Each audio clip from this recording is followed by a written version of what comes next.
Yeah, and That now one sucks. I wasted We're it for the not rolling night. with that. Oh, I'm sure you'll be fine. Uh-huh. I think it's just past 60%. Look, I think I need to...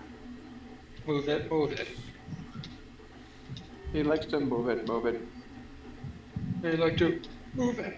Da, da, da, da, da, da, da. how the fuck do I log in here? It's your username and password. Shit. That's a bad password. Hey, you don't know that? I do know that. I have a degree in cybersecurity. I can tell you that password is not secure.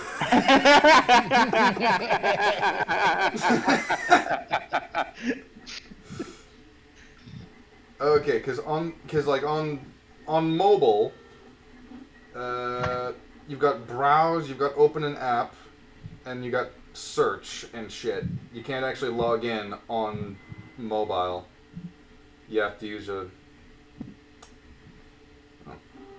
Because that works. That totally makes sense. Because why the fuck not? Maybe. Sure. Okay. Yes. Here we go. Fucking. Okay, there we go. There we go. Come on. Can I change the name of this from here? Oh! How the fuck do I do this? No, not that. Fuck off. Chat, clips, video schedule, about. View dashboard? About? No. About? Literally all I want to do is change the title of the stream. Ah! I don't want to go... I can do that on the computer. I just don't want to. Alright, everyone cue up your copyright music so we can strike down his Twitch stream. Yes. It would not be difficult. You should change this to the yellow stream. Boo. I don't know what that means. Yeah. Here's a good Really? name for our show. Really? A piss Suck poor my joke like dice. that? You didn't get it? No, I don't. Boo. I don't know. I need to... I just need to go onto the fucking... I need to go on here to change my fucking stream title. Because for whatever fucking reason, even the mobile app doesn't let you change the title of your stream name. It doesn't let you do that. Okay, what's our show name gonna be? I propose Suck My Dice.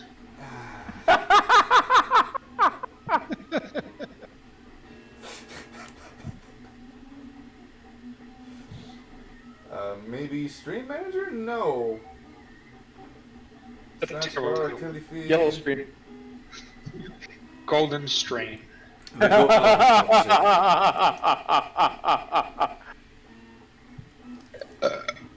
Oh, alright, I'll be back. Sure thing, Arnold.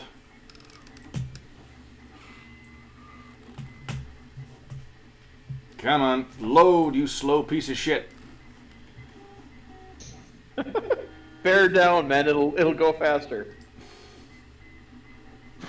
Sorry, crappy joke. Oh, my eyes. My eyes are really fucking bad. Dungeons and Dragons. Well, your screen just sucks. Wait, I got it. At least I'm able to play this on my damn nice 55-inch TV again, which is so much fun. Yeah. No longer do I have to use my little tiny laptop screen. Okay. There we go. Theoretically. Yes. We're good. And I can close that because that slows down my computer. I got 2 tabs open already with Discord and OBS, so I don't need a third fucking anything. I will say this: you definitely were not underestimating the sensitivity of that microphone. So I do forget occasionally how well it actually does pick up sound. Oh yeah, it's partially the reason why I ever so slightly cringe every time like you address Kalu and go, "Hey, Kalu!" Yeah. And I go, it's reaction. God damn it.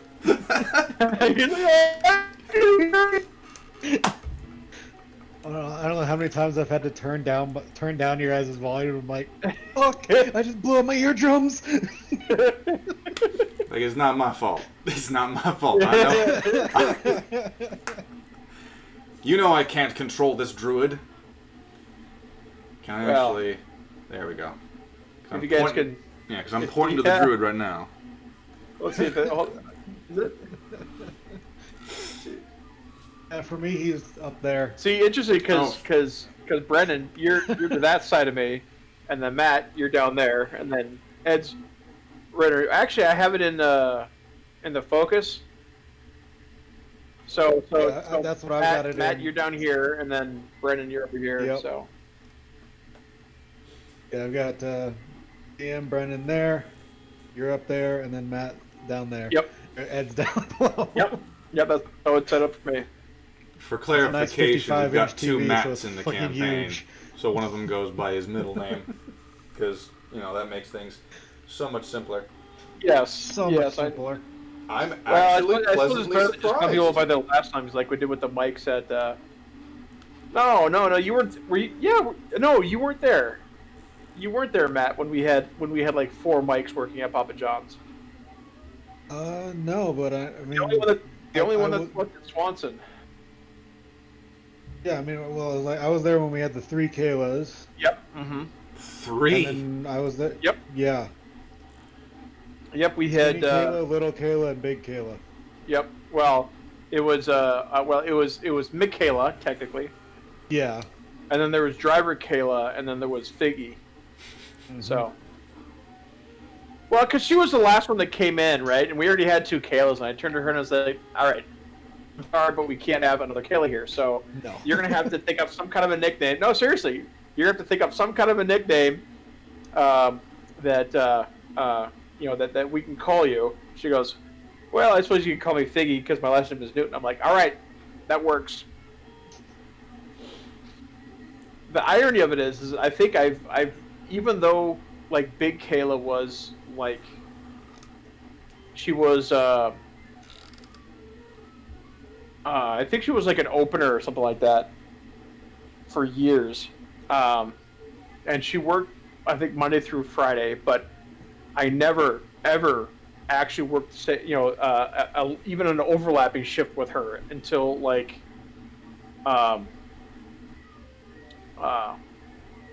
until Super Bowl, right? Mm-hmm. So I worked plenty of overlapping shifts because after I lost my closer position.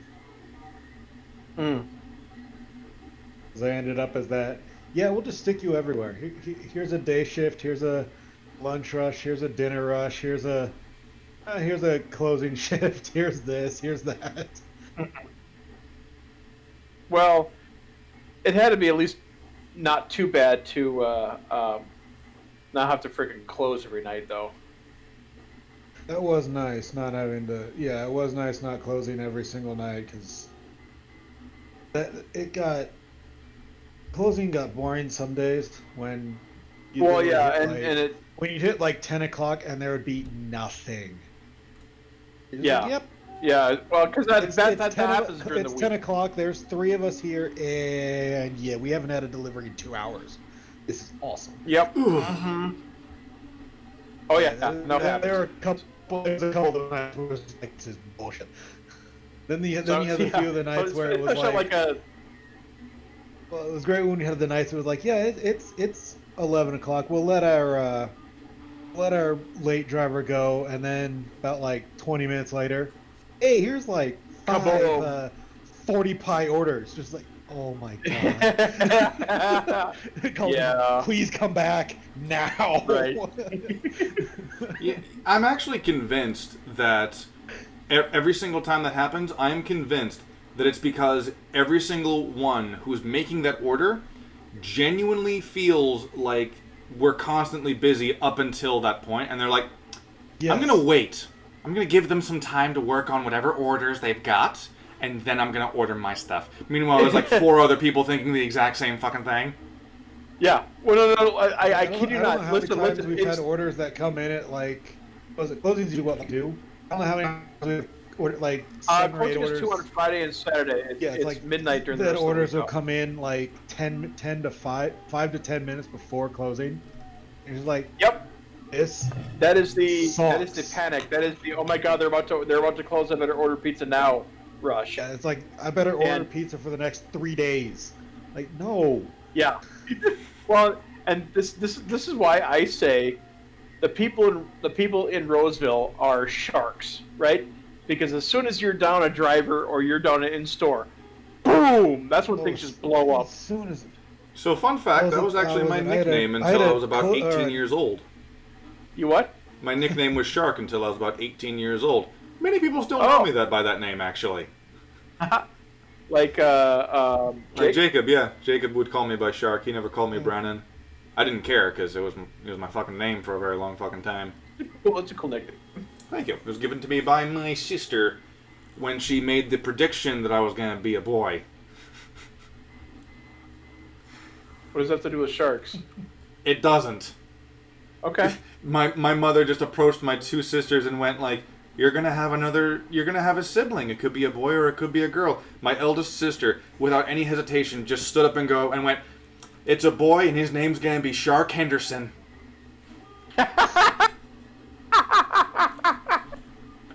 Obviously, we didn't go with the Henderson name. No, obviously not. Where did she get that? I don't fucking know. When my dad's second wife was pregnant with my oldest younger sister, oldest half sister, I should say. They didn't know the gender at that point, but they knew she was pregnant. But we had to refer to the baby as something. So my dad's like, we're gonna call her Urbiglips Buzzardy. Urbiglips what? I don't know if I can pronounce that. Urbiglips Buzzardy, because it was based on this old commercial, right, where this guy is having this dream, and he walks into a bank to open an account, right, and he's filling out all the information. You know, they're asking him, well, okay, can you give us this? Can you give us this? Can you give us this? And then they ask him, what's your name? And suddenly he can't remember his name, right? And he's like, well, I don't know my name, so you're gonna have to give me a name. And they said, all right, your name will now be Urbiglips Buzzardy. And then the commercial ends. I've never seen it myself. My dad claims to see it. Oh, fuck probably like from the 70s, so it was just hilarious. That's where they got it from. That's where they got it from. In the Solo movie from Star Wars, the dude literally goes like, what is your name? And he's all like, oh, I don't have a name. And he's literally like, your name shall be Han Solo. That's where they fucking got it. Huh. I doubt it. I don't think those directors are old enough to have actually remembered that one, because they would have had to be in their 60s. Maybe. But probably one of the writers is like 90 years old, or one of the assistants. We need a line for this. Oh, here's one. Ironically enough, the writing in those movies is still better than in episodes 2 and 3. Yes, it is. No, it's not. No, it's not. The Disney Can Star Wars. Disagree. The Disney. Four is still better than 3. Here's the thing. I can systematically go through those movies and tell you why the dialogue is worse in the Disney movies than the George Lucas prequels. I can systematically do that. Well, the thing is, the reason the prequels is definitely worse than episodes 4, 5, and 6, but that's because George Lucas himself actually wrote the dialogue for those movies, whereas in like episodes 4, 5, and 6. He gave the base principles or the base concept and direction of the movie and had other writers actually do the dialogue, which is why it's better. I like how the conversation that we go with while we're waiting on Ed to come back is, hey, do you know Star Wars? Oh, we know Star Wars. Man, like, Is he okay, okay? so, I was gonna say something. I was gonna say something else, but I forgot about it. So I'm gonna share with you a slight tale of the very first time I dived into tabletop mechanics with miniatures. My family, we fucking love Star Wars, myself especially. In fact, I think the extent of love that my family had for it was my little brother, and that was just because he liked the lightsabers. I had the Star Wars Lego sets. I had the Jedi Starfighter from Episode 3. I had the motherfucking B-Wing. Yeah. B-Wing. Nice. I love the fucking B-Wing. The B-Wings are awesome. The B-Wings are motherfucking badass, okay? You know what they're designed for, right? Huh? The B-Wings, you're talking about the big cross T things? Yeah, the big fuck-off B-Wing fighters, yeah. Yeah. I heard from a guy called Razorfish that the reason why they were called B-Wings is, well, there's a meta reason and then there's a lore reason. Apparently the meta reason was that while they were working on, like, pilot names, they literally just designated them Pilot A and Pilot B until they came up with names, and then they named the starfighters that they piloted off of that little thing. So it's A-Wing and B-Wing. Now the A-Wing's because it looks like an A, roughly, and I think the B-Wing stands for Blade Wing of some kind. Okay, I could be wrong. I think you're right.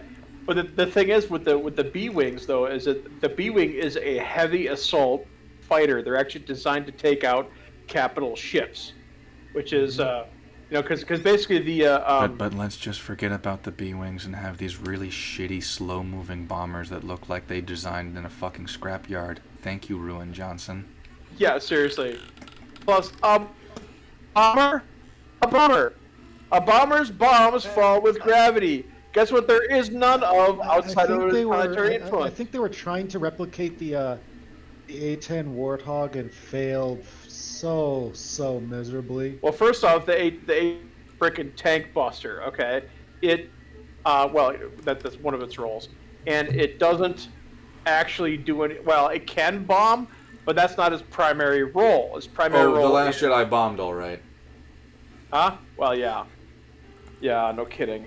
Not exactly a hot take. Ed says we can start if we haven't already. Well, I wanna go. Well, here's the thing, like for the benefit of anyone who actually wants to watch the live stream of any kind, I feel like we owe it to them to, like, explain a bit about the characters, so that way. Should we introduce ourselves or what? Huh? Should we introduce ourselves or what? Sure. Yeah, you can introduce yourselves like that, because that way, you can explain how you want your character to be remembered, as opposed to me having a very jaded version.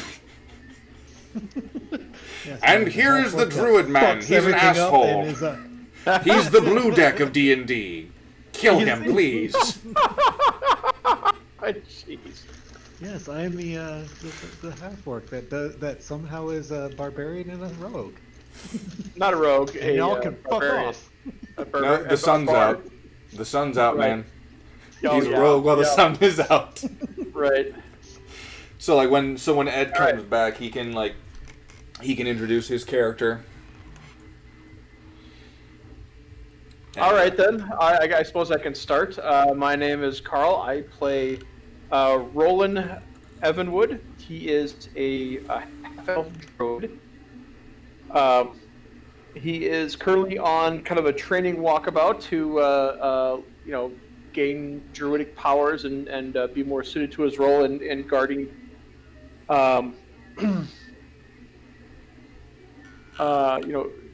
guarding the sacred site that will be given to him from his mentor when the time comes, but could be some years in the future.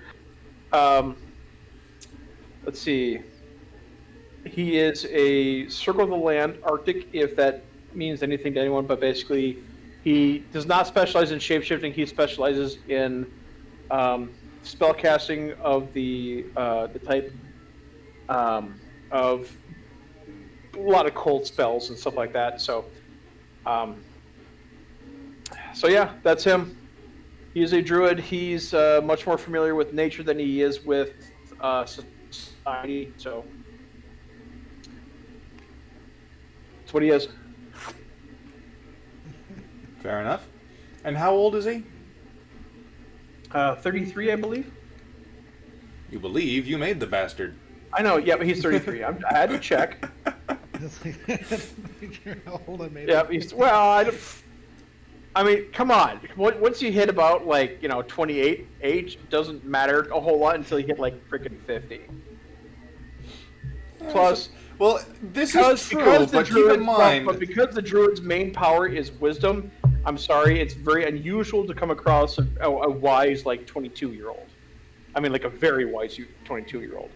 Mm-hmm. Unless, of course, you're looking at a Marvel film. You're just old. But the age thing might not be relevant in, the grand scheme of things, but if I'm remembering correctly, you're actually one of the more normal ages for this fucking party. Yep.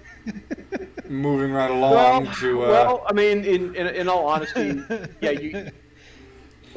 druids, because they rely more on either shape-shifting or spell casting, you kind of want to have them to be a little bit older. So they have time to gain the information and wisdom that they need.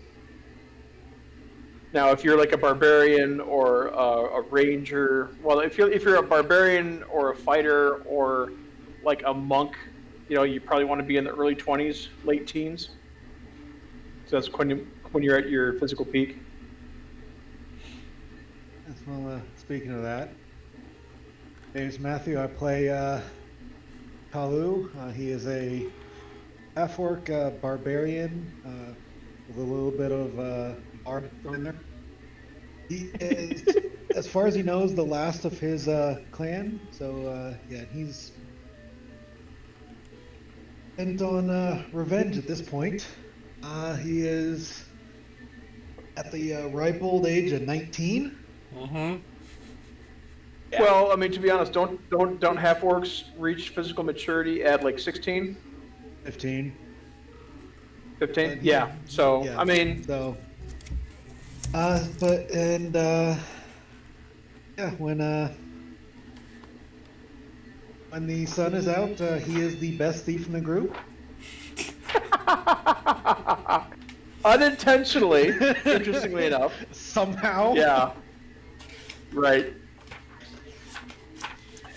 He's also the most taciturn of the players. Yeah. Doesn't speak too much, but when he does, he means it. Mm-hmm.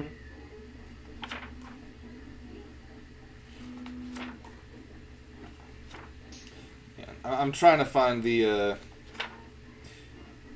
half orcs. I thought for the briefest of moments that this thing was going to be alphabetized. No, it was not. No. No. The races are not alphabetized whatsoever.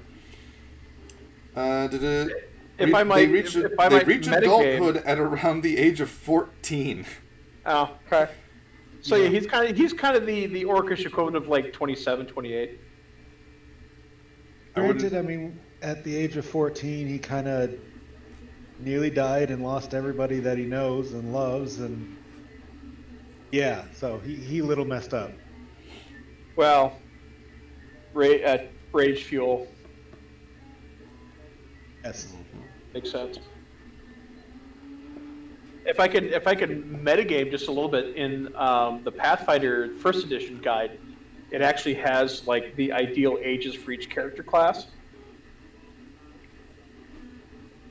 That'll do it. Yeah. So yeah, wizards and druids and some of the other spellcasters that are required to be, older and wiser want to be a little bit older. Yeah.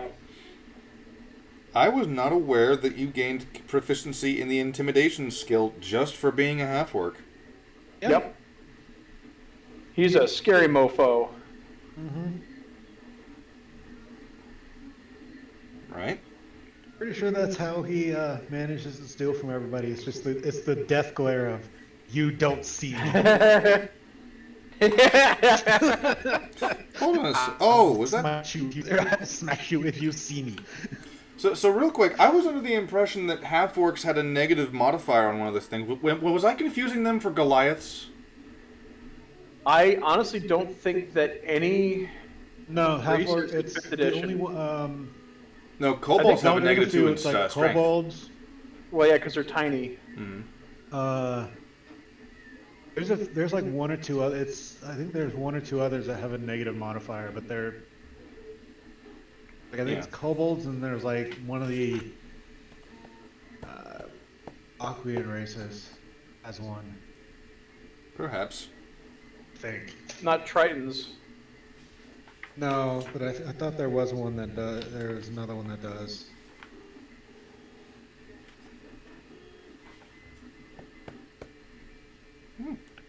It's not nearly as it's not nearly as common as it is in like Pathfinder 5. Yeah. So. Yeah, that is that's fair. So we're still waiting on our third player. We do technically have a fourth player, but he just got off of a long shift. If he wakes up from his power nap, he'll join us, but I'm gonna let him sleep for this time around. Understandable. Mm-hmm. Yeah. But while we're waiting on the third guy that is 100% here, I am... There's nothing worse than a cranky cleric, I'm telling you. I mean, there could be a few things.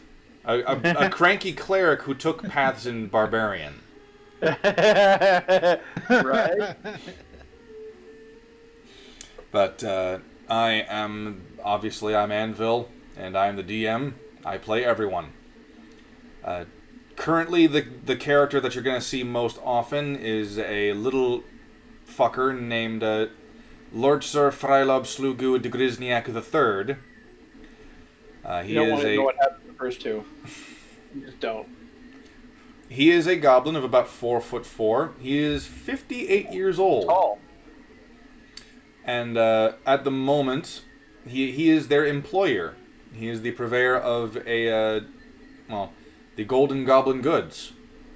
Basically, you give him money, and he will give you gold statues, or, like gold trinkets, gold goblets, gold satchels, name it. Anything out of gold. Yes, gold. Now, he's an honest businessman. He's an honest businessman. Sometimes.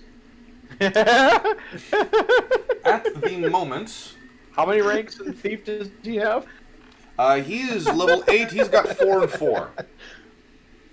Also, hello there, Skittle Z11413. How you doing? Welcome to my very first attempt at live streaming this. We actually did it. I actually did want to live stream our Halloween one-shot, but the video quality was absolute trash, so I stopped that. And I think I just recorded it. Which is good, because I want to go back and remember those, not Renaissance, D&D band names that we, fucking... Are you sure? Hold on. Is that the Halloween or is that the Christmas? Oh, that's right. It was the Christmas one. That was the Christmas one. The Halloween one was, the Halloween one was when this asshole was here as well. Yeah. Yep. Yeah. You said I think our Halloween was it the Halloween one where we just bypassed all of your nice traps and no, that was the Christmas one. The Christmas one was where you bypassed all the traps and puzzles. The Halloween one was where you guys received your apocalypse miniatures. Right. Yes. Oh yes. That's right. Yep. And the only one to actually see through the gimmick. Yep, there they are. The only one of you to see through the gimmick was the guy playing as the how did he describe his playstyle for the character? Angry Black Mama? Pretty much. Hey, he played that He played the woman did. pretty damn well. He played that woman pretty damn well. At the moment, Degrizniak is leading our intrepid misfits through something called the Dragon's Forest. Canonically, it is the single most dangerous region in the entire continent of Valnurin. Not necessarily because there are overtly powerful wizards or paladins or anything like that. It is the most dangerous place in the continent because of the wildlife.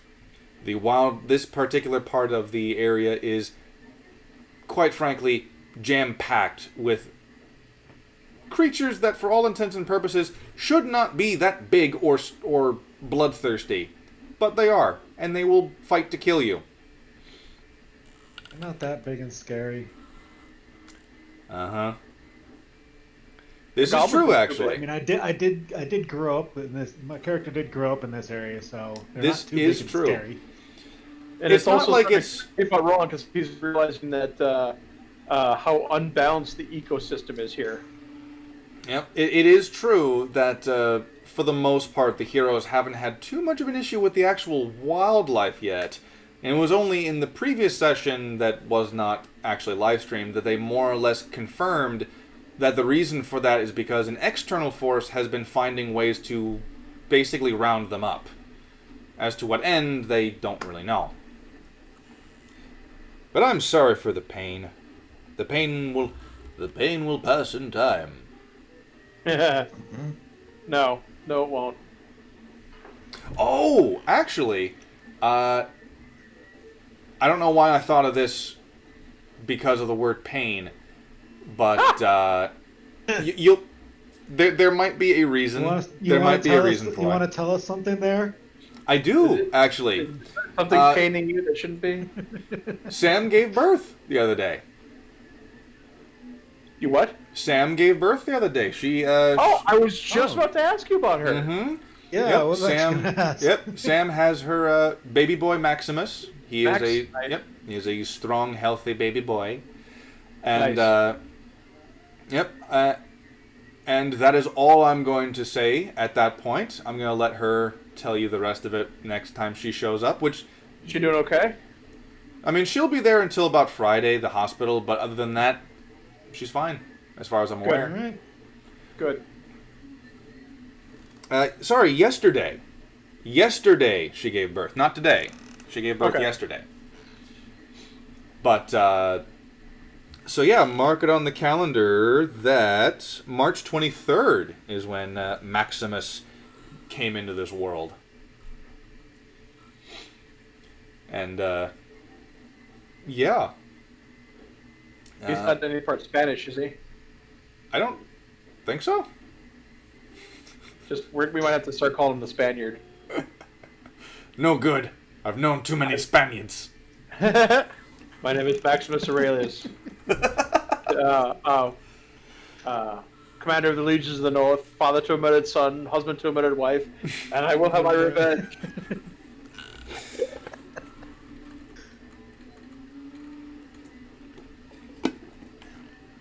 But yeah. So I'll let her tell you the story when she comes back around, which reasonably might not be for a while. I feel like understandably.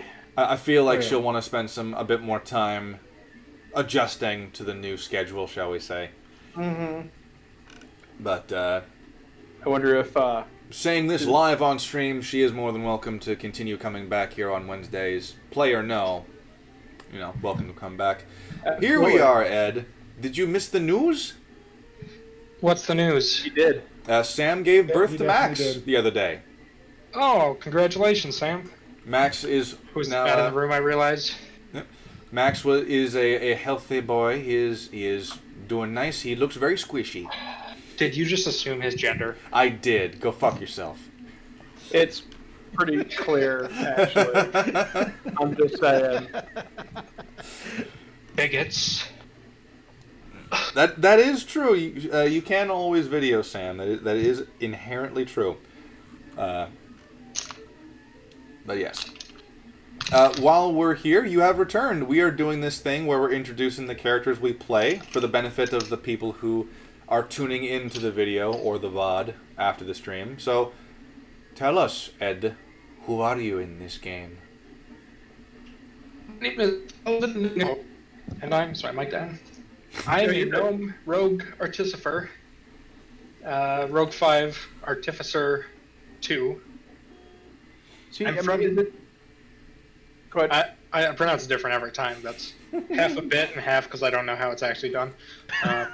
I honestly, you know, I don't quote me on this, but I could swear I've always seen it as artificer. I did as well. And so, yeah. But Ooh, I see myself. I pulled up the stream. Let me mute it. I'm from Schreiertown. I got kicked out because I was a little troublemaker. Yes, still kicked out. Long story. Kicked out, ran away, fugitive from justice. You know, potato. well, we'll just put it this way: as long as if Roland ever turns into a baby lamb, then we'll more encapsulate what Alvin is. You see, I was gonna make a rules of acquisitions joke.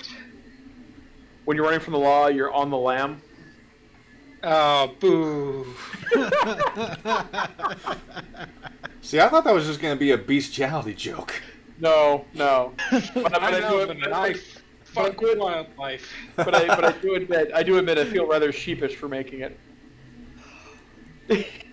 I'm not going to give you the satisfaction of doing the whole bad. It did, so.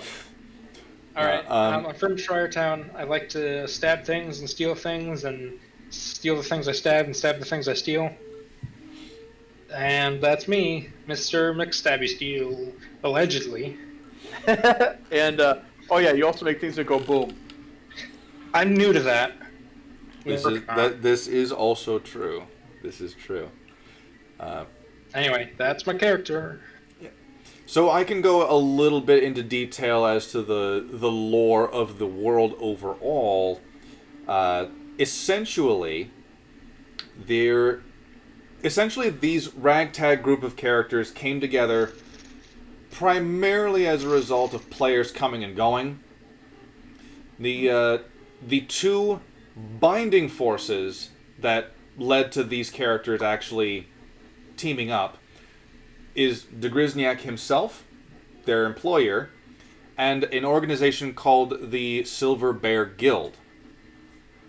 Now, the Silver Bear Guild they're classified as heroes, and they're also mercenaries in a sense, where you can hire them as, third-party armies and whatnot, but because this is D&D, they're aware of alignment. So if you're not in a particular alignment, they're not going to bother with you. Alvin is the only official member of the Heroes Guild in the party.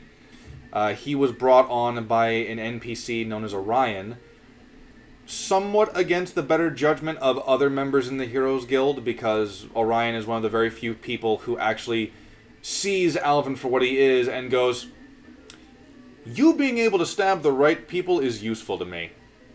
I mean, us. So. It's me. Right? Not us. It's me. Roland was made something of an honorary member of the Heroes Guild at some point in time, essentially giving him permission to go on quests for the guild and have some sort of notoriety with them, if I'm using that word correctly. Kahlo is not a member of the Heroes Guild. He is the very first bodyguard for Degrizniak in the context of this narrative. And it is the combination of Roland also being hired by Degrizniak to be his bodyguard that the two of them joined forces, and then later on, Alvin's brought on and is also hired by Degrizniak because money.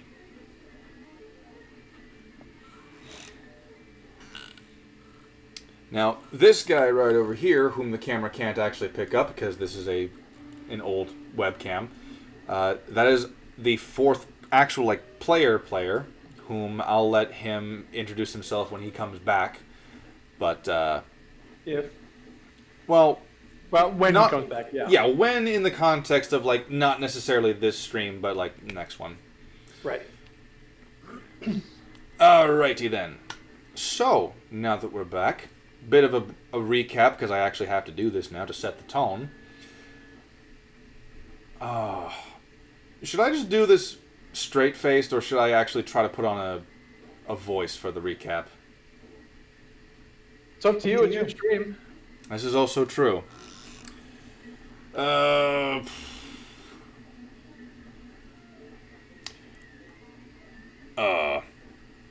Last time on the episodes of the Dragon's Forest D&D, the 4 intrepid heroes were nearly stabbed to death when the druid transformed into a fish and was mistaken for lunch by a fisherman trident. Upon being taken back to their hometown, and by hometown I mean big-ass tree in the middle of a lake, they met with Postmaster Roche, an old trident monk who allowed them to train in a very strange pocket dimension, which brought forth, or what was supposed to bring forth, deepest, darkest fears. Upon taking their sweet-ass time, an exterior force instead took hold, and they were witness to a tragic memory, the last memory of an ancient order, known as the Four. Now they venture back out into the forest to... The Four what? The Four or the Four what? The Four Horsemen. Okay. The mic cut out when you said horsemen, so... Well, I didn't say horsemen. I just said the Four. Okay. Oh, okay, so it was okay. The Four what? Mm-hmm. The Four Bearers. The moment is ruined. Just, you know... It was already out the door when I was stuttering over my words, but it's totally ruined now. That's what we do. Yeah, Yes, yeah. it is. So hey, even the people who don't like me have a reason to tune in. They can watch my players shit all over me. Oh, are we doing that? Because I can definitely up my game. More than usual. Oh yeah, I've been holding back, brother.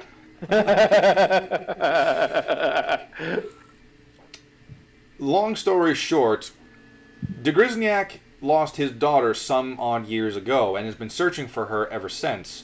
He has reason to believe that the one who stole her, who kidnapped her, is in the Dragon's Forest and is known as Gorn. He is a hobgoblin who, let's just say, employs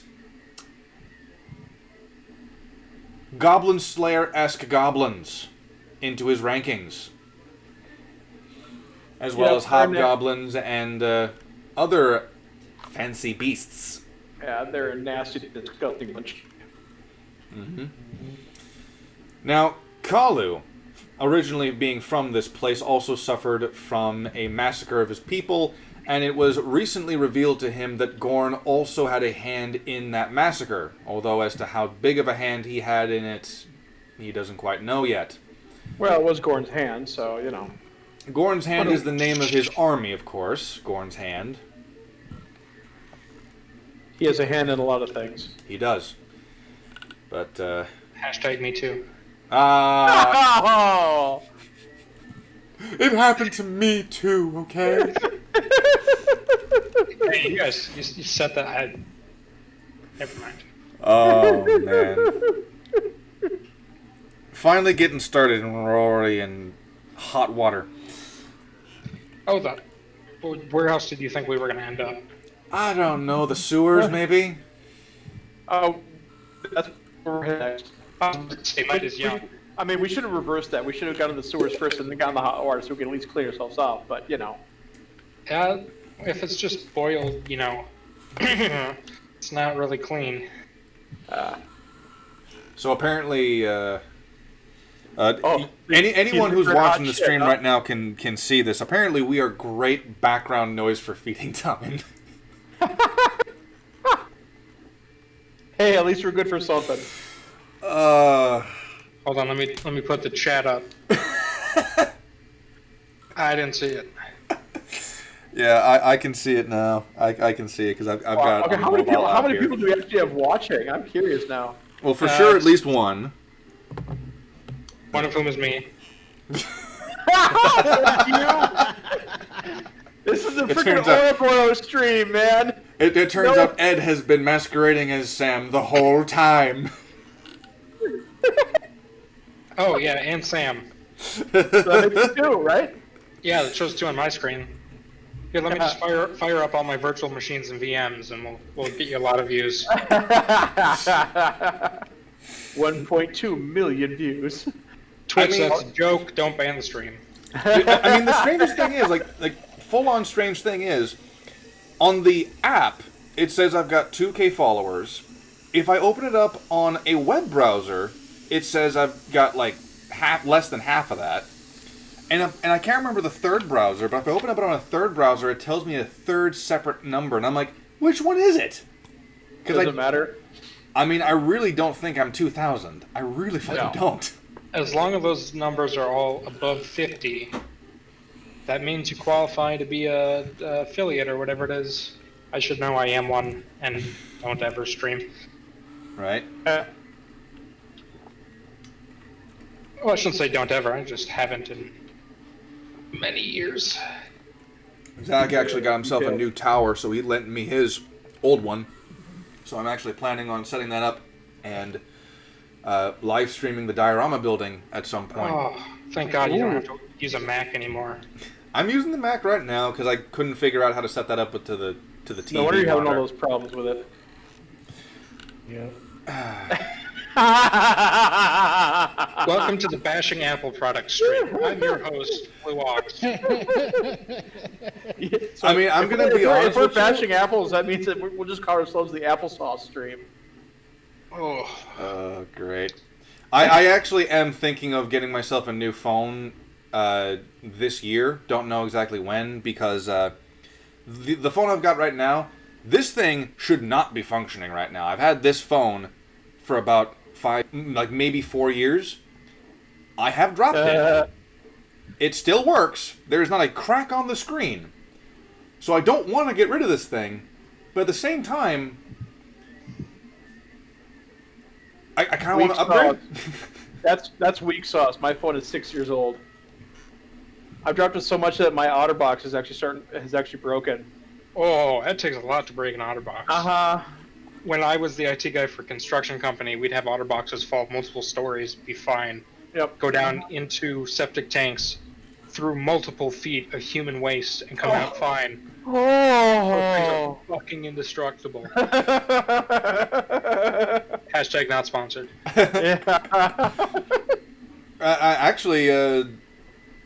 Yeah. I think Roland and Alvin are the two most interesting people to talk to in the context of, like, technologies and shit. You want to hear about, like, you know, gunfights and shit, talk to Kalu over there. He's actually been in a few. Been in a few gunfights. I wondered this today. Matt, have you actually been in combat? Mm-hmm. No. Okay. Had 3 near dreams as a cop in St. Paul. So. No, I know, but well, I know you were guard for a few years. For like Louisiana, right? No, it's Arkansas, obviously. Come on. I feel like we already did one of those, but I don't remember which one, so you get a pass. You've only got 51 options, man. Yeah. Well, I don't know. DC? I don't think DC has its own guard. It's really fucking tiny. I wouldn't doubt it. I'm sure the DC just gets the actual army if they want it. That's DC. Yeah, right. They do whatever they want. Anyway,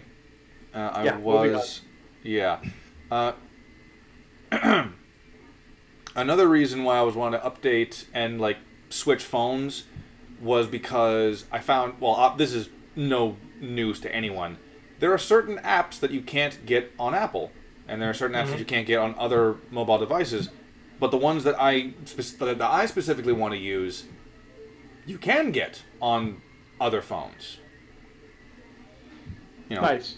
And the fact that Apple products have a hardcore censorship thing, that it's not like it changes things up terribly, but I want the uncensored versions of the like I want the stuff that the developers wanted me to see, He wants all those hardcore porn games that you don't get for Android APKs. Trust me, I feel ya. Yes, that is totally why I want to get a non-Apple phone at some point in the future. That is 100% the reason. He's studying up on Pixel physics. Yes. This just needs a new battery. It's literally a very good condition. First generation Pixel. What are all those white splashes on the screen? Oh, that's just dirt. See, that rubs out. Yeah, sure, but the stench will never go away. Actually, interestingly enough, on the topic of phones that some software runs on and some does not. A few years ago, I dated a woman who was massively into Pokemon. She had every single Pokemon game. She had multiple, handheld gaming systems and just what every series of Pokemon on there. But she had a Windows phone, and she was so angry. She was so angry when Pokemon Go came out, and the Windows phone was the one platform that you couldn't play it on. I'm like, you can't even get an emulator for it? She was like, no, I can't. It sucks. The one game that I want to play it, and won't put it on the phone. That raises a very important question. Who the hell bought a Windows phone? Apparently she did. Well, from what I understand, they were incredibly secure.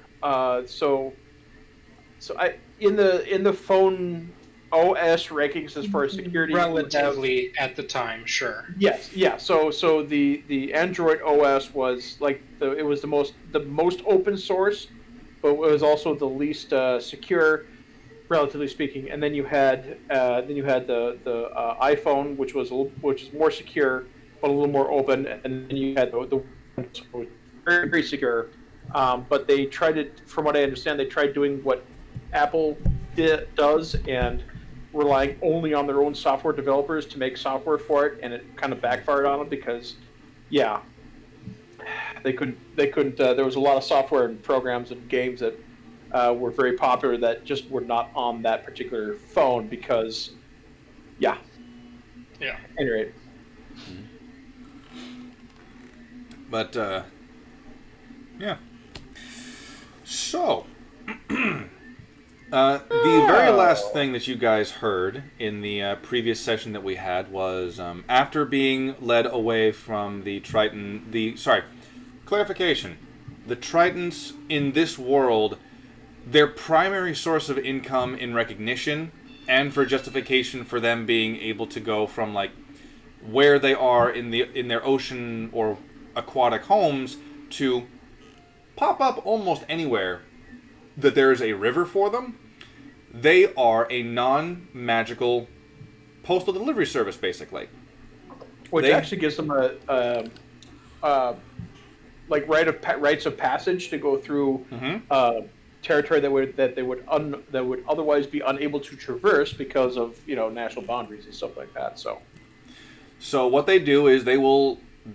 The players haven't actually enlisted their services yet, though they could at any time, really, as long as they can, find one. The Tritons would take whatever you want delivered, and I haven't decided if it's going to be whole-on bags of holding, because those things are, fairly desirable, and that would make them a target for thieving. But what they do is they put whatever the package you want delivered into a bag that basically air seals.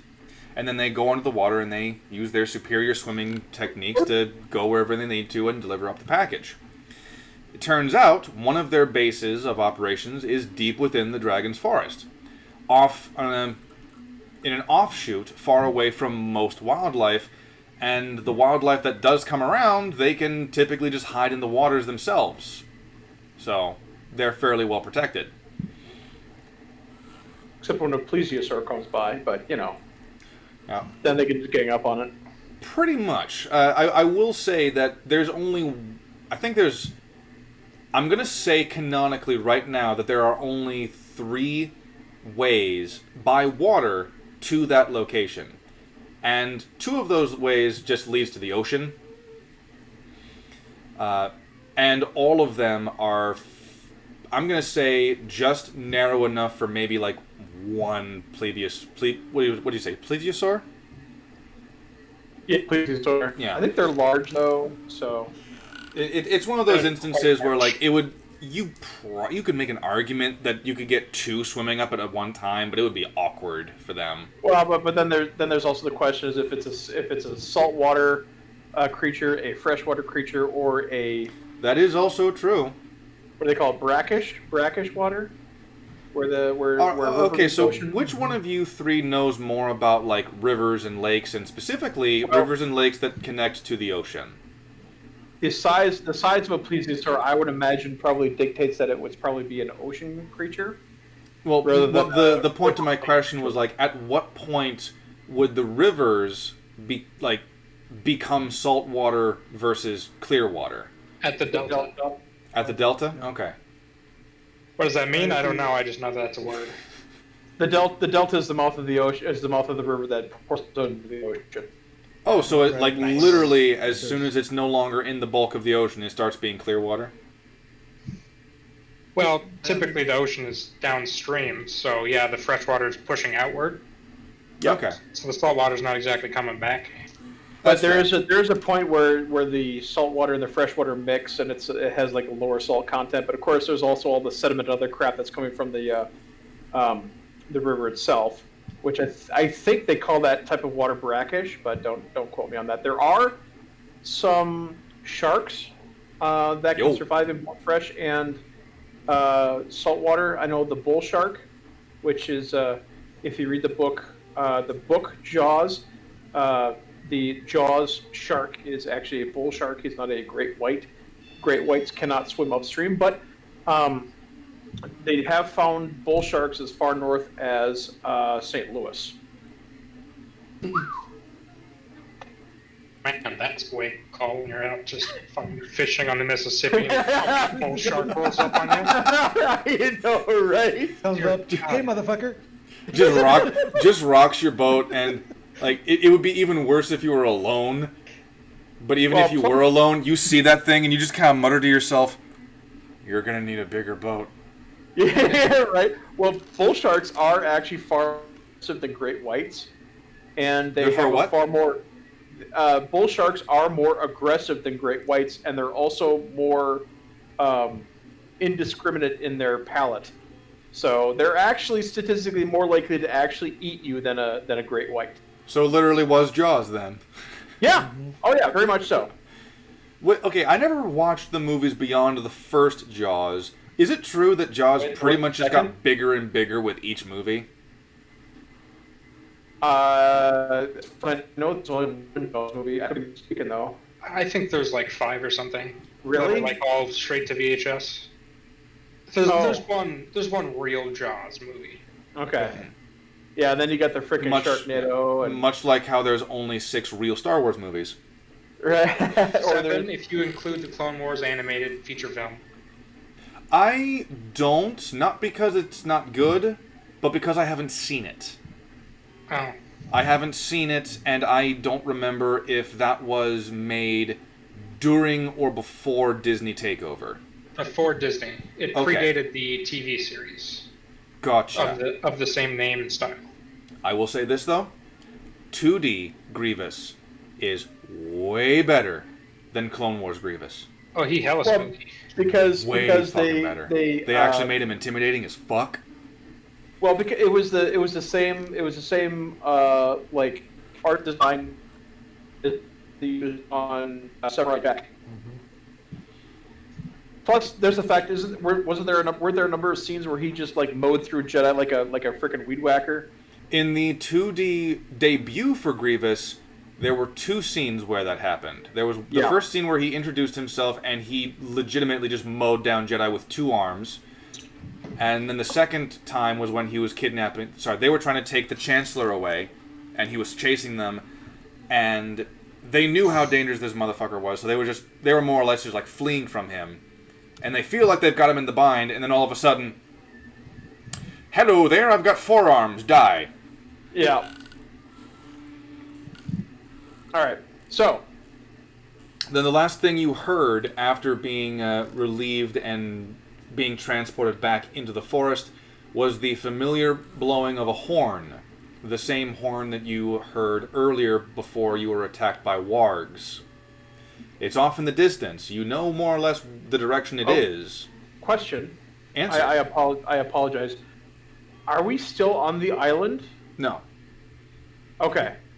No, you're off of it now, and I would argue that you'd been walking for a good distance by that point. Okay. Do we all hear the horn? Oh yeah, it's not attempting to be quiet. I scramble up the nearest tree. All right, make an acrobatics to climb that bitch.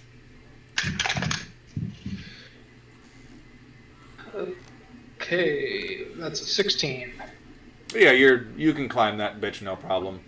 Most of the pretty much all of the trees are strong enough to support your tiny ass. How far away are they? Can we tell? I would say that the density of the denseness of the trees makes it difficult to ascertain full-on distance. Of the 3 of you plus the Grisniak, I'd say Kahlo has the best chance just because he grew up here, but it has been a number of years since he's heard anything like this in here, so I'd say that you can tell it's far off, but it's close enough where you can hear it clearly. Are they coming towards us? Yeah, I would also say it's a bit too distant to make that out for sure. Okay. I will say that Alvin, what do your gnome eyes see? Now I will say, my Roland. Glasses. What do my gnome eyes see? Now, Roland, I will say that, assuming that this hornblower is also riding, they're also warg riders there. Nah. You can assume that.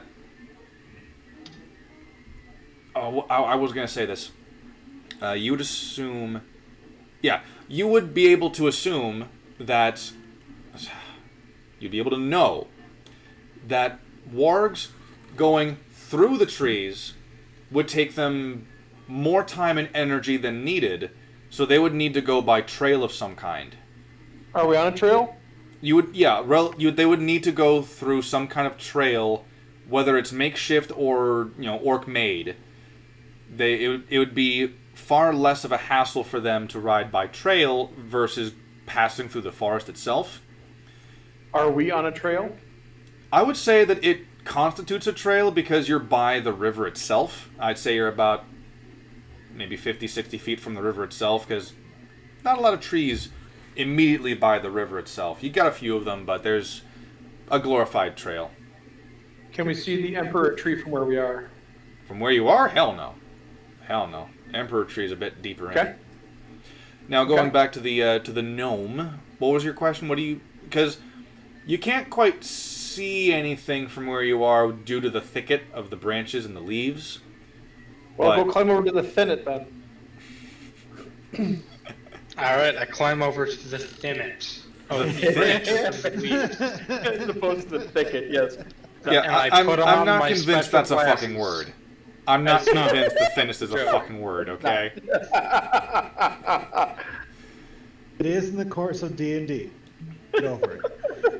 It's a fantasy game. We can make up words. It is canon now. There's the thicket just over to the left here. I mean, if you listen to some people, the wheelchair is a thing in D&D. You spin me right round, baby, right round. And what does the gnome see? I don't know. I haven't rolled it yet. You can't quite make out anything from where you are, again, because of the fact that there are other trees around you. But you do have some comfort knowing that, once again, assuming these things are more warg riders, you don't believe they have the capacity to climb. Can I go but they probably have tree and look around? Say again? Can I go to the tallest tree and look around? I mean, you can try, but you're still trying to go... Okay, so you're still trying to get higher to look down when there's a bunch of thick trees around you, like fully blossoming trees and leaves and stuff. That's fair. Okay. So it's one of those instances where you need to be low enough to have a higher elevation, but not so high that the other trees are blocking your vantage point. I climbed to that Goldilocks zone. Whatever you said, I'm sure it was insightful. Did I cut out? Just a little bit. Just a little bit. Okay. I was being a smartass. We can move on. Okay. That would explain why I couldn't translate. Because I was thinking, like, normally I can understand, but I didn't get that. He said he climbs to the Goldilocks zone. So. Gotcha. But yeah, you're up above Degrizniak, who is currently still in his gnome illusion form. He's just readying his crossbow. And he's gonna position himself a little bit behind Kalu and a little bit off to the side so that he's not gonna shoot you in your ass. What is the weather like? Still today? will. Hey, out of all of the characters in this campaign, I think Degrizniak is the one character who has not unintentionally shot you. I have not unintentionally. Okay, no, valid. It was just a lightning bolt, no big deal. It's a rite of passage. Come on. Yeah. Speaking of, what is the weather today? That is right. I remember writing down. I can see the sky. I will say that it's not storming, but I will roll percentages as to how clear it is.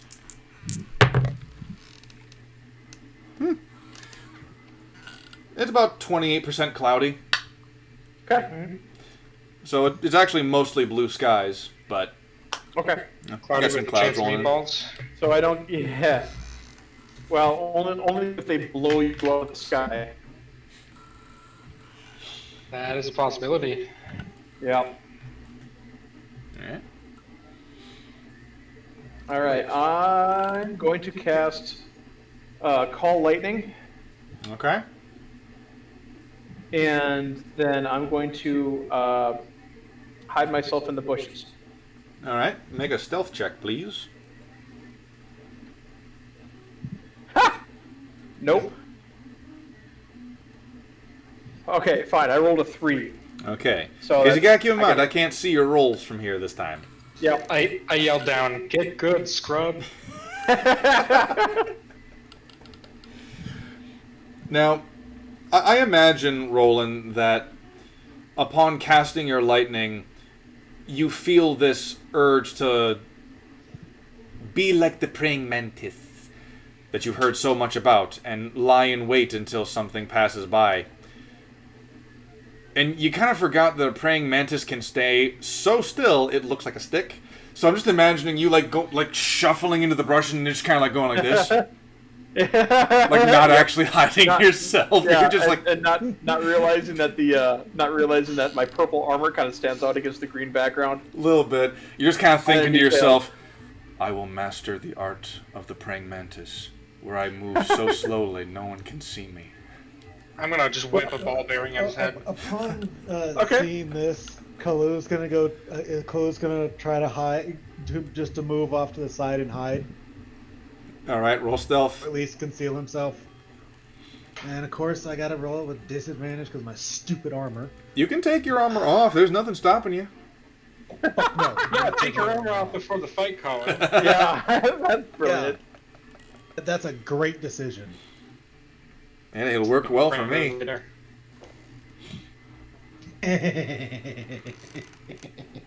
Oh my god.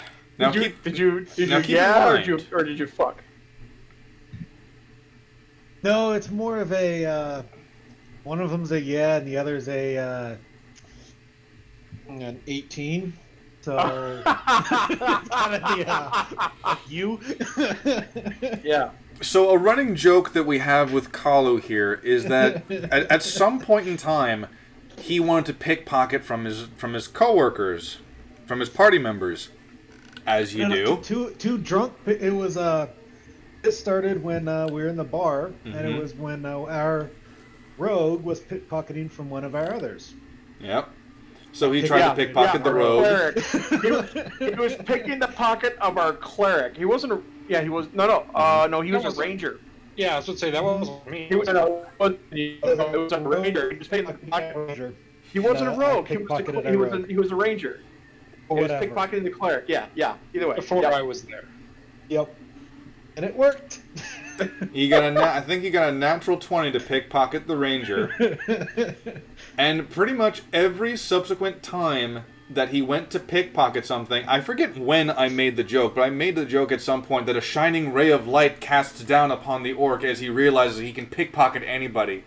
And the joke just kind of stuck. I know that it got... I know it got even more pronounced when it was that the double nat 20s on a disadvantage. Yeah. Oh, yeah. So the joke is that as long as the sun is out in the air, Kalu, the barbarian, is a master rogue. When the sun is shining, he can do this. Apparently the sun is out today. So what ends up for you, Kalu, you just kind of walk over to the side, and you just kind of look at Roland, you kind of go like...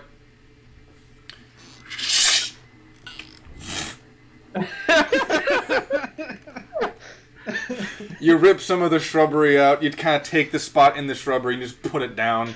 Nice concealment for you. So Roland's going to be like, well, fine then. He's going to try again. Degrizniak's going to actually follow suit because he is actually keeping pace with you, Kalu, because he's going to use you as a meat shield for this fight, more or less. Oh, that's better. That's a 19. All right.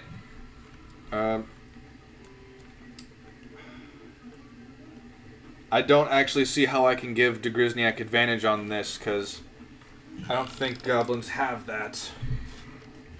He's got nimble escape, but that's for... Well, he's got 4 ranks in rogue, though. That should give him something, right? Well, he's got... Well, the thing is, like, he was a fighter first. Fighter first and then rogue. He does not actually have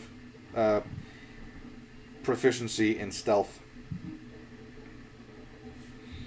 And the reason why I ask this is because you got a nat 1. Ouch. It's the plume. The plume sticks out. It's that stupid hat. Yeah. So here's the thing. I had the joke about him shooting you, Kalu. But then I remembered that's on the second nat 1. So now I need to figure out a severity for this fucking horrendous fucking nat 1.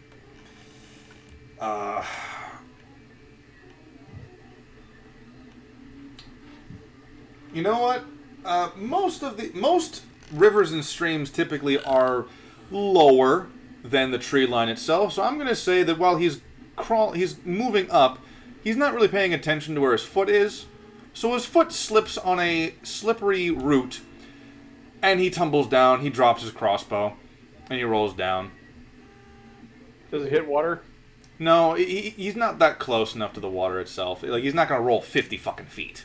Yeah. So he's just going to... Oh, son of a bitch! And he just kind of lays there, face down on the ground. You can only imagine the curses that goes on in his head. But, yeah. Alvin, did you want to roll stealth as well? Sure, why not? Now, I will act... yeah, just straight stealth. 18. An 18, okay. You're as good as your barbarian. Yeah, and I have, what, double proficiency in that? Plus my dex mod? And the barbarian had disadvantage. Yeah. Because it's daylight out. Right. Alright. So you stay stealth. Degrizniak just kind of very slowly looks up and he's going to make a perception roll. Okay. Much better, Degriz. And he's just going to army crawl. He's gonna army crawl up the side. He's not gonna bother with his crossbow, and he's just gonna slowly go to the tree line itself. Where no goblin has gone before. Wait, no, a lot of goblins have gone before. And he's gonna, yep. He rolled an 18 that time on stealth. That's better. Now I normally wouldn't be allowing twice for the stealth, but there's a reason for it this time around. Yeah, they're not actually here yet, so. Well, no, it's because you hear another horn blast in the distance. It's in a different location. Doesn't sound to be any closer to you, actually. And de Grisniak, with his 18 in perception, just kind of mutters out, I don't think they're going this way. Ah! Of course. Of course they aren't. So de Grisniak de Grisniak slowly kind of reaches up. He's still hunched, and he's gonna be stealthing along the side, and he's gonna he's gonna do this. He's gonna performance like a bird whistle. It does not sound like a bird whistle at all. In fact, this sounds like a Ferengi trying to mimic an owl. He's trying to get the attention of Alvin. Do I hear that? I mean, you can hear him. It sounds like de Grisniak's trying to... Huh? He's like 20 feet away. Come on. I mean, he's about maybe 20, 30 feet below you. I look straight down. What? He kind of gives you some hand motions to, like, shush. I have a certain hand motion in mind for him. All right, what's the hand motion?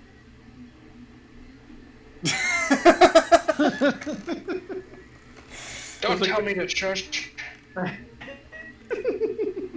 See, I thought we established that the gnomes didn't actually have the middle finger for their insult. It was an out of times jig. I can't do a jig while I'm in a tree though, so I gotta insult him using his own language. He could swear in Goblin. I'm a multi-talented, profane person. Right. So, I'll allow you guys to use your stealth mods from the previous one for this one, because de Grisniak is he's giving you the motion to follow him from the tree lines, and he's gonna be crouch walking slowly towards the general direction of the horn.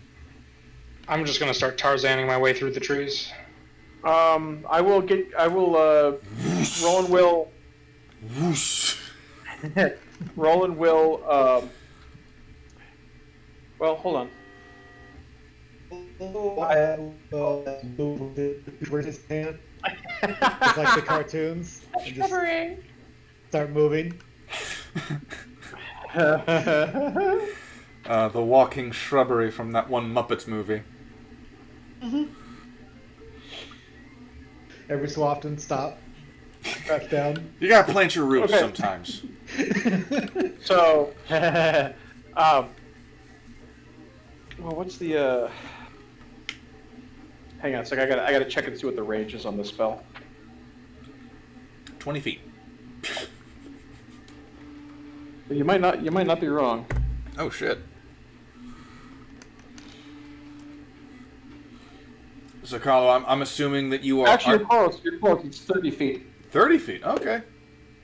So I'm going to wait until I'm within 30 feet of both Kalu and, well, the whole party. Is there a place where I can go where I'm within 30 feet of all party members?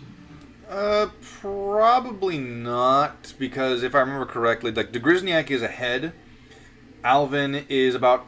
I said 20 to 30, so I'm going to say 25 feet above. And then Kalu is kind of keeping his distance behind.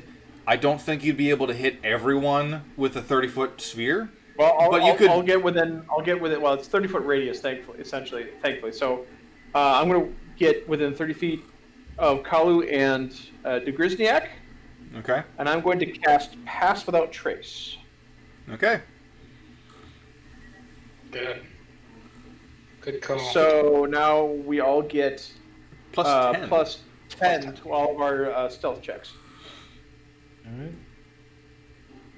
Okay. So And that's good for up to an hour. Gotcha. After about 5 minutes, you hear another horn blast. It is slightly closer to you, and in fact, de Grisniak very suddenly stops when he hears the blast, and he summons his crossbow to his hand, being an eldritch knight that he is. But he waits for a moment. Do you guys keep walking until you're at pace with him, or do you keep your distance as well? And for that matter, for Roland, obviously you're between Kalu and de Grisniak, obviously. Obviously that would need to be up to 60 feet, or was it?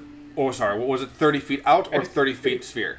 It's a every party member within 30 feet of me when I cast the spell. Okay, so 30 feet that way and 30 feet that way. Yes. Okay, I actually had that in the wrong... You had the diameter rather than the radius? Yeah, I think I was thinking that. I think... Okay, so in that case, I think you might have actually been able to hit Alvin based on angles alone. So yeah, you could... So Alvin also has a plus 10. Okay. And he'll still be one shy of his barbarian coworker. The what? He'll still be 1 point shy of his barbarian co-party member's stealth. No, I don't have a plus 19 to my stealth rolls. But that's again. And I'll still roll in that one and fuck it all up. Yeah. He rolls a 1. It's a dirty 20.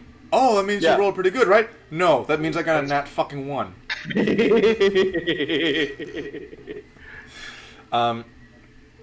But do you? So obviously, so Roland, obviously, you and Kalu are behind de Grisniak. Alvin might not necessarily notice de Grisniak stop, but I'll allow you to do it if you so want to. It's not like he's necessarily hiding from you.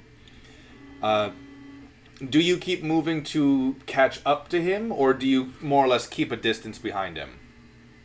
I think we'll maintain. Matt, what is the term when like not marching order, but I mean, interval. The maintainer intervals maintain the. Maintain spacing. Yeah, I think we'll maintain spacing, and then try and fade into the overgrowth on the side of the path. Gotcha. So, all right.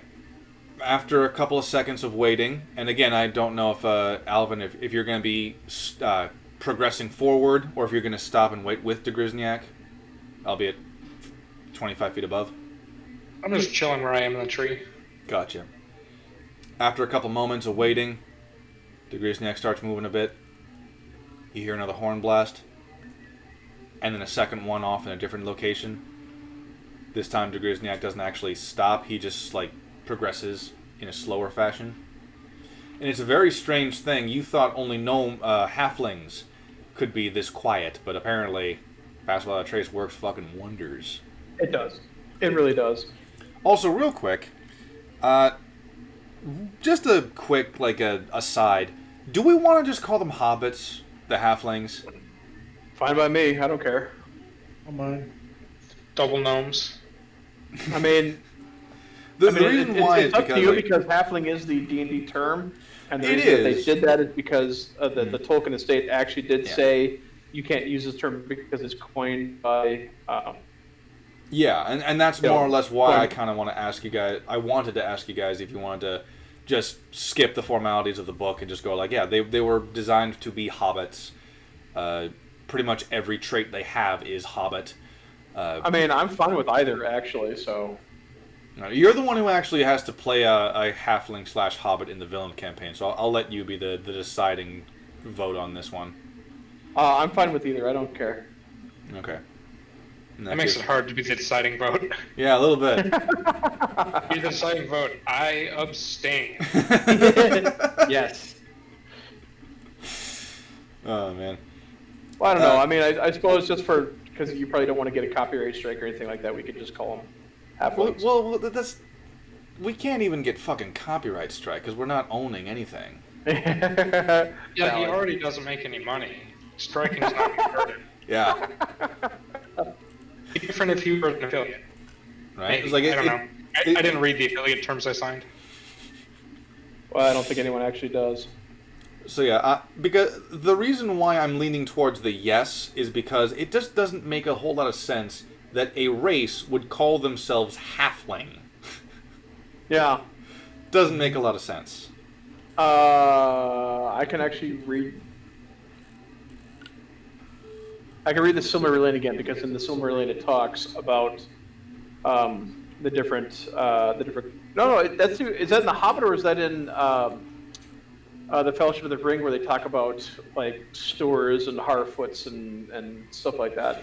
If you're talking about Bilbo naming off the various families, it's in Lord of the Rings. This is actually the different. He talked about 3 different, I think, actual races of hobbits, and I don't remember. There was a numerous race of hobbits that were that dwelled on banks and shores and actually did. Go in boats and swim. That's Smeagol.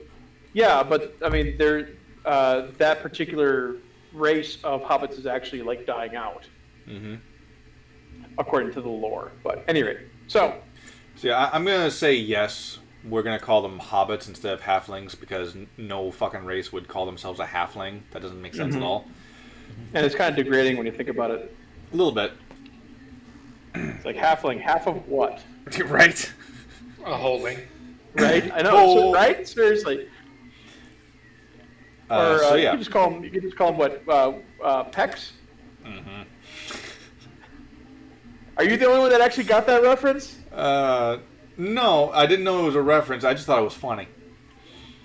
Like, it was by itself. A reference to the movie Willow? I didn't see that movie. Okay. Movie. I've heard good things about it, but I haven't seen it. Yeah, it's pretty good. It has some serious nightmare fuel for kids, but so in other words, a good movie. Yeah. Pretty much. I'm going to say this right now. I wish more movies these days went down that path because, quite fucking frankly, kids need to have that nightmare fuel. Yeah. Children need to have that nightmare fuel when they're young so that they can handle it when they're older. Yeah. We stand traumatizing children in this house. So anyway, is that word too new for you? Stan? I mean, I was just gonna keep on going with the game though. Like that was a good stop point to. Thank you, Carl. So. All right, fair enough. Progressing forward, Stan? You keep on moving, and you don't hear any horn blows for a good 10, maybe 15 minutes. You notice, real quick. Actually, I'm gonna have all of you roll a general perception. Do I get my bonus for my glasses for that? I'd actually say yes. 15. Oh yeah. Okay. 16. Second. I'll be right back. All right. I mean, I got to be honest. I don't know why elves and half elves don't get like advantage on on perception checks when it comes to hearing, because with those pointy ears, you think that they would have like really good hearing. Well, that's just the. That's a. That's just the skin. That's just the skin. That's not necessarily like, that's not exactly like the hollow points of a dog's ear or anything like that, where it's like louder or anything like that. I know next to nothing about hearing.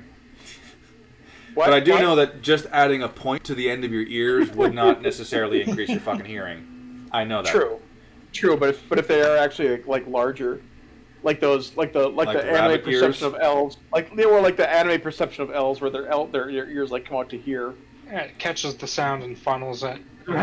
Yeah, well, I've seen Looney Tunes. Okay, so I came across this really funny picture. RWBY is not a good show. I liked the first season. I liked the second season. I didn't like the tournament arc in the third season, and every season past that has been really, really bad.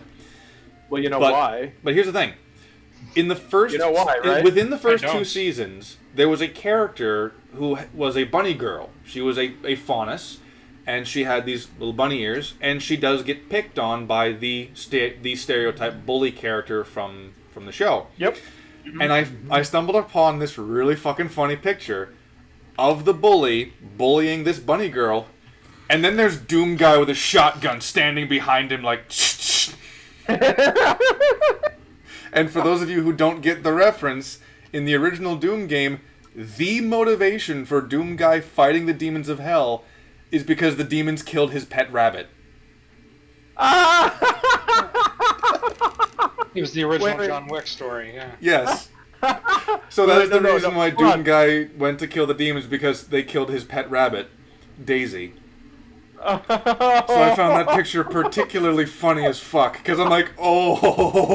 Wait, hold on. Okay, come on.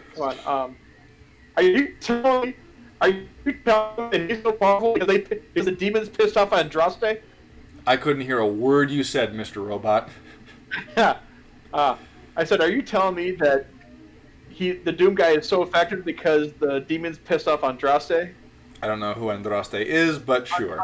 Andraste is the Celtic goddess of war, and apparently, she apparently likes rabbits, and whatever side doesn't kill a rabbit, or whichever side kills a rabbit, gets her disfavor in battle. That seems fair. No, that is lore. That is lore. I mean, if anything, the Doom Guy would be a paladin. Yeah. Like, I will strike you down with righteous vengeance. You only get so many divine smites per round. The fuck you just say? But yes, you don't hear anything for about a good 15 minutes. And then you just... Sorry. Kala, did you roll your perception? I almost forgot to do that. Because we had 15, 16... Yes, and it was a grand total of fuck. A grand total of fuck. All right. Roll a 15, so... I cast Fireball as a cat. As a cantrip? Are you awake enough to join us, or do you want to keep on powering?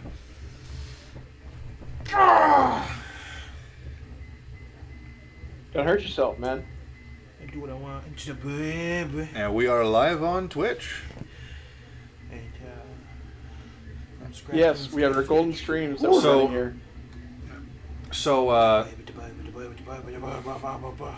while the fourth player is harassing our baby kitty, he's not no baby. He's a fat ass. he's still under a year old. He likes it though. That's it, Zach. Pick that pussy. Anyway, those of you who rolled above a 15, you actually notice that your pace is subconsciously quickened in the quiet. Now, whether or not you do anything about it is totally up to you. You still all feel relatively quiet and stealthy. It's just something that you passively know.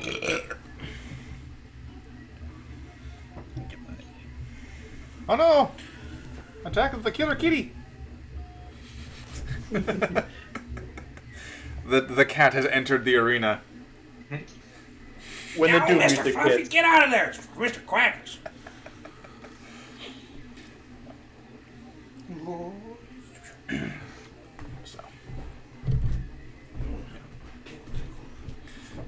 But yeah, that's just something that you subconsciously notice, that you guys are moving faster than you started. Yeah. You keep on going for about another 5 minutes. And you don't actually hear anything at this point. Instead, you smell something.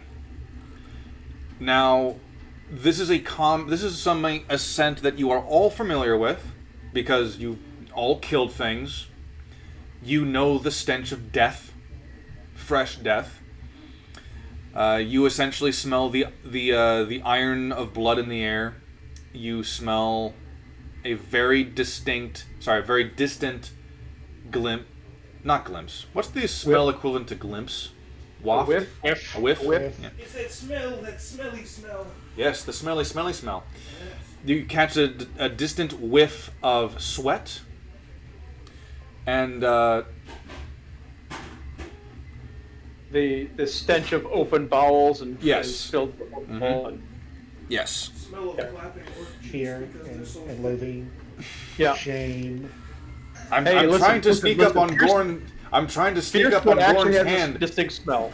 It does. I'm trying to sneak up on Gorn's hand, but I'm dummy thick, and my gnome thighs keep clapping and alerting the guards.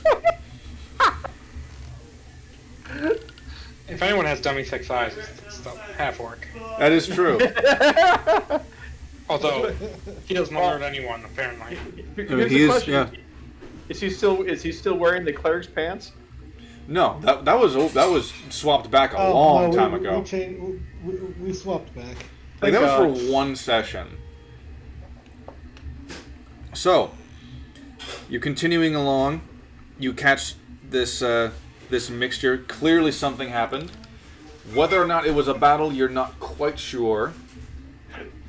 Kalu, you would know this a little bit more than the others.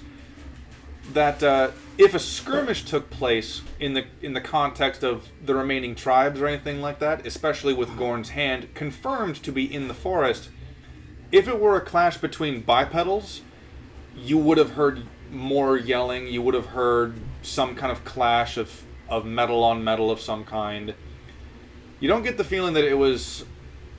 You don't get the feeling that there was a skirmish over land or anything like that. You feel like it's something more animalistic. Where's Big Green? Big Green? Big Green is right over there.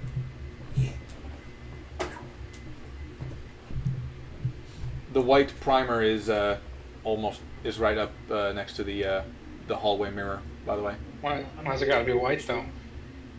Because blue primer, apparently for some fucking reason, likes to bubble up and jam in the nozzle. Oh. Because he like big white things.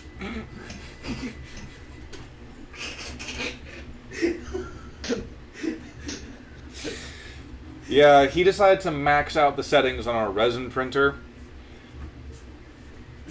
Kalu gets to get stuck in my computer. Ooh. Nice. You printed, but without a hand, and in reverse. Yeah. Who are you pointing at?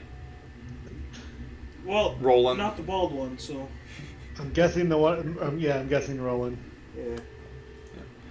Yeah, the resin printer is working, but we're still having a little issues with the resin printer. I just need to figure out Some reason, like for some reason, it prints out things flat on occasion. Yeah. Like, I printed out each character. It said 2 hours. I printed out 5 of you at once. Most of them turned out okay. Elvin, your arm was flat. One of them was like completely flat. There was nothing.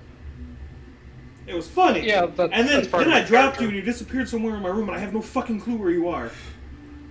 So he's decent at stealth when he's not Yeah, rolling. he's got a stealth ability. He's already missing an arm. I'm gonna step on one of these days and you're gonna hear me fucking scream.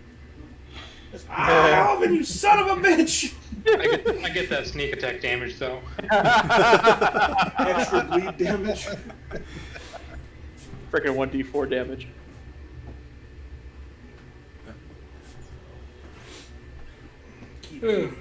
Kitty. Yep. But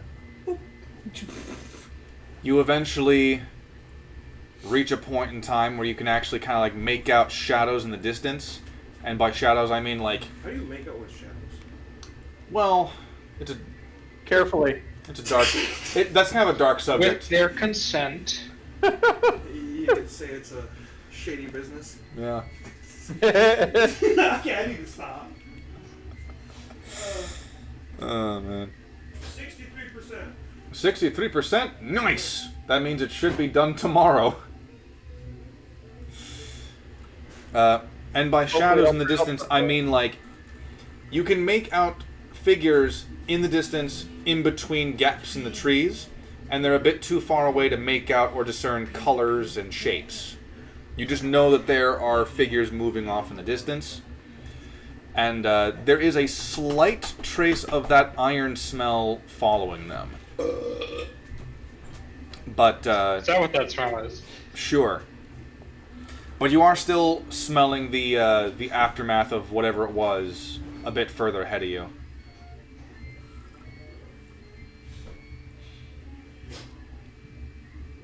Okay, we keep going.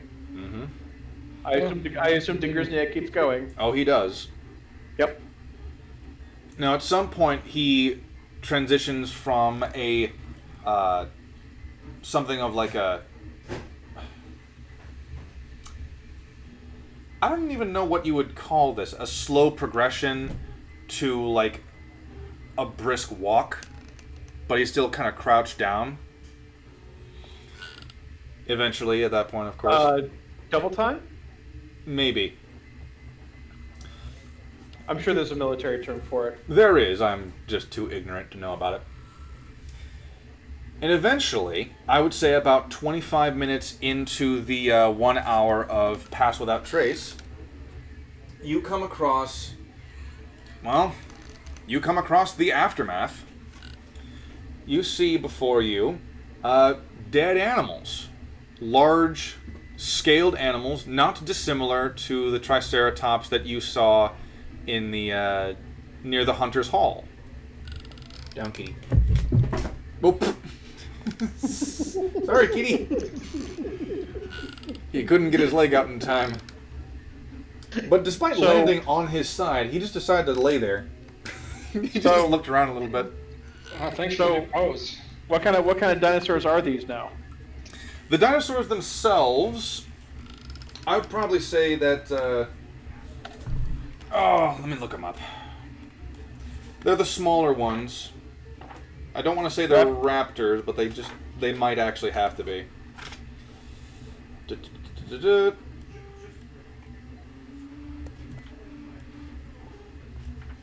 Let's see.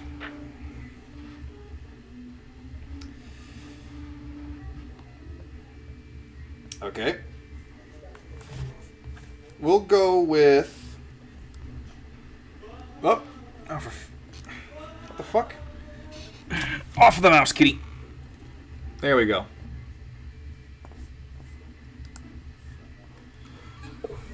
Kitty laying down on the mouse. Well, that just makes sense. Right? Oh, for fuck's sake. We will say that these things are Alliosauruses. I don't know what the fuck those look like. What? Allosauruses? Yeah, the Allosauruses. They're kind of like medium-sized T-Rexes, but with like longer arms. Mm-hmm. Yep. The Allosaurus is a predator possessing great size, strength, and speed. It can run down almost any prey over open ground, pouncing to pull creatures down with its wicked claws. So actually, it's a little closer to what like the Velociraptors in Jurassic Park are, but they're very large, so they're like 8 or 9 feet tall. Yep. So we'll say that that's more or less what they are. Whether or not you guys actually know what they are in character is irrelevant, but for the sake of an image, that's what they are. You've got about 5 of them here. 5 of them all dead. They've been torn open. Many of them have large puncture wounds all over their bodies.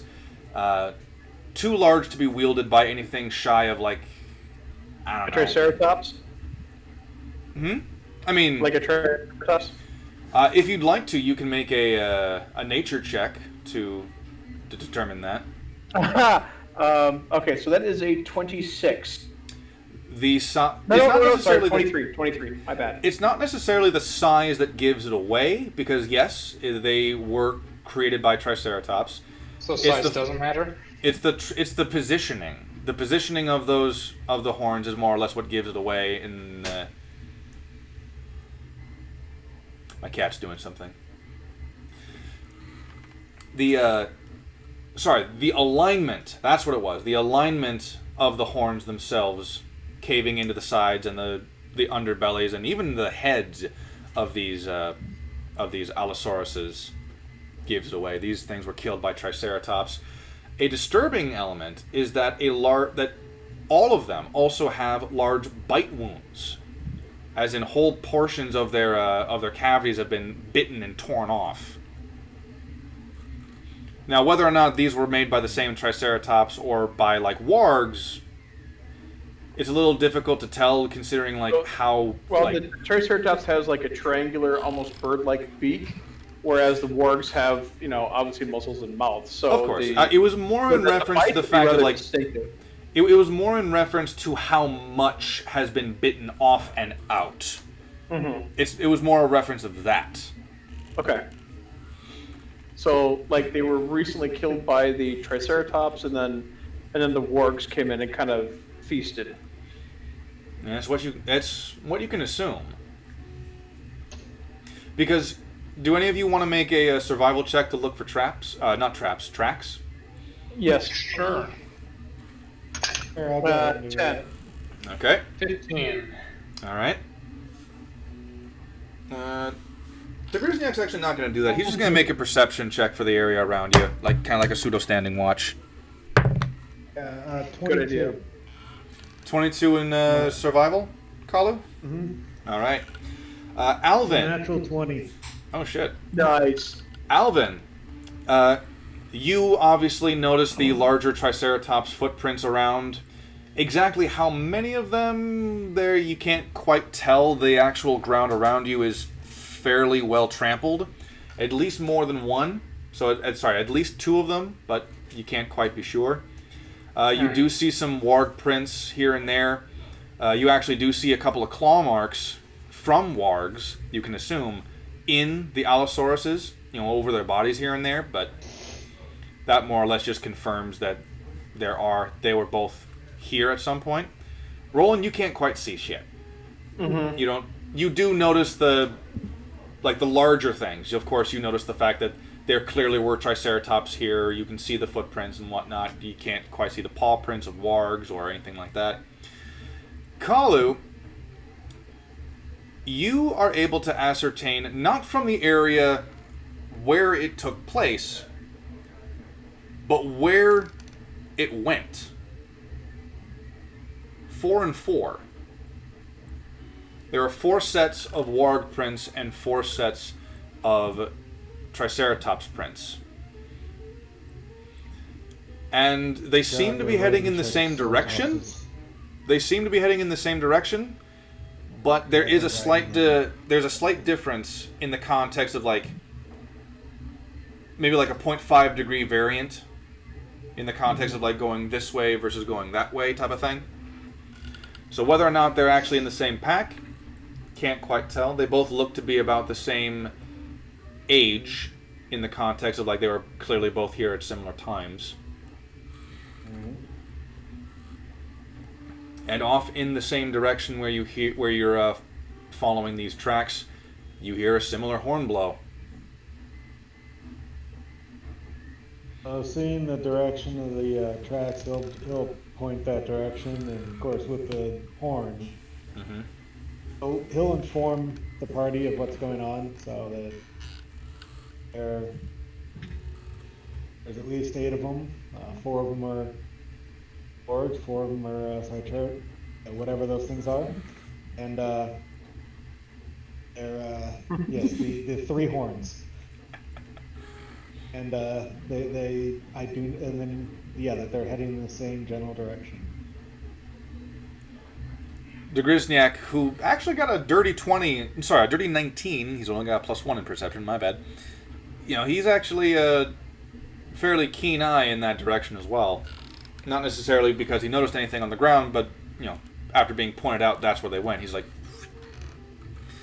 he kind of says out loud to you guys, ever so slightly hushed, but it's not like he's whispering.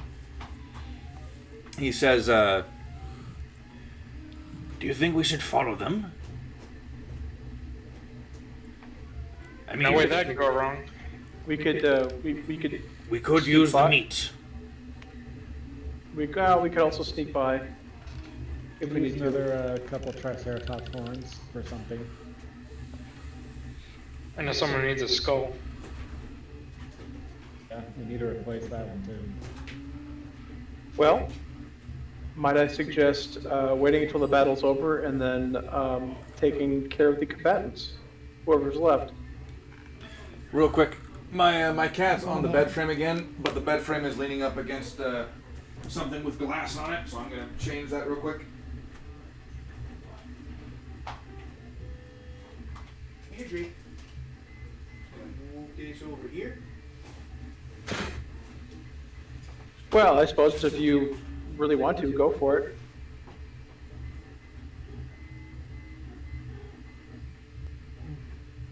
Hey, Alvin. You could go see what they're up to and then make our decision. I think that sounds like an excellent idea. You need a scout? Yeah, if you could. I could also make you something really big if you want, and make you into something really big if you like. I think it kind of kills my stealth if I'm big. Be that big. True. I mean, if you made him into something really big, he'd still be a half our size.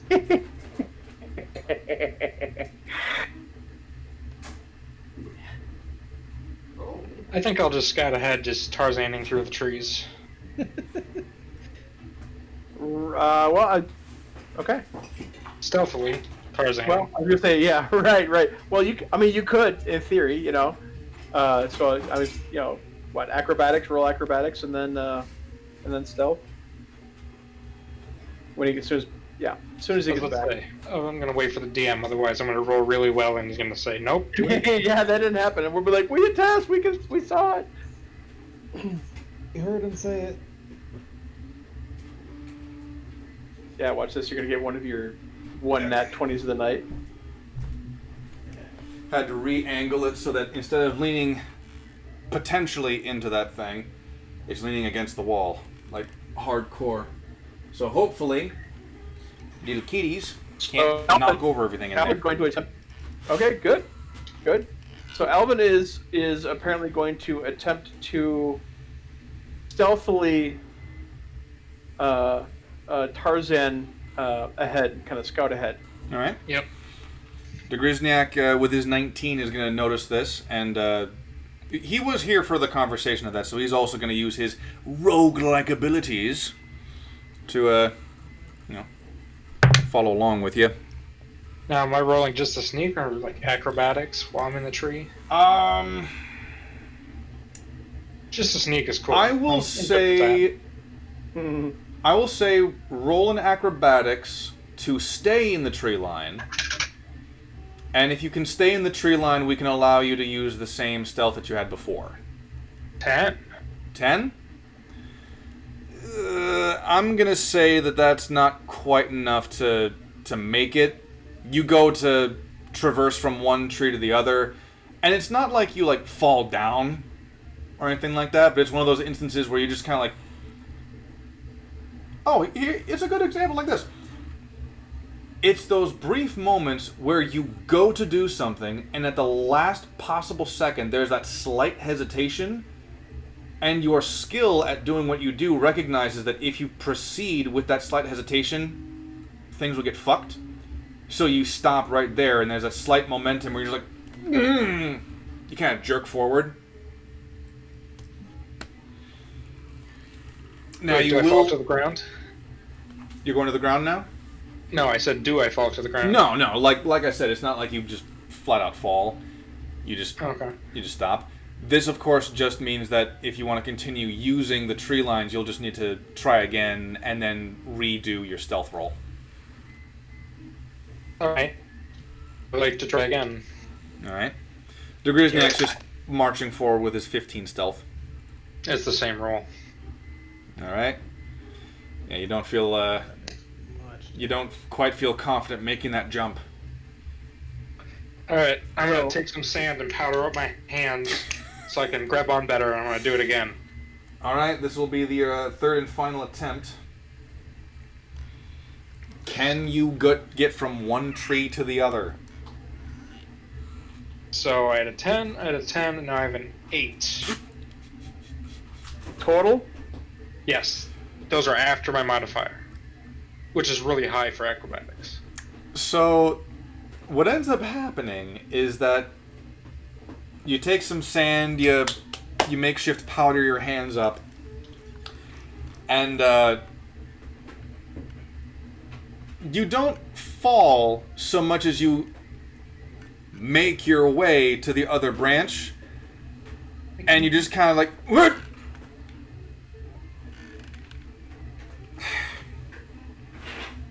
Fun.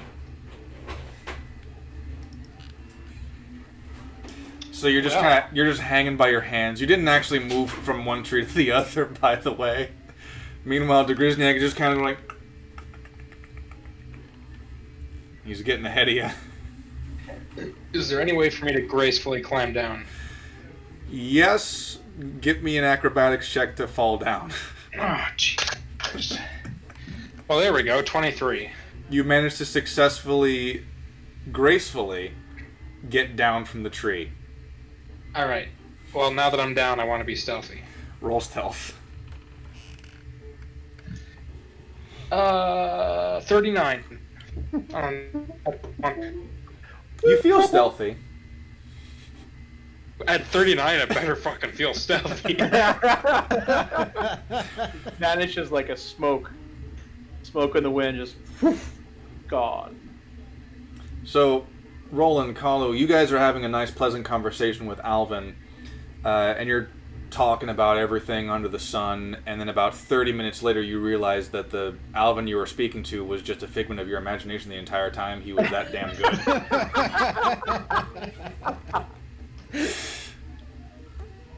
But in all seriousness, Degrizniak and Alvin are moving up. They're feeling stealthy with themselves. Roland and Kalu, what exactly are you two doing at the moment? Are you staying back and analyzing the area immediately, or are you going to wait a little bit and then bring up the rear? I'll wait a little bit, then bring up the rear, and then basically as soon as he catches sight of there's some kind of clearing. As soon as he catches sight of the clearing, he's going to like hide behind a tree. All right. And Kalu? Same thing. He's gonna wait a little bit, and then he's going to move forward. And just so I don't have to do this later, he's going to drop the two shrubberies that he's holding. The shrubbery. And start calling him. Draw his and then draw his sword, so I don't have to make that action. He's not later. Kalu, the half orc. He is Roger, the shrubber. Fantastic. Boo.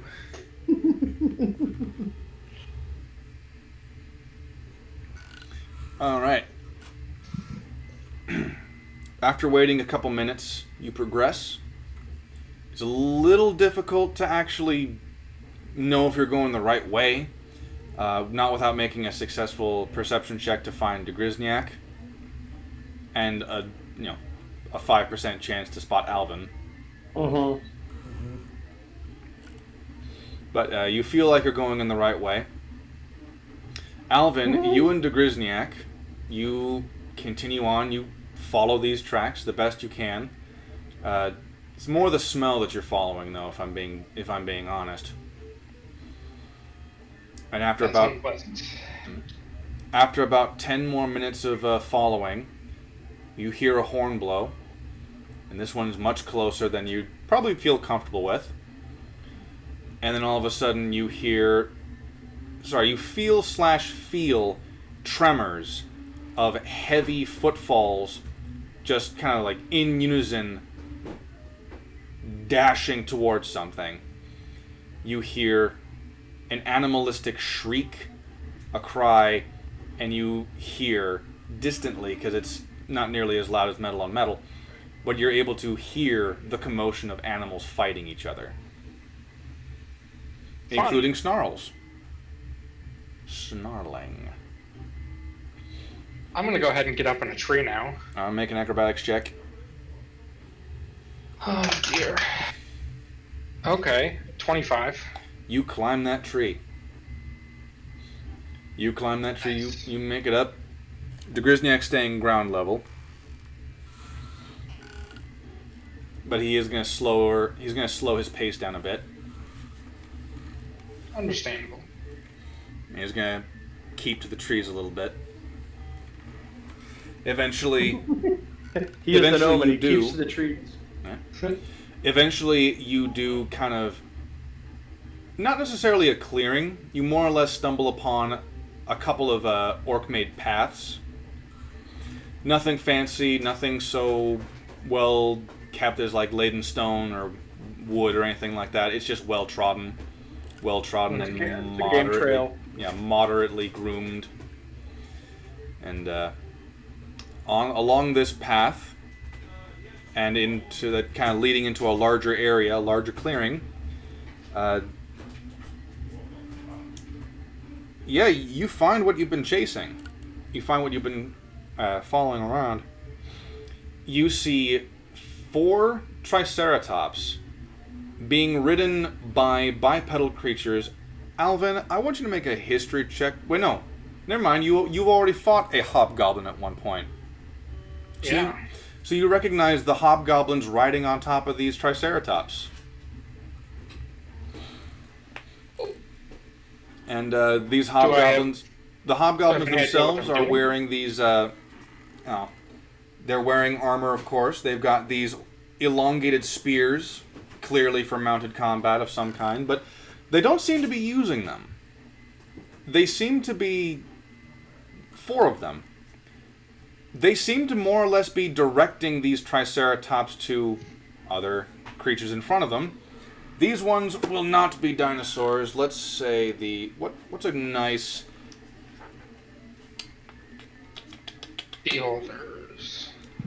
Yes, these beholders in the dragon's forest. Drakes, maybe? No. Is there such a thing as... Yes, there is. You actually see these Triceratops engaging in combat against giant boars. Nice.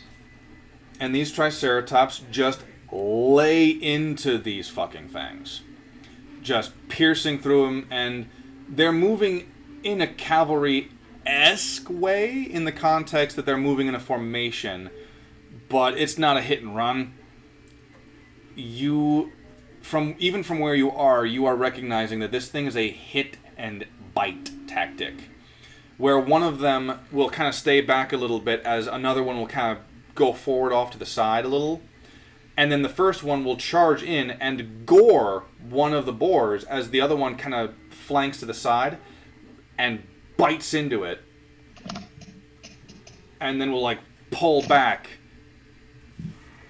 Like, you're being skewered this way, and then you're being bitten into and pulled this way.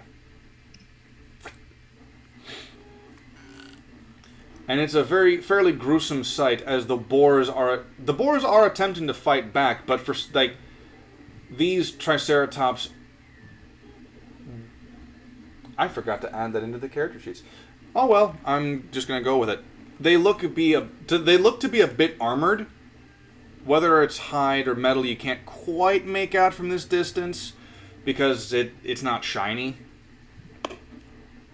And in your experience, there has been moments where metal has just been that dulled that it loses enough of its reflective nature, and it's not in direct sunlight.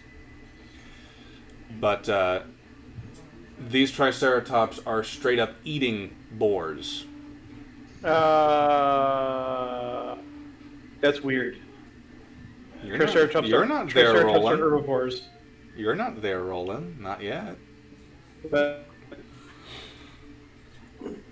do you engage at all yet with this, or do you remain hiding? Me? Oh, I'm not going anywhere near these guys. All right. Smart man. Smart gnome.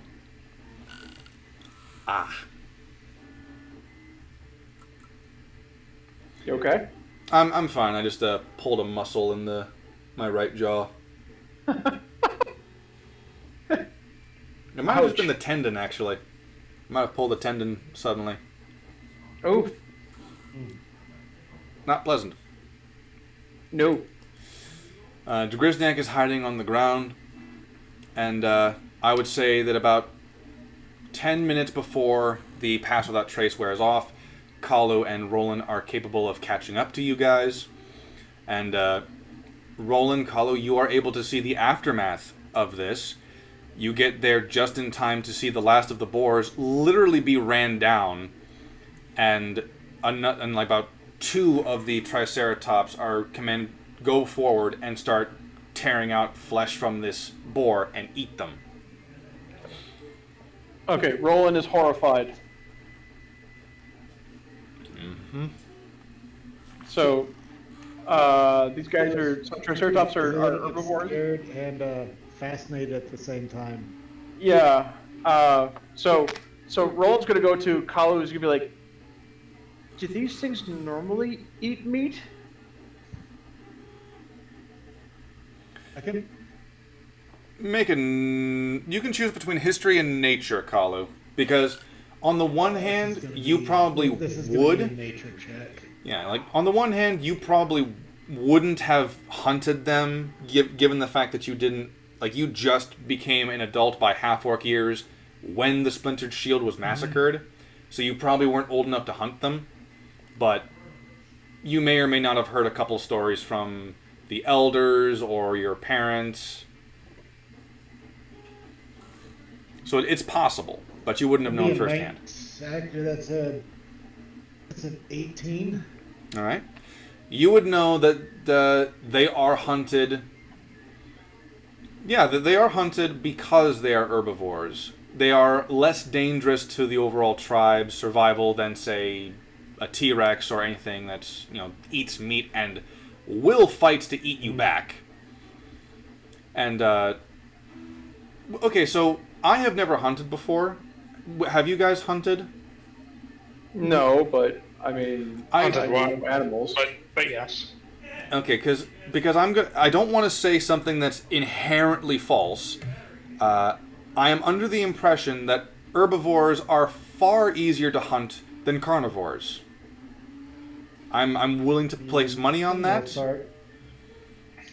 They're more commonly hunted because their meat generally tastes better. When you catch either an omnivore or like a pure carnivore, the meat can taste not as good.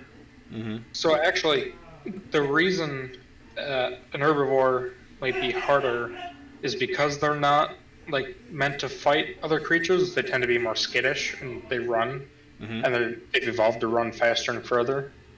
Well, deer, at any rate. Now you do have like the herd animals, like the larger herd animals, I should say, like aurochs or let's see, like muskoxen and other things like that, where they will stay in a pack essentially. Yeah, I'm thinking of things that I've hunted, here in Minnesota and South Dakota. Yeah, deer. Small pests like weasels and gophers. Yeah. I mean, obviously there are exceptions to the herbivores of timid rule. See moose. Those things will fuck you up, but they're also built for war in a way a doe isn't. But herbivores of like a pure herbivore physically cannot digest animal protein. So, I mean, I think the best indicator of how aggressive they are is how big are they? Because the bigger you are, the more likely you are to stay and fuck shit up. Versus it is an unspoken rule that every single animal in the Dragon's Forest that is native to the Dragon's Forest is quite larger than animals in anywhere else. So let's pretend like you've got 2 domesticated house cats, for example. If one came from the Dragon's Forest, it would be about twice the size on average. But that's, But size has nothing to do. Well, okay, actually, I will amend it. Size does matter, especially for herbivores, because it takes a lot more gut length and space to actually break down grasses and other things like that. So, which is why herbivores do actually tend to be larger than carnivores. That's why cows got them stupid big stomachs, is because they got 4 stomachs in them. And stretch them out. Yep. Probably. I don't know, I'm not a cowologist. You mean a veterinarian? No, bovinarian. On Tuesday. He's trying to think. Horse doctor, a large animal vet. I should ask her. Yeah. He's trying to come up with the bovine equivalent to an equestrian. An equestrian is someone who rides a horse, not someone that. No, a veterinarian takes care of animals, like a doctor takes care of people. A bovine vet. Yeah. Well, a large animal vet. Yeah.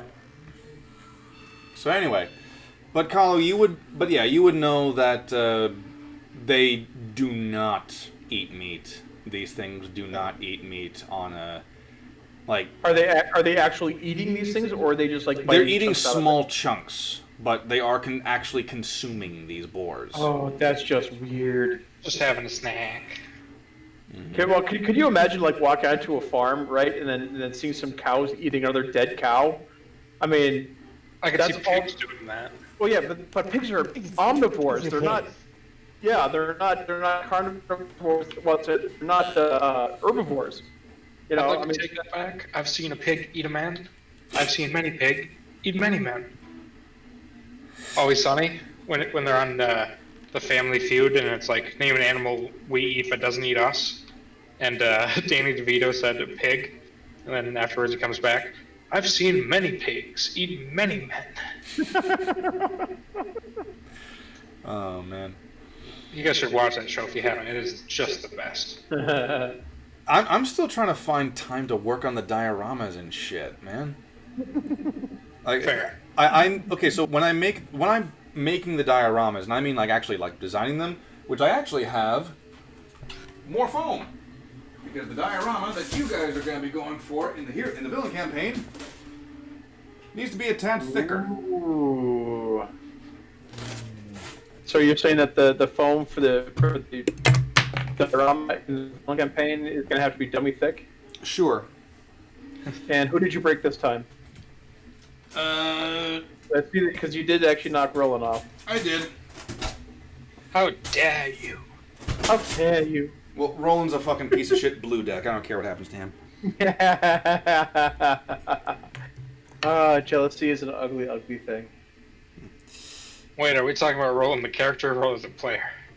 I mean, I was talking about Roland the character. If we want to talk about Roland the player, here's some choice words.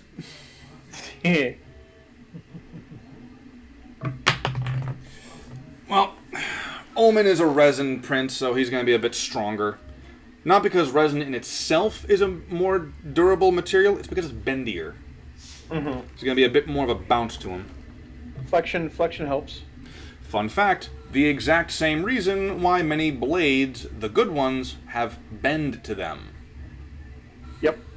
The same reason. Yep. So anywho, I just realized I might need to touch up on Roland's coat, because from a distance it almost looks like his skin and his coat are the same color. Almost, not quite. Might need to touch up on it. Yeah. So anywho, but yeah, you would know that Triceratops are hunted mostly for the meat, obviously, because it's enough tough hide and gives you a lot of But you would also know, and this is just some flavor text, the horns are actually used in the women's shamanistic rituals. You know, they have various properties to them in the context of their shaman spiritualities, as well as now trophies from the men's successful hunts are often given to their women as a show of favoritism, essentially. Like, you have gifted me many strong sons. You are my favorites. Here are the trophies from my successful hunts. Stuff like that. May I?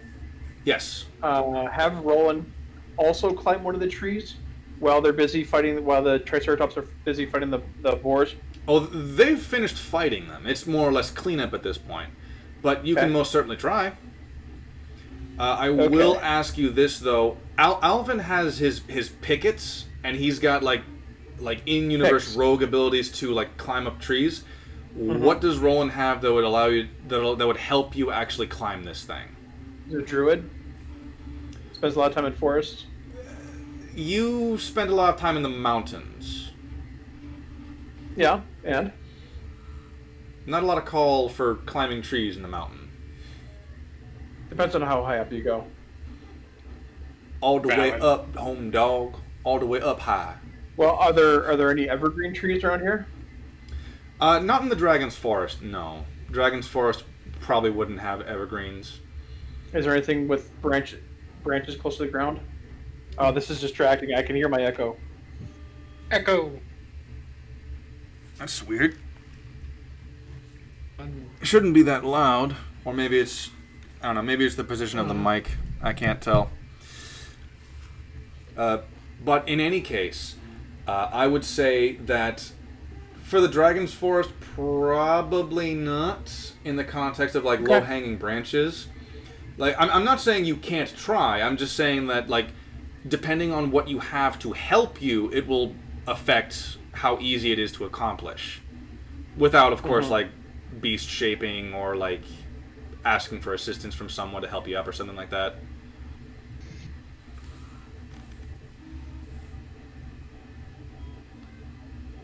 So, okay, Roland's going to turn to Kylo and to Grisniak. I assume that we're within whispering distance? Yes. Yes, you are. Okay. So, Roland's going to turn to Grisniak and Kylo. He's going to be like, you guys really want to fight these things? Grisniak is looking at the hobgoblins specifically and kind of goes like,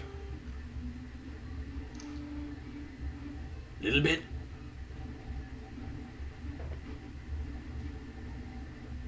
Apparently, Kalu wants to fight them a great deal. I just rolled a percentage and it's a 98. So yeah, he's chipping it a bit. He wants to fight them. I don't know why. All right. Okay, if I cast a spell, is it going to notify the fighters? That would depend on the type of spell. So, like, for instance, if I remember correctly, cast Call Lightning. Hmm? So if I were to cast Call Lightning, I don't necessarily have to hit anything with a lightning bolt. But if I were to cast Lightning, would they necessarily be able to pinpoint me? Well, let me actually look. What does Call Lightning require?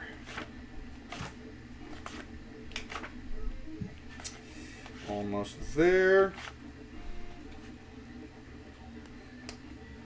Call Lightning. It's somatic material and verbal, I believe. Call Lightning is a verbal and somatic. Okay. So verbal, somatic, but it doesn't necessarily. I mean, that becomes a question. Can I chant under my breath to. That is actually what I needed to bring up again, because I remember having a similar conversation many moons ago, where we ran into a similar situation where we had to kind of decide if someone could just... I think it was one of those instances where you guys might have been not necessarily gagged or anything like that, but, like, people were keeping a close watch on you or something like that, and, like, we had to... We were trying to discuss how loud someone needs to be before the somatic basically becomes a murmur, at which point there's practically no reason to have verbal components.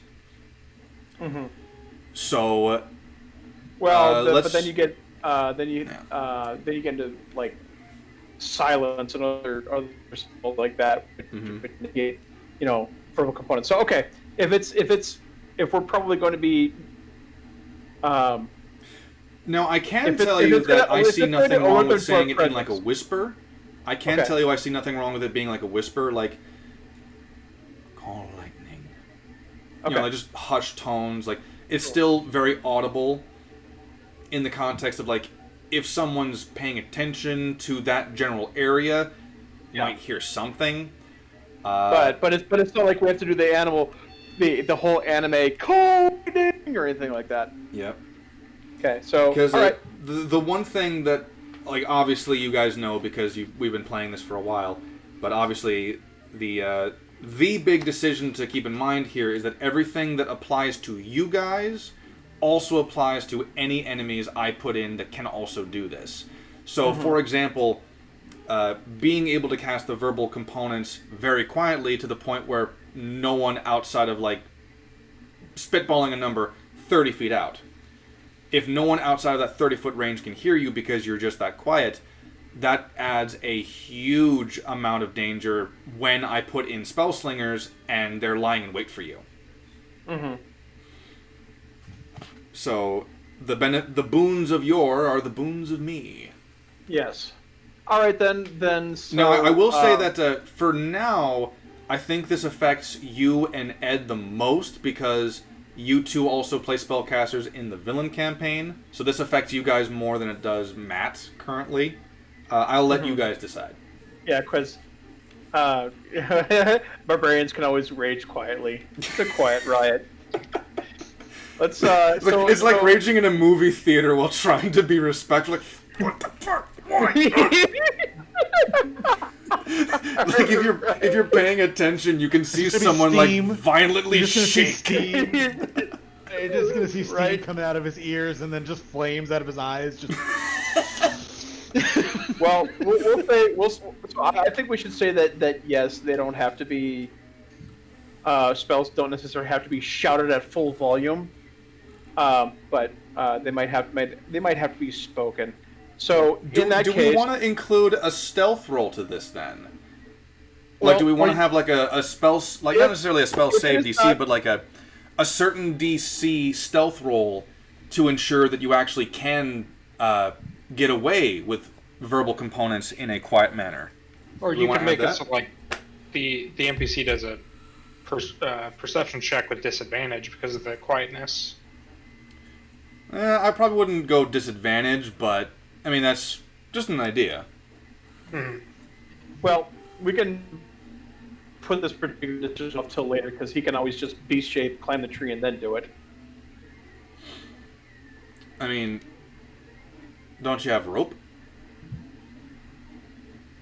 Yeah. Okay. But going back to the climbing the tree thing. Right, but seeing a large cat climb a tree is a lot less immediately threatening than it is seeing an obviously bipedal intelligent creature climbing a tree.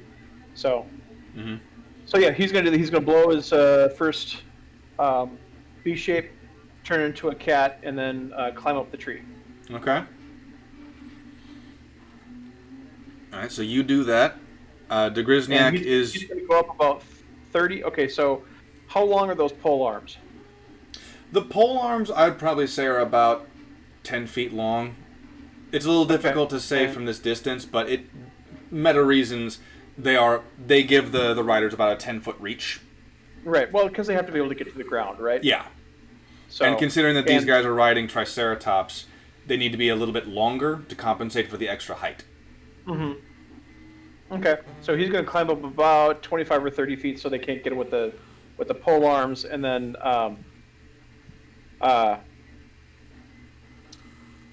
drop the B shape. All right. I'm actually just imagining that Bayonetta thing where you just transform into that panther or ride up a fucking wall and transform back. Yes, absolutely. All right. Alvin, you and Roland are currently in the trees. Not the same one, but you're close enough where you saw what he did. They're in the trees, man. They're in goddamn trees. If I could do the Predator sound, I would. I was thinking more of a Vietnam type thing, but... Oh, really? Because I remember that being in the Predator movie. The good one. The first one. Oh. I just know the VC liked to hide in trees. I don't know where that quote came from. Good old Charlie. Yeah. So, Carlo, you and Degrizniak are currently on the ground. Yep.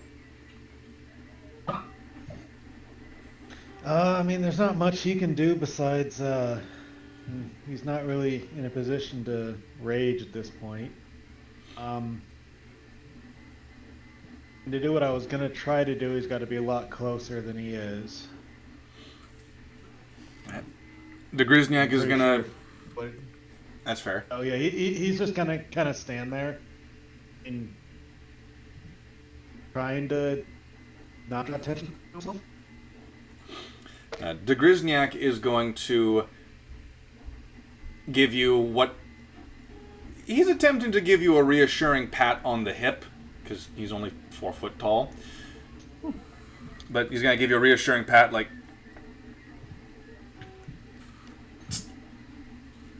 And he's going to stealth to get kind of like a flanking position. Okay. So Alvin, you notice the Grisniak, he's trying. He's not bad at the whole stealth thing for a 58-year-old goblin. Remember, he's got a +10. That's right, he does.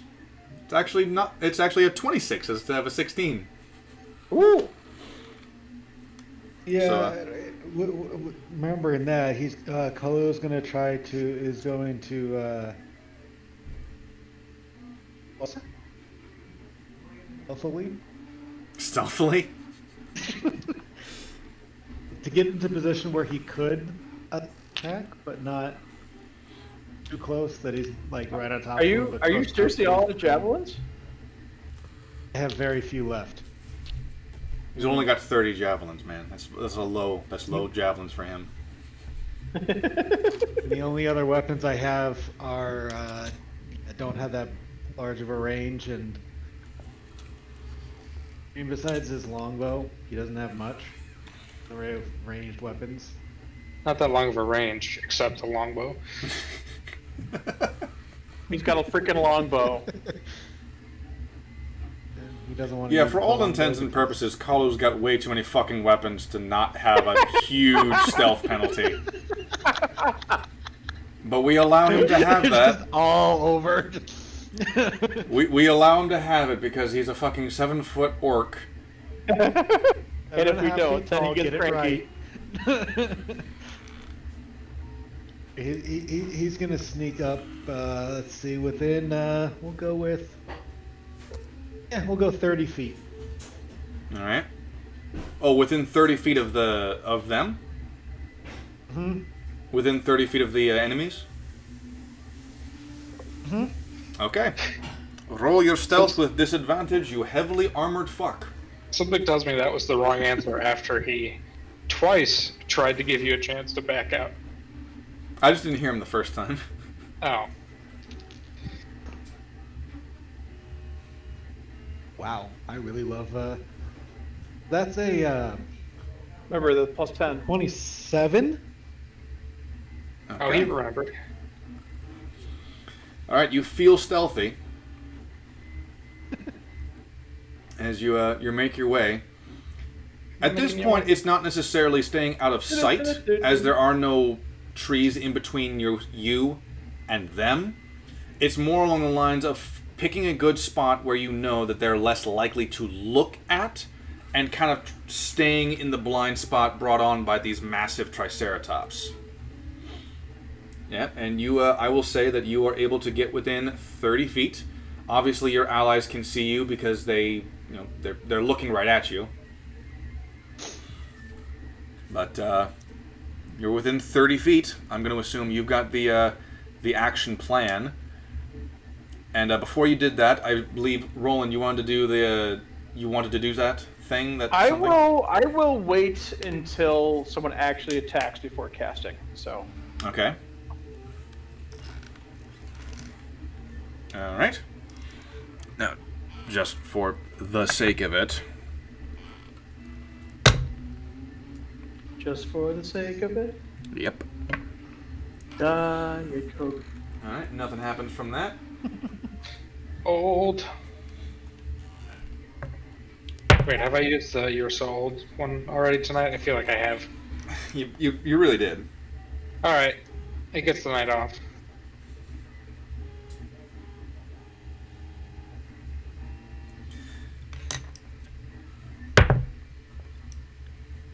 Wow. All right. I'm pretty sure I just got seen. All right. So, you have made it this far. You're within 30 feet. I'm assuming you're the one with the plan specifically. Alvin, are you waiting for anything specific? Just holding. All right. As soon as initiative starts, I just want to be at the top. Yeah, Degrizniak is doing a similar thing where he's got his loaded crossbow. Slowly.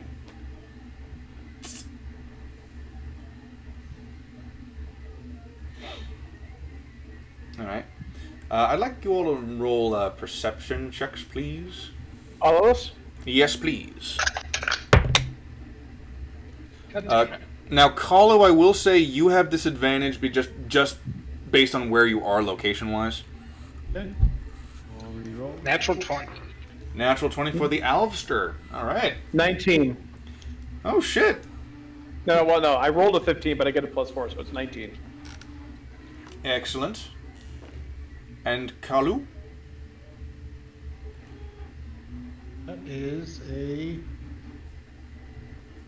I do math. God damn it. You have a +2. Without disadvantage, that would have been a natural 22. That is a 16. A 16. Okay. Still not bad. It is not bad at all. But still not good enough. And I'm glad you told me disadvantage because I did roll a 2 on my first one. I was like, fuck. Disadvantage. Ah, shit. Wait. So you're telling me that you rolled after I said roll perception, and then I clarified disadvantage for you, and then you rolled 2 more times? Okay, so we're gonna go with the 2 this time. Before you had told me to roll perception, I was sitting there just rolling. I'm like, let's just see, because I know. Oh, before I said that. Okay. Yeah, I was like, before you roll something, I was like, 2. Shit. Gotcha. Let's roll perception. So, Kahlo, you don't quite notice this because you're focusing on staying out of the limelight of the hobgoblins, and you're focusing on your stealth. Alvin, you notice this first. Not necessarily because you see or hear anything. You smell something. You smell the iron in the air. And it's not from in front of you. It's from behind you guys. Ruh-roh. So you smell that. You realize you're not seeing the wargs. So you glance around. You look behind you. Now you turn around before anyone else can notice. You see 4 wargs, atop of whom are more goblin bosses, and they are attempting to sneak behind you guys. Oh, so they know we're here. Yep. Okay. Do they? They're sneaking up on us. Are they sneaking up on us, or are they sneaking up on the trike riders? Can I get some insight on? Are you okay? Drake's hind leg shot out looking for a foothold, and he found my ball. Oh, nuts. Oh. Now try having a full-size husky do that. Oh, God. He got his plum smashed by a pussy.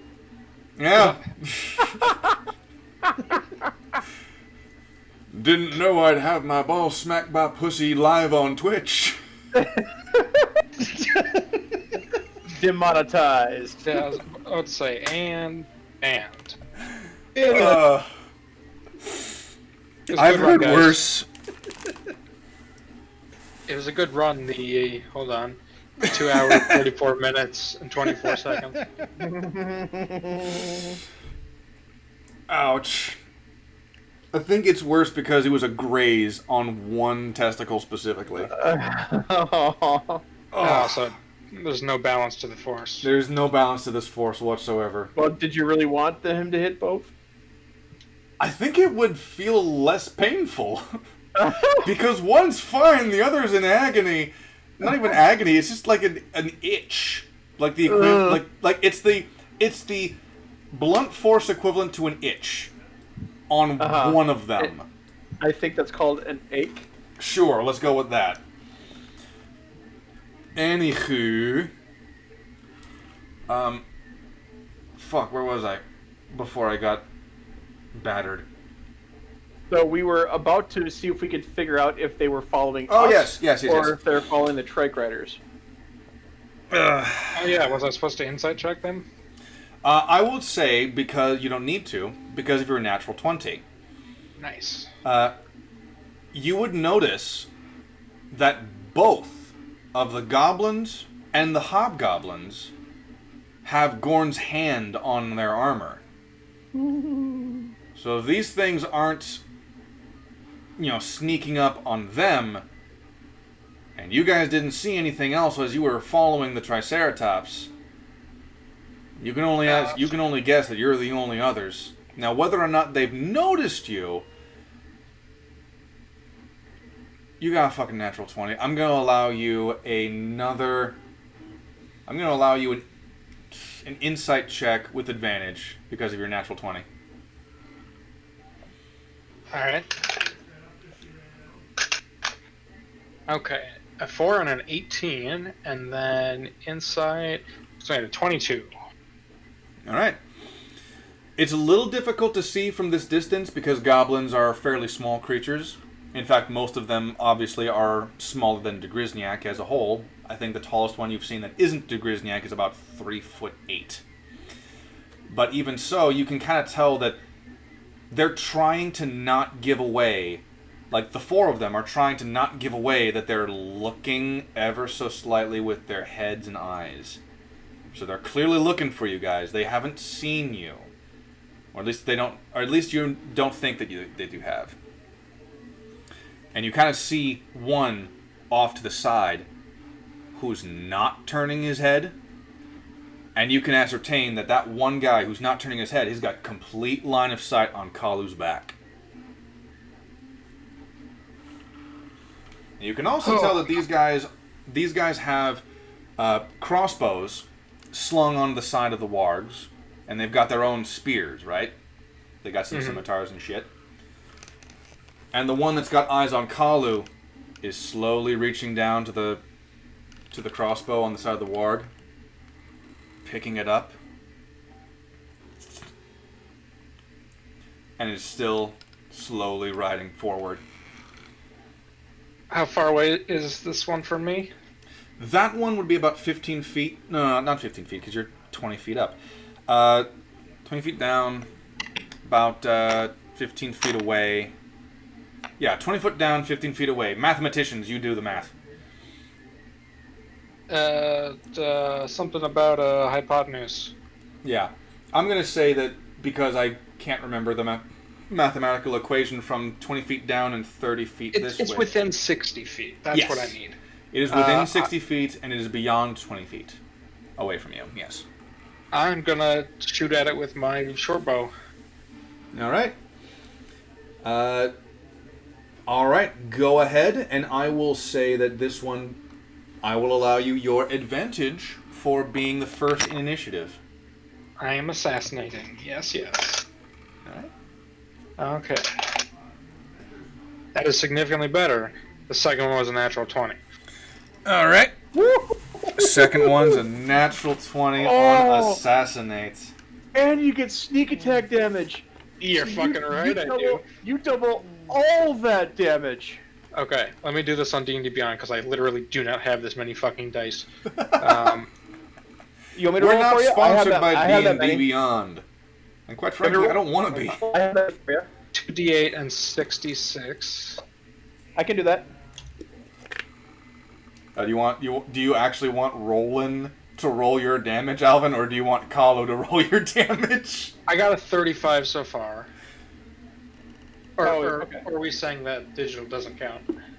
I mean, you announced that you were using not Crit Roll. You announced that you were making your roll with D&D Beyond. Yeah. Now, is that before or after? Is that before or after your modifiers to damage? That is before the modifiers. After modifiers, it'll get to 40. 41 because it's +3 on the short bow. Now, real quick, are you aiming for the Goblin Rider or are you aiming for the Warg? So the rider, the one who has the crossbow pulled. So okay.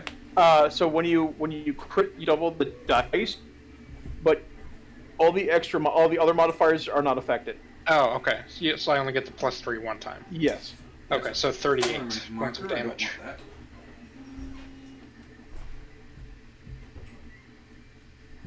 Now you keep doing your mathematics. I'm just trying to find the dry erase marker. We have the number. Oh shoot! I think I have officially misplaced my dry erase marker since the dry board fell off the wall last week. So I guess we're gonna have to try and use our imagination for this. Fucking Poseidon forbid.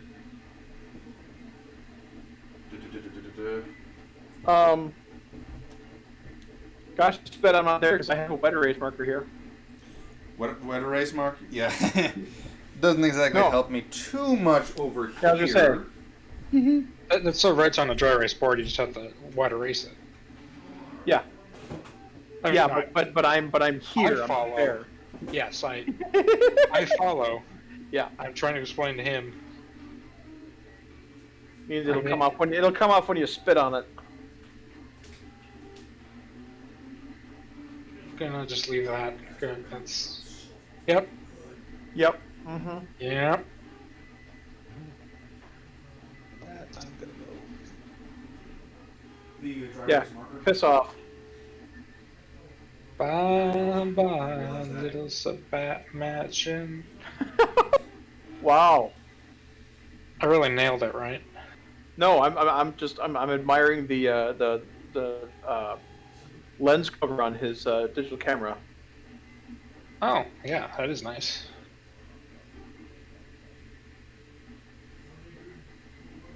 Bye bye, Miss American Pie. Throw my Chevy to the levee, but the levee was dry. Them good old boys are drinking whiskey and rye, singing this'll be the day that I die. This'll be the through day fantastic with that I the die. wag. Wag? With the wag. With the wag. Wag? Wag? Yeah. This battle, Color might die, but if he does, I get to bring in my other character, and our DM's not gonna like that one.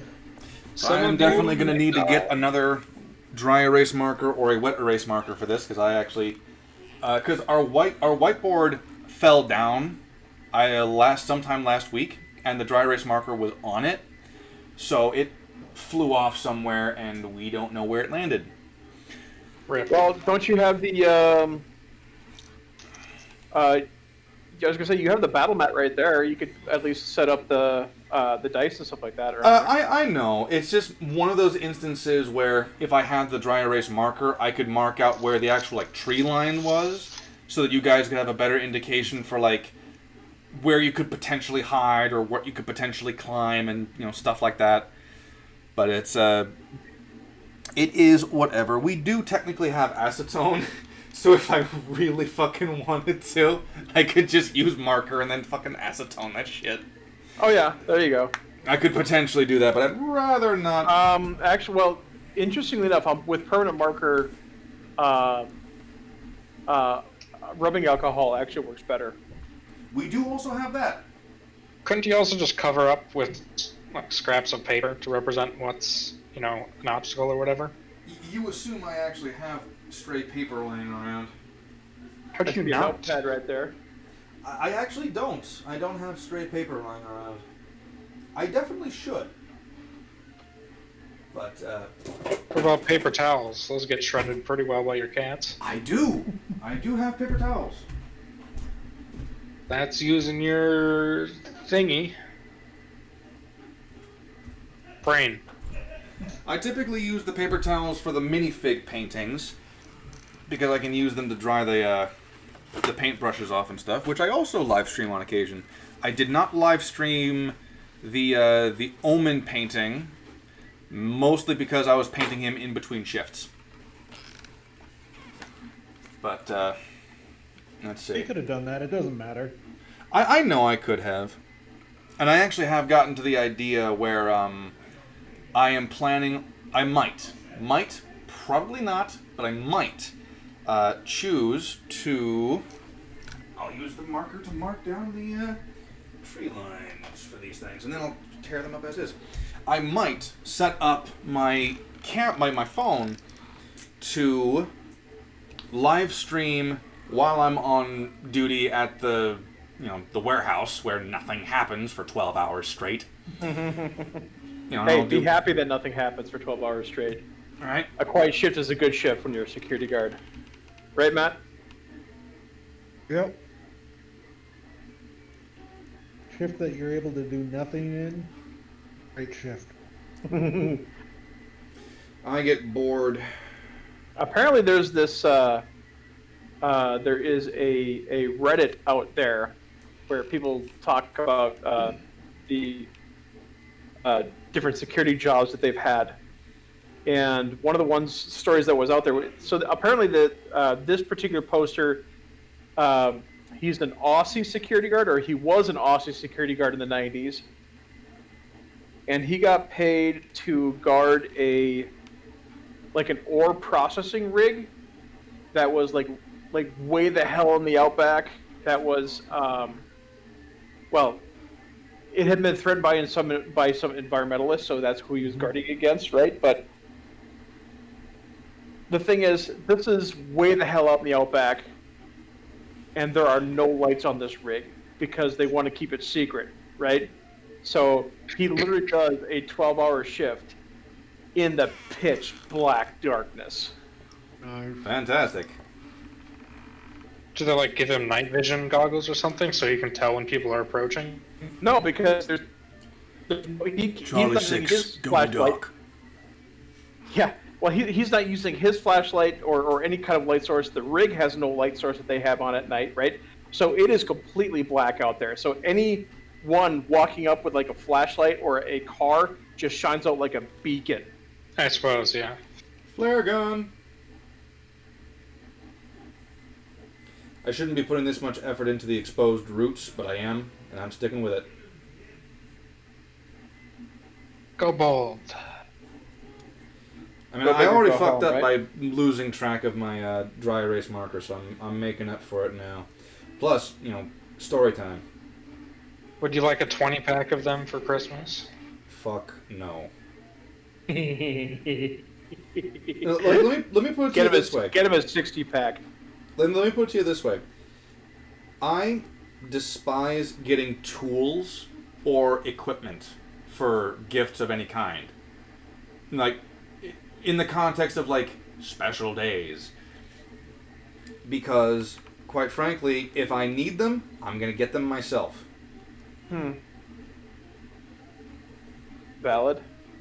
But what if it's one that is less of a need and more of a want, but it's just so pricey, but then someone can get it for you? If it's that, then fine.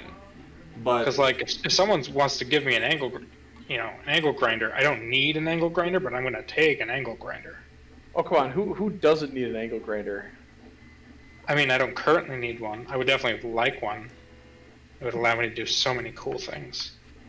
Only some of which are constructing illegal machine guns. First on stream, right? Or follow me on this one. You can just take your shovel and make an assault rifle. Yeah, I care about the craftsmanship, Yeah, I was gonna say, make a shovel. Go big or go home. Make it a shovel. I'm sorry. You act like making a fully functioning assault rifle out of a shovel isn't appreciating the craft. Assault rifle doesn't really mean a lot. That's a buzzword that kind of describes a huge swath of different weapons. Fine then, automatic rifle. Okay, well, felony. But I'm actually pretty cool with that part. So yeah, that sounds fun. Although you can already make a semi-auto shotgun with just like PVC pipe. Wait, you can actually make an automatic shotgun. No, semi-automatic. Semi. Okay. Basically, you have 2 pieces of PVC, one that has like a mouse trap or something in it for a pin, and then you have an opening, and you do plywood or something so they slide in after each other. Huh. See, this is a world I don't know. It's not pretty or efficient or reliable. But quite frankly, if that's all you got, it's all you got. Yeah. And it's better than nothing. Yep. Yeah. So. Hey Ed. But yeah. Yes. Did you hear about the two female tabaxi rogues, felony and misdemeanor? Boo. Fantastic.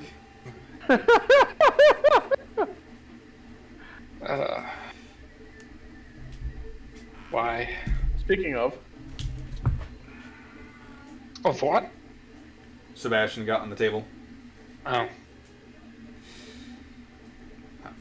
While I'm laying these down, I would like to publicly announce on stream that when and if I actually get the chance to play a D&D character, I would like my first one to be a Kobold Barbarian. Too late. You've already rolled a character. Oh yeah, and who was it? It was the I don't know her name. It was the one out that we did with Hilda. Your roommate Zach. Hilda. Yep. The well, here's the thing. What? I rolled her up, yes, but that was a different time. Wait, so what happened to the person I shot? Huh? What happened to what? What happened to the person I shot? How was that 38 damage doing? I am getting to that in a second. Oh, you did the map. Yes, I forgot. Well, it's not that I had to do the math. It's literally that I had to the get map. this stuff. You had to do the map. Oh, the map. I heard math. The monster map. The monster map. Probably going to tell you that it shrugs the damage off, and the sergeant you see your arrow sink into the shoulder guard of this goblin boss. Just looks down, looks up at you, Alvin, and goes, "Dun dun dun dun dun." Pew pew. It's a ray gun crossbow. A ray gun. Is it a Ray Palpatine gun? We don't talk about that. Why must you people do that to me? A great error has been corrected.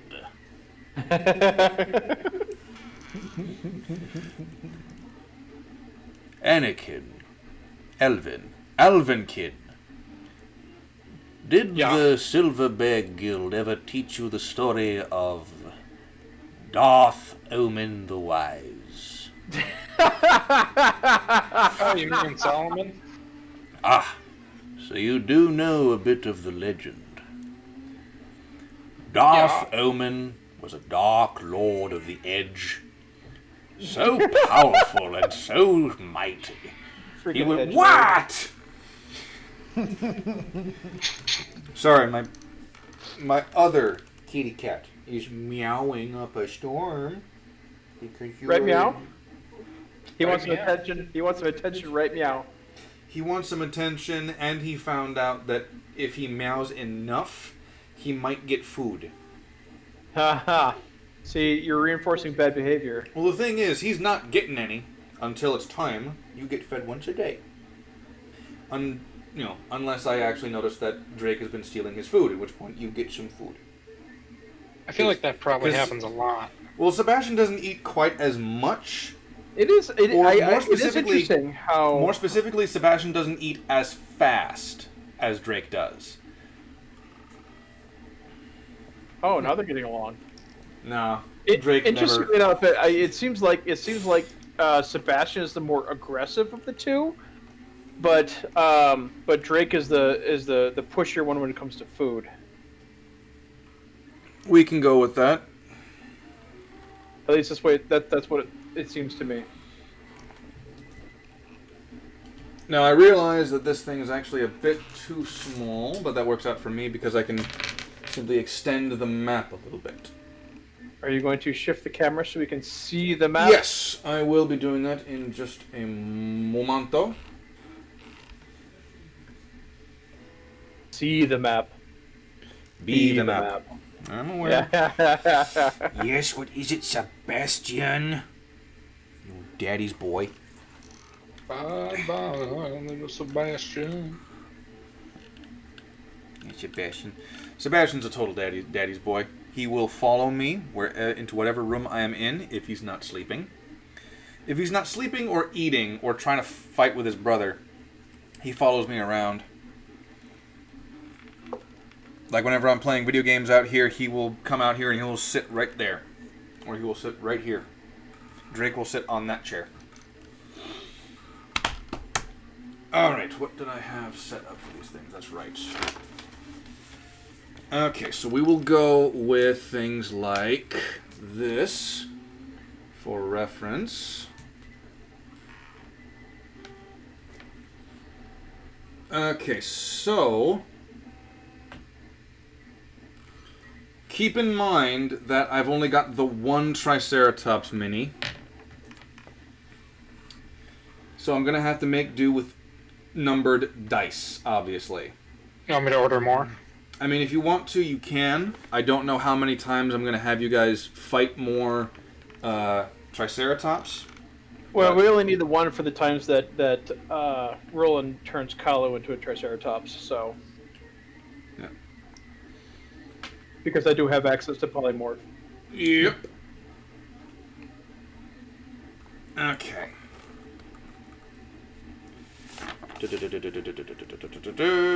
Okay, that's something. Okay. We'll put you right there. You. No, not them. Right there. And we will establish dominance in the world of tomorrow. I'm missing a die here. I'm missing a D10 for this. There's a whole bunch of them on the other side of your DM screen. Well, those ones I know. Yeah. Okay. I'm missing one more, because I've got D12s for the wargs and D10. Actually, no, I don't fucking need that, actually. I don't need that. Because we'll have 7. I make this far more complicated than it needs to be. Wait, no. But then again, I don't have these minis, so I have to make fucking do. Sorry, I've almost bought all of them. Uh-oh. Sebastian's about to crash the map. Yep. There you go, kitty. Yo, you. No, kitty.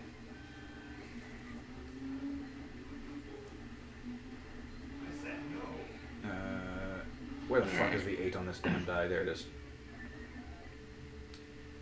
8. There. And 7. I only am now just realizing that I have not eaten anything for a while, and my arms are starting to shake. I'll be fine for now, but I will require substance at some point in time. Substance? I will require something to eat. We'll go with sustenance. Sustenance. Yes, sustenance. I will require sustenance. His sustenance is sus. Oh, you. Pretty sus, bro. And where? And here it is. Alright, so. Actually being able to get back to this, and I do apologize for the obvious I'm flying. You're flying and you can't get up. Okay, so this is where things get a little strange because I can't do this manually anymore. Bless you. Thank you. Okay, totally professional here. I've only got the one fucking camera. Okay, so can we see the map? We can see everything except for the ones on the edge. Yep, there it was. There we go. Okay, so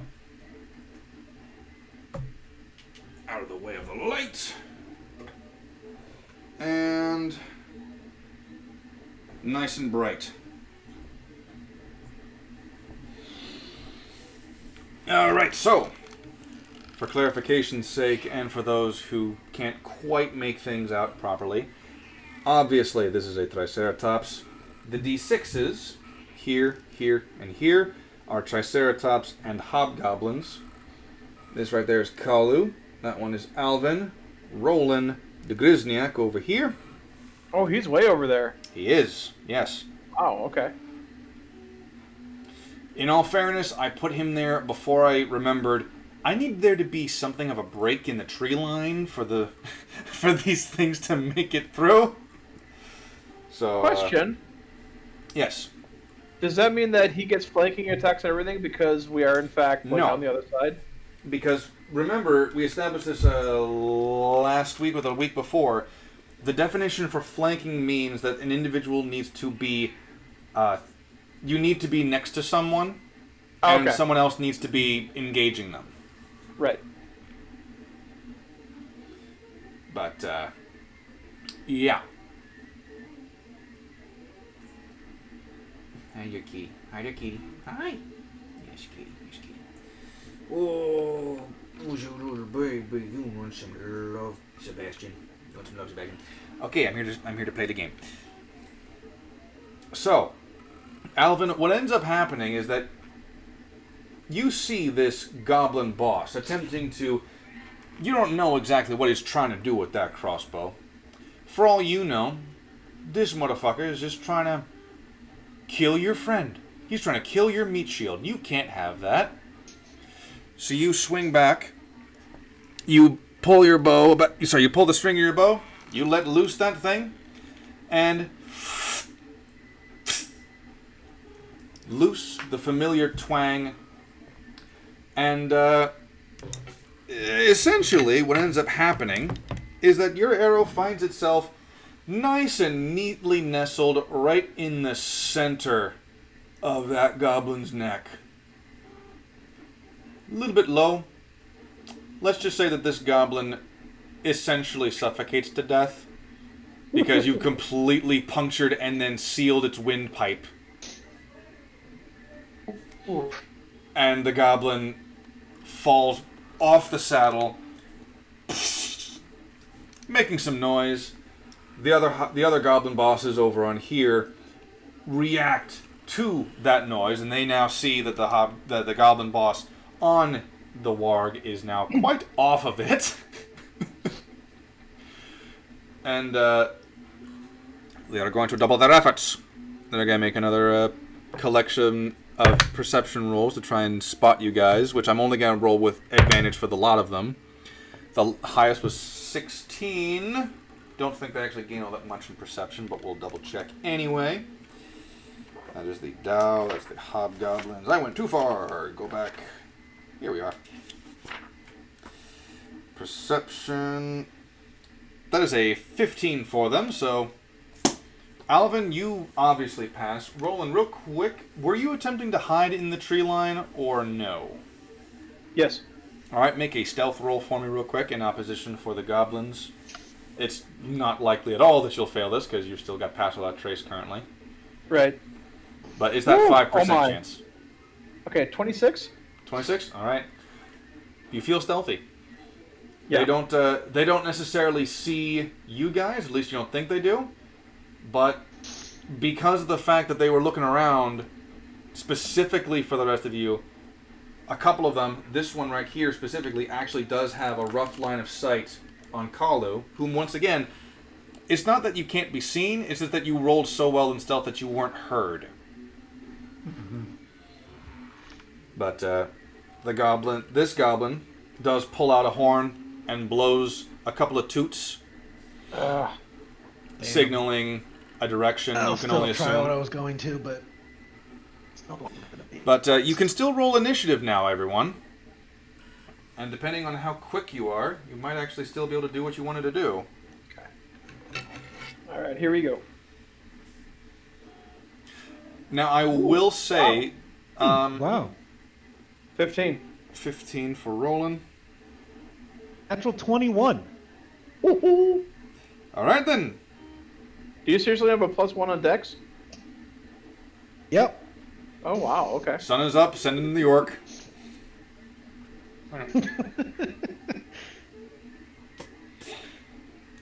And Alvin, what's yours? What check was this? Initiation. Initiative. Initiative. Oh. Shiza, 15. Go order. 15 for Alvin, you said? So Alvin goes first because he's got the higher Dex. All right. And the Grizniak got a measly 8.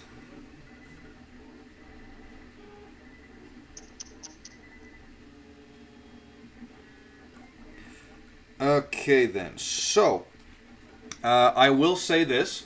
Roland, you said that you were holding your action to cast a spell for when someone does something, right? Yeah. Alright, so I need you to make a quick perception check to notice what Alvin did. Because something that I didn't get to cover because of the bullshit that happened was that you, after Alvin saw what he did and moved to intercept, you also saw the goblins and wargs. Yeah. So, and Kalu, you got a 19 on perception back then too, right? I believe you did. Mm-hmm. Yep. So you also would have heard them, not necessarily see them per se. Mm-hmm. But, so yeah, so Roland, you don't necessarily notice what Alvin did, but you do act after Alvin and Kalu, so technically speaking, you can get your held spell casting as soon as Kalu and or Alvin does something else. Cool. So Kalu's up first. Alright, let's see if I can actually do this. I don't think I will be able to. Alright, because I wanted to do a couple things, but I think I'll be able to. Now, while you think about what you're doing... well, I'll ask you, and I'm not sure. Would I be, if I attack one of them, I still be able to run and do something else to another one? If you've got the movement to do it, I believe you can move, hit, and then move, hit. Stuff like that. It's one of those instances where, like, when you choose to take the attack action, you've got multiple attacks. That's what you can do in a round. So, for example, it's not like you can attack, move over to someone else, and then read them a bedtime story. Like, pick up an item and use the bedtime story, right? But you could, if you got the movement speed, you could run, hit. So theoretically, I could throw a javelin, run over, jump on the back of one of the Triceratops, and try to ride it. That, on the other hand, is a matter of, I believe that would be an acrobatics. It would be an acrobatics to get up onto the Triceratops. I would say that I'm going to say this, I will allow it, but the acrobatics would be with disadvantage because you had to spend energy attacking something. Okay. I'll consider it as an extension to the running and jumping thing. Okay. I'll consider it a natural extension to that. Brennan. Oh, I'm going to... I apologize. A quick question. So pass without trace means that we leave no mark behind. Yes. Were those wards tracking us, or did they just happen to be coming to assist their fellow riders and then just stumbled upon us? Do you actually want the meta-knowledge? Yeah. The meta-knowledge is that they did not see you. They had like a 15 in perception, and all of you were well hidden. It was literally just the fact that Kalu was standing out in the open. That's the only reason why they spotted you. Otherwise, they would have just been doing that thing where you always wait an extra like minute before the last rider passes. Mm-hmm. It's literally just that thing where they were using a formation where the Triceratops riders were going ahead and they were doing their own thing, and then the wargs were basically scouting for people following them. They did not see you until Kalu was out in the open. Okay. Like, had Kalu remained hidden for, like, not necessarily, like, passing blame or anything, it's literally a matter of, like, had he been, like, had he remained physically hidden for, like, a few more minutes, you would have seen the wargs eventually sneaking up on you, and they might have sniffed you out, but again, that would also have been a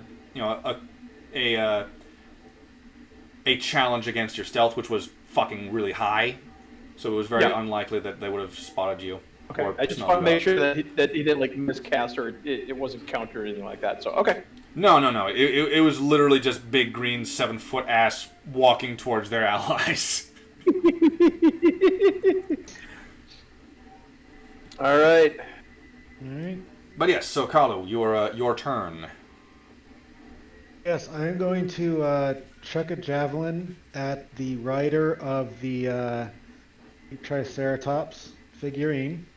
Yep. At the Triceratops or the rider? I'm going to chuck it at the rider of that. I'm just calling that's the one I'm aiming at. Gotcha.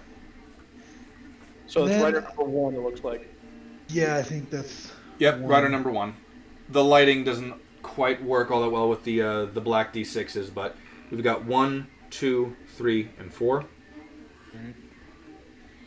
And then... And we are assuming that all the Triceratops take up a 3x3 square, because this one does. Yep. It's a huge creature, so yeah. Yep. So after I do that, I am going to run over there because I'm well within my 40-foot movement speed. Mm-hmm. And I am going to attempt to... Oh wait, that's 2 different actions. Shit, I really can't do that. Oh wait. I was going to run over there, jump onto the Triceratops, and try to ride it, but I forgot that I'd also have to grapple the damn hobgoblin on top of it. Yep. No, you could try that, though. You could use your acrobatics to, like, running and leaping. Again, simply because you're trying to do that and grapple afterwards, that would be, with the first one would be with disadvantage. Actually, no. Yeah. I would let you choose. I would let you choose the disadvantage to the acrobatics or to the grapple. Because you would, it's essentially the argument of which action are you putting more effort into, type of a thing.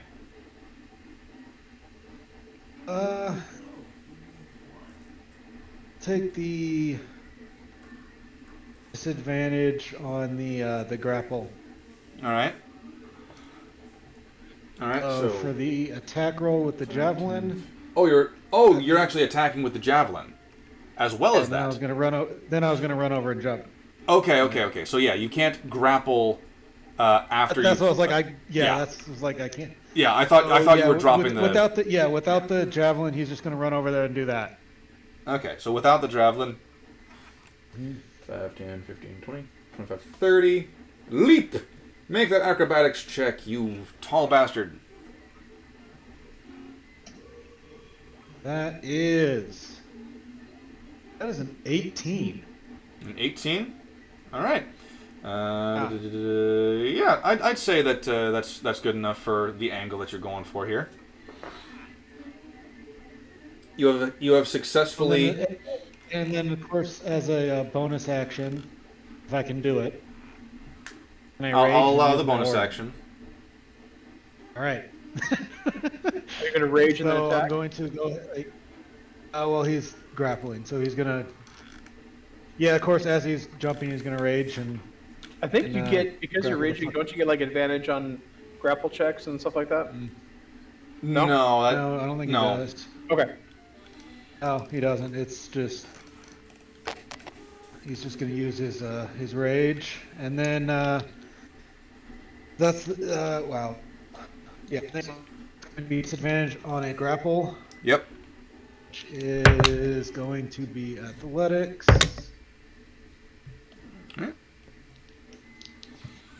Jesus.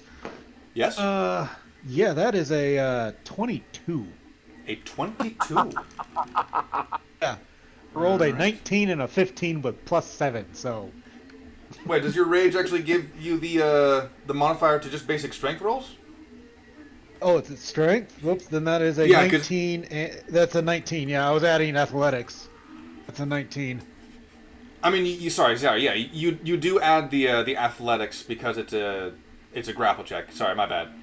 I thought you were adding like a rage bonus to the athletics. No. I already have a +7 in rage. I don't need a +9. Right. All right. So you rolled and then you added your strength and you added your so you rolled and then added your athletics. Yep. You have proficiency with athletics? Yep. Wow. Of course he does. I actually did not know that was what you picked. I did not know that. Athletics, intimidation, nature, perception, sleight of hand, and survival. So, what was the total again? 22. Yeah, the hobgoblin got a dirty 20. Oh. So you reach up. So, Roland, I will allow you to be able to, like, very quickly, like, you can hear Kalu just bolt. So you can very quickly, like, glance back and see him fucking do this. This guy, like, Forrest Gump runs and high jumps onto this fucking Triceratops. And I'm gonna say it's not necessarily a grapple as much as he does that thing from Return of the Jedi where he just gets back on, just puts his hand against the side of this hobgoblin's face and then just like the stormtrooper on the speeder just flings him off. Like go. Whoop. And I'm gonna make this guy have a dexterity saving throw to not be knocked prone. That's a 7. This hobgoblin is knocked prone on the ground. Does this tracer? Wait, the hobgoblin got a nat 20? No, the hobgoblin got a dirty 20. Oh, dirty 20. Oh, yeah, okay. He had an 18 plus 2. Is there any riding gear? I assume that there's riding gear on these tracks. There is, yes. It's riding gear. I will tell you this, Kalu. Even if you manage to maintain control of this Triceratops, the riding gear is not fit for you. The stirrups are way too high up on this thing. You gotta keep in mind that stirrups are, like, ideally they're custom built, but at minimum they are sized relatively to the legs of the rider. So without adjusting them, these things are very uncomfortable, and you're gonna take a penalty to like actually. It's not disadvantage. It's gonna be like a -3 penalty because it's just not comfortable for you to ride this thing. But well, I mean, you could sit in a saddle without necessarily having the stirrups on there. But I mean, I suppose the saddle's probably pretty small. But because you have noticed this, you noticed Kalu doing this. This is one of the 2 opportunities you have to use your held spell action. Oh, I'm just gonna call lightning. Okay. Now, I'm assuming the call lightning is the just the summoning of it, and next turn you can actually summon. You can actually call the lightning down. Technically, the call lightning so casting the spell call lightning is an action, and then actually calling a bolt down is a bonus action. So technically, I can call lightning now because they obviously know that we're here, and then just wait until my actual round before I can do the bolt. Unless it is my turn now. I know it shouldn't be, but Alright, so the storm cloud appears in the shape of a cylinder that's 10 feet tall and with a 60-foot radius, centered on a point you can see within range directly above you, so that's fair. Okay, so it fails if you point to the area where a storm cloud couldn't appear. Okay. Yeah, so for like in a cave, I can't use it. Okay, I did not know that. That is good to know. Note to self: implement more caves. Alright, I'll just use the wall. Note to self: learn explosives and blow up caves.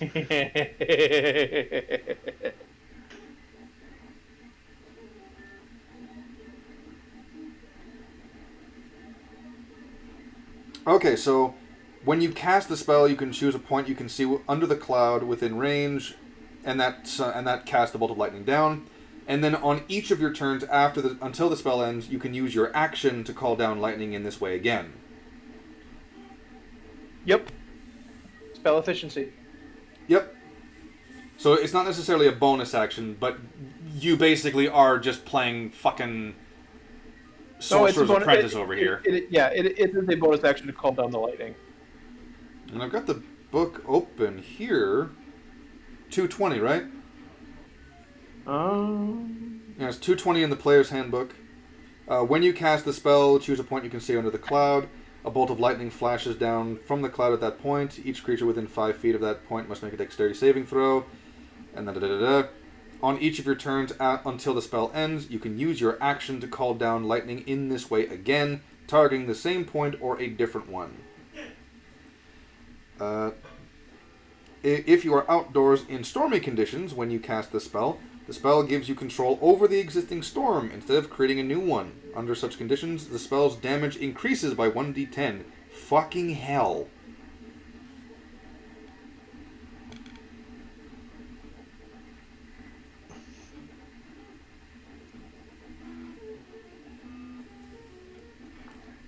Oh, I thought the calling the lightning was a bonus action. Okay, my bad. That's cool. You can still lightning bolt some motherfucker if you want. And then pretty much immediately do it again. Alright, I'm gonna call it into place one square right. Well, I'm gonna call it into place one square right next to Hobgoblin number 4, and then I'm going to strike. I believe is that number. What's the goblin on the warg? Yeah, the goblin on the warg on the other side of the tree from me. That one? The one with the that one. Is that number 7? Okay, I'm going to zap number 7. All right, dexterity saving throw for both the goblin and the warg. Yep. Goblin rolled in 13, and the warg got a 2. So okay, I'm just going to assume they both fail. DC is 15. Yep. And we're going to zap them with. Oh my. Okay. That's going to be a 20 damage. A what? 20. 20 damage. And I realize that Goblin Boss 10 actually needs to be at 0 HP, so I don't forget that. Alright, so Goblin 7 takes 20, Warg takes 20.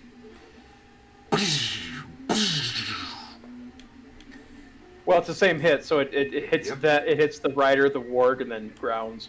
I was thinking more of the reverberation effect. Okay. More of okay, that'll work. And keep in mind, I'm just going to assume that each and every one of us has had lightning strike near them at least once in our lives. Yeah. I was on the phone with someone at the time, and lightning struck a tree about 50 feet from my house. I could feel the ground shake. I'm like, what the fuck was that? And there was this bright light from all windows in my house. And of course, the following morning, we see the fucking tree just split in fucking half. Nice.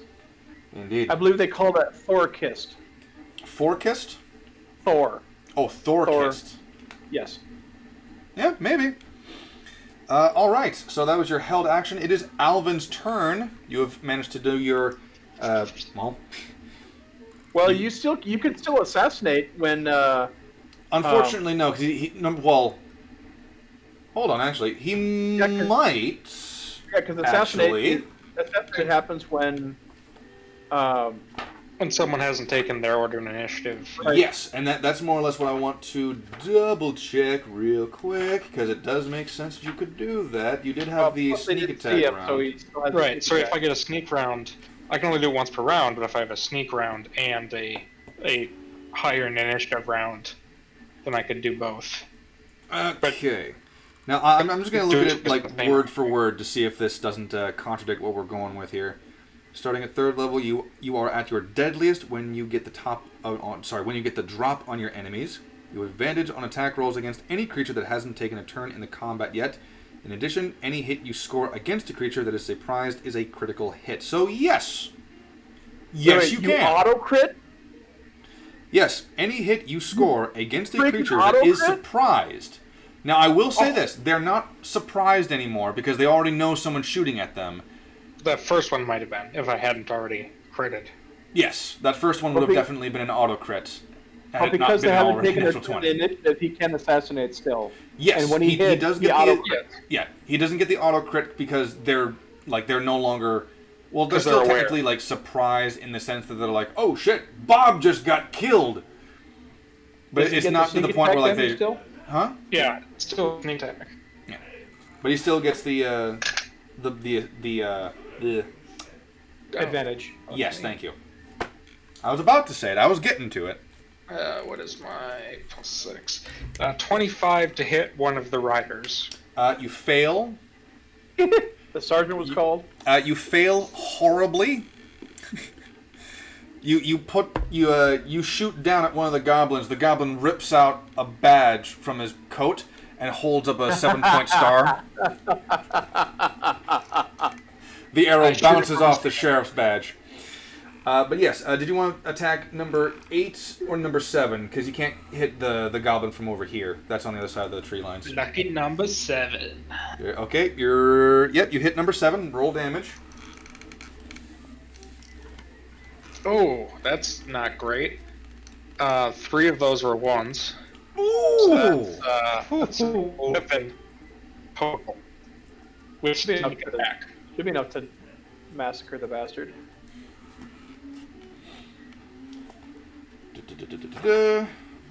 Just gonna double check something.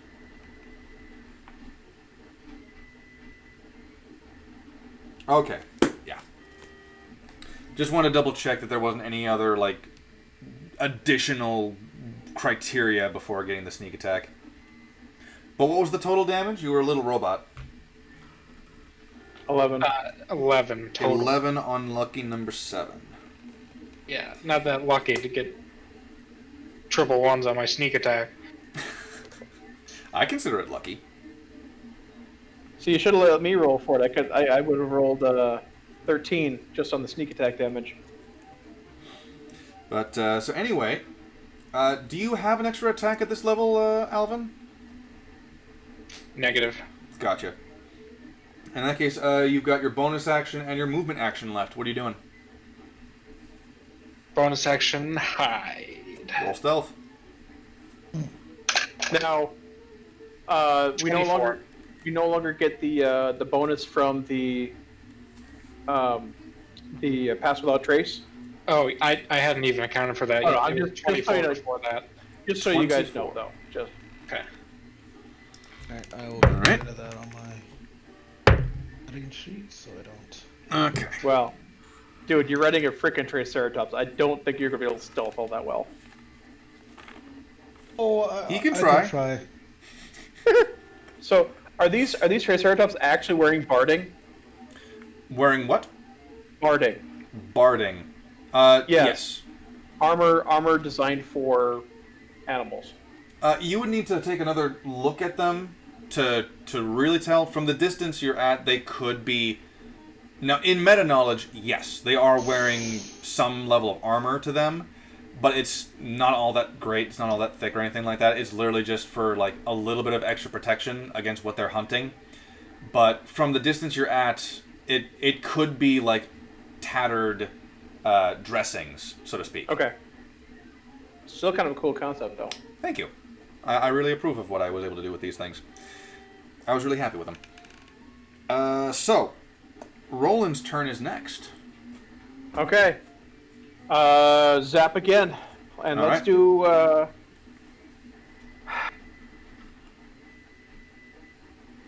let's do number 8 this time. All right, you shout down a lightning bolt on number 8, whom are going to... All right.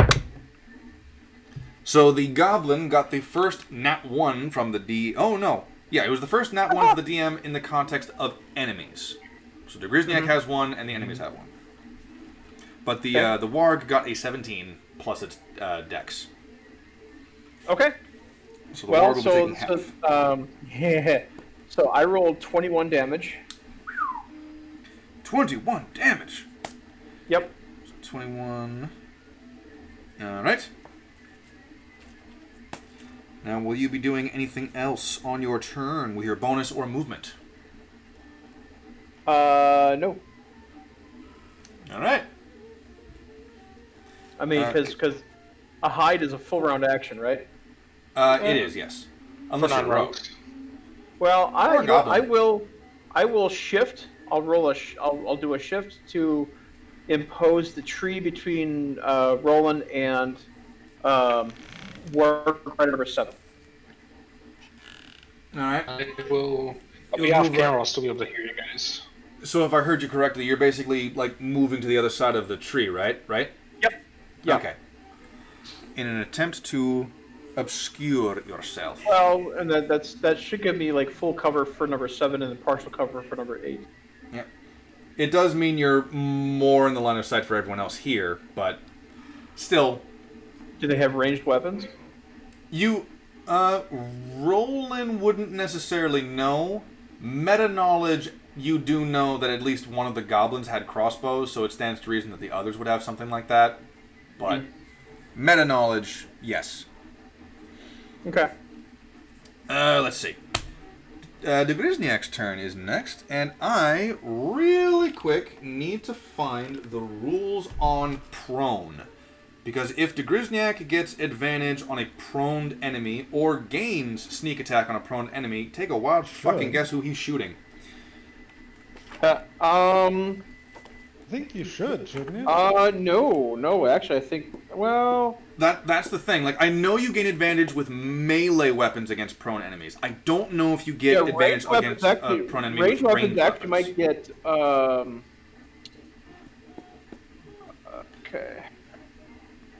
Okay. An attack roll against the creature has advantage if the attacker is within 5 feet of the creature. Otherwise, the attack roll has disadvantage. So the answer to that is no, because Kalu is not within 5 feet of the prone. Okay, so it doesn't get that.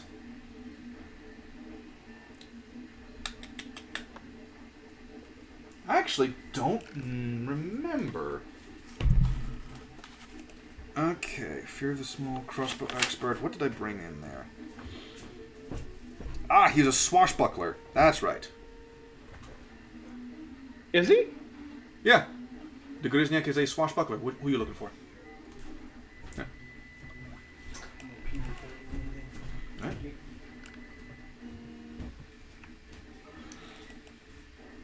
Okay, so yeah, he's a... yeah. He's got fancy footwork. And, yeah, he's got some other stuff in there. Too bad he doesn't have fireball. He is not an assassin. That's what I wanted to clarify, if he was or not. So, the Grizniak is just going to, because he can attack twice on his turn, he's going to...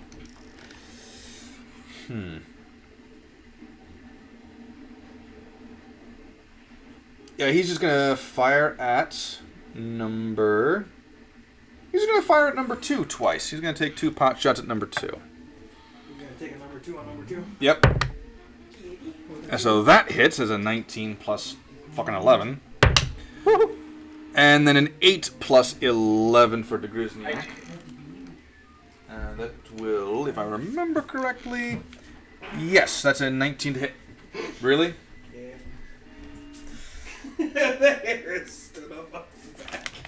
Yes, they hit the hobgoblins. So hobgoblin number 2 is going to get thwacked with both of these crossbow bolts. D10. Come on. First damage is going to be 4 plus 5 is going to be a 9 damage. 9, and then the second bolt. That is. I wish that weren't cocked, but that was a 9. That's a 7. I'll take it. All right. So 10 plus 4 plus the 7 plus 1 is an 8. 12. 22 damage total to hobgoblin number 2. Nice. Okay. Now, the Gryzniak, of course, has the crossbow mastery, which allows him to do that. Actually, crossbow mastery gives him another thing with the crossbow. Hold on a second. Because I know that he can attack in melee range without taking disadvantage. Penalty, yeah. Nice. He also... Oh, I think that's what it was. I think the crossbow master allows him to attack with his crossbow as a bonus action if he attacks with a melee weapon.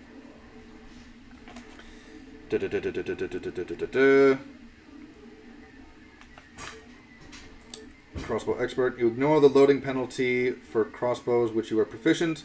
Being within 5 feet of a hostile creature doesn't impose disadvantage, and when you use the attack action and attack with a one-handed weapon, you can use a bonus action to attack with a hand crossbow you are holding. So yes.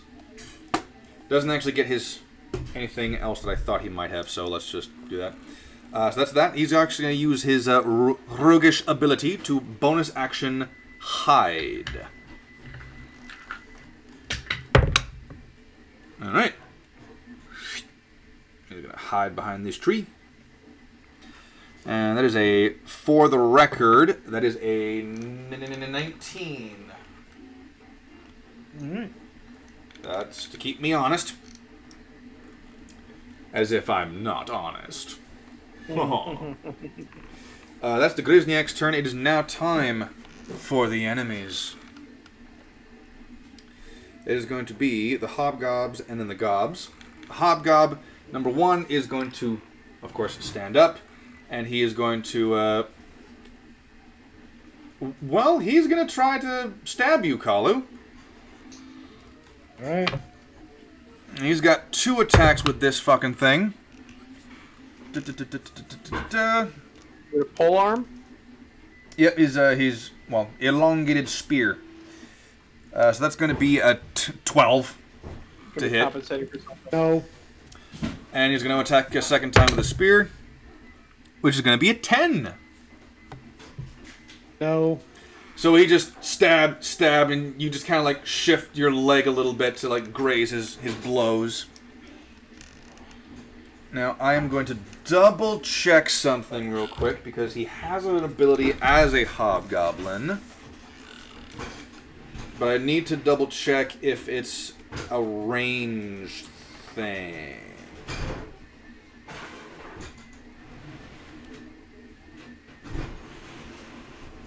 Oh shit, I didn't actually remember that. He's got martial advantage. Well, that's something I'll need to keep in mind for later.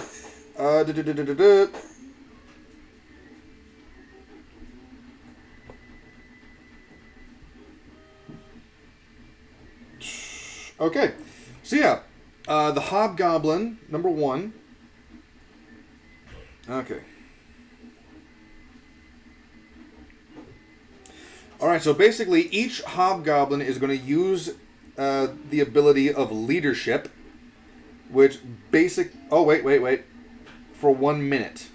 Nope, can't do that. Never mind that.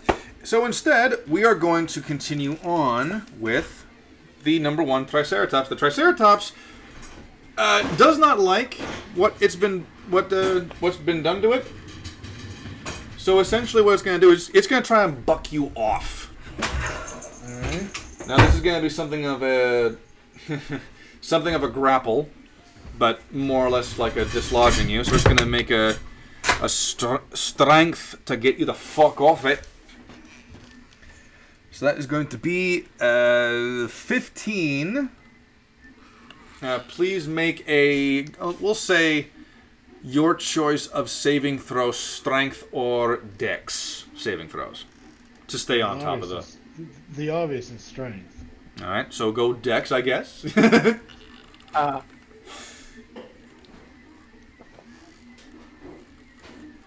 That's a dirty 20. A dirty 20? This Triceratops starts thrashing around angrily, starts stomping itself on the ground to like plant itself, and just starts to shake, and kind of like how a dog will after it's been wet and like just goes to dry itself off, but not quite as quick, obviously, because it's a big fucking dinosaur. But you make use of the saddle. The saddle is there for a reason. You grab hold of that fucking saddle. You keep yourself aloft. But it is... rider stance, just grab the saddle horn and put one hand in the air. Right? Funky little Saddle boy! Yep. I'm really liking how the chest is turning out. That looks it looks smooth. But Ed, I forgot to mention this to you. It's about 60-something% done. 72. It's 72% done, the Alvin statue, and it's gotten to the point where like 90... Oh, it's painting its head now. Like this part. Yep. Like your torso, Alvin's torso has been printed, and it looks nice. It looks smooth. That's pretty gay, buddy. Right? It is. It is quite a homosexual. He's just sexy. That being said, the Why is he bald as a teenager? That's weird. it's a stylistic choice. Okay. Oh no! I don't think he was No, originally a on the teenager. battlefield. I think the teenager thing might have happened afterwards. The Triceratops has a movement speed of 50 feet. See how far back my line's going? Yeah. This Triceratops is going to move 50 feet. Oh, your character sheet's over here. This is my one because I recognize my handwriting.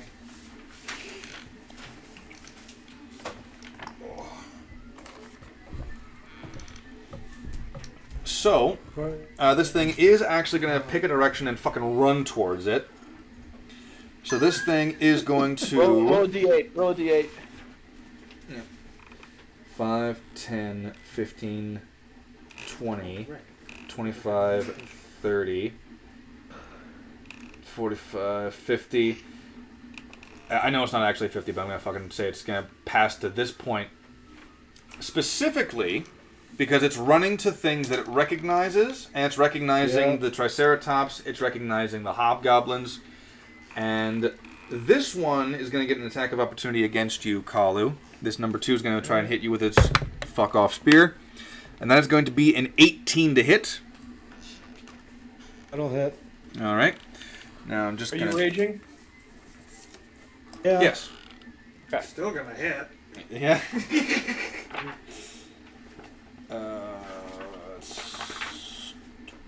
Picked up with the wrong fucking book. It's okay. We're going to use 2d6 for this one. 2d6 for this spear slamming into you. And by slamming into you, I mean stabbing into you. Finding a gap in your armor. And that is going to be 5 and 6 plus 2, 4. 13. Rounded down to 7. So 7 piercing damage for you, Kalu. Wouldn't it be 6? Because 7 and 7 is 4. I round up. I round up for this type of stuff. 7 and 7 is 14, and then 13 would be 6 and 6. Plus 1. Yeah, it's 7. That's fine. Don't make it easier for him. I'm not. Logically, though, you know what? I get you. So, it is actually going to be 2, 3, and 4 to move now. So 2 is actually going to move 5, 10, 15. Actually, hold on a second. Because he does need to make a roll to determine. He does not notice the Grisniak. He does know that he got pinged by something, but he can't see anything.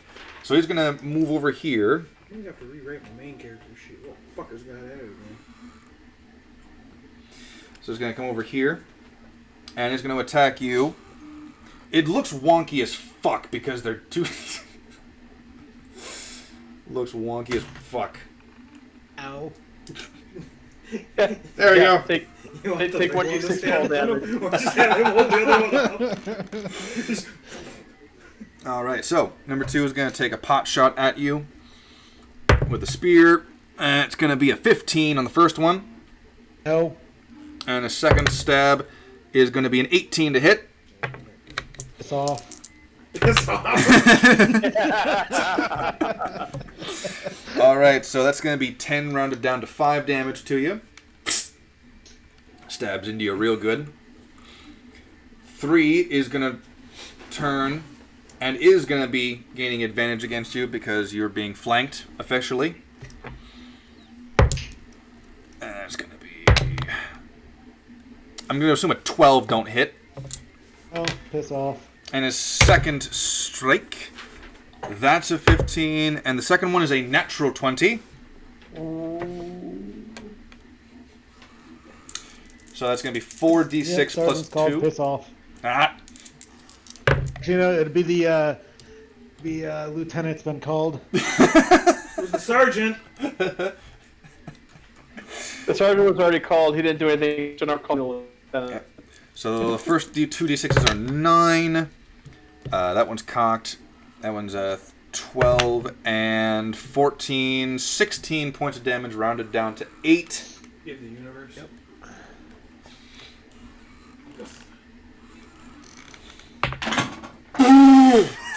Well, I guess that's where you stand for a little bit then. Please remember where that is. It's not that hard to remember where it is. It says it's going to be trash, so... Oh, man. He tried rolling the die of destiny and it fell into the recycling bin. I suppose that in itself is an answer, I guess. Get the fuck back here. It doesn't... Nope. Do you just not want me to play? I think it's just pissed off at you now. Is that an 18 or a 15? You want to go back in the trash? It's indecisive at the moment. 11. You gonna be nice? There we go. Maybe. Oh, boy. Is Kalu gonna be hurt? Less than lying. He's already hurting. Not a lot, but he's hurting. So anyway, yes. That was the second one for that thing. Oh! Martial Adept. Martial Adept for the Hobgoblin. I'm going to be able to deal bonus fucking damage.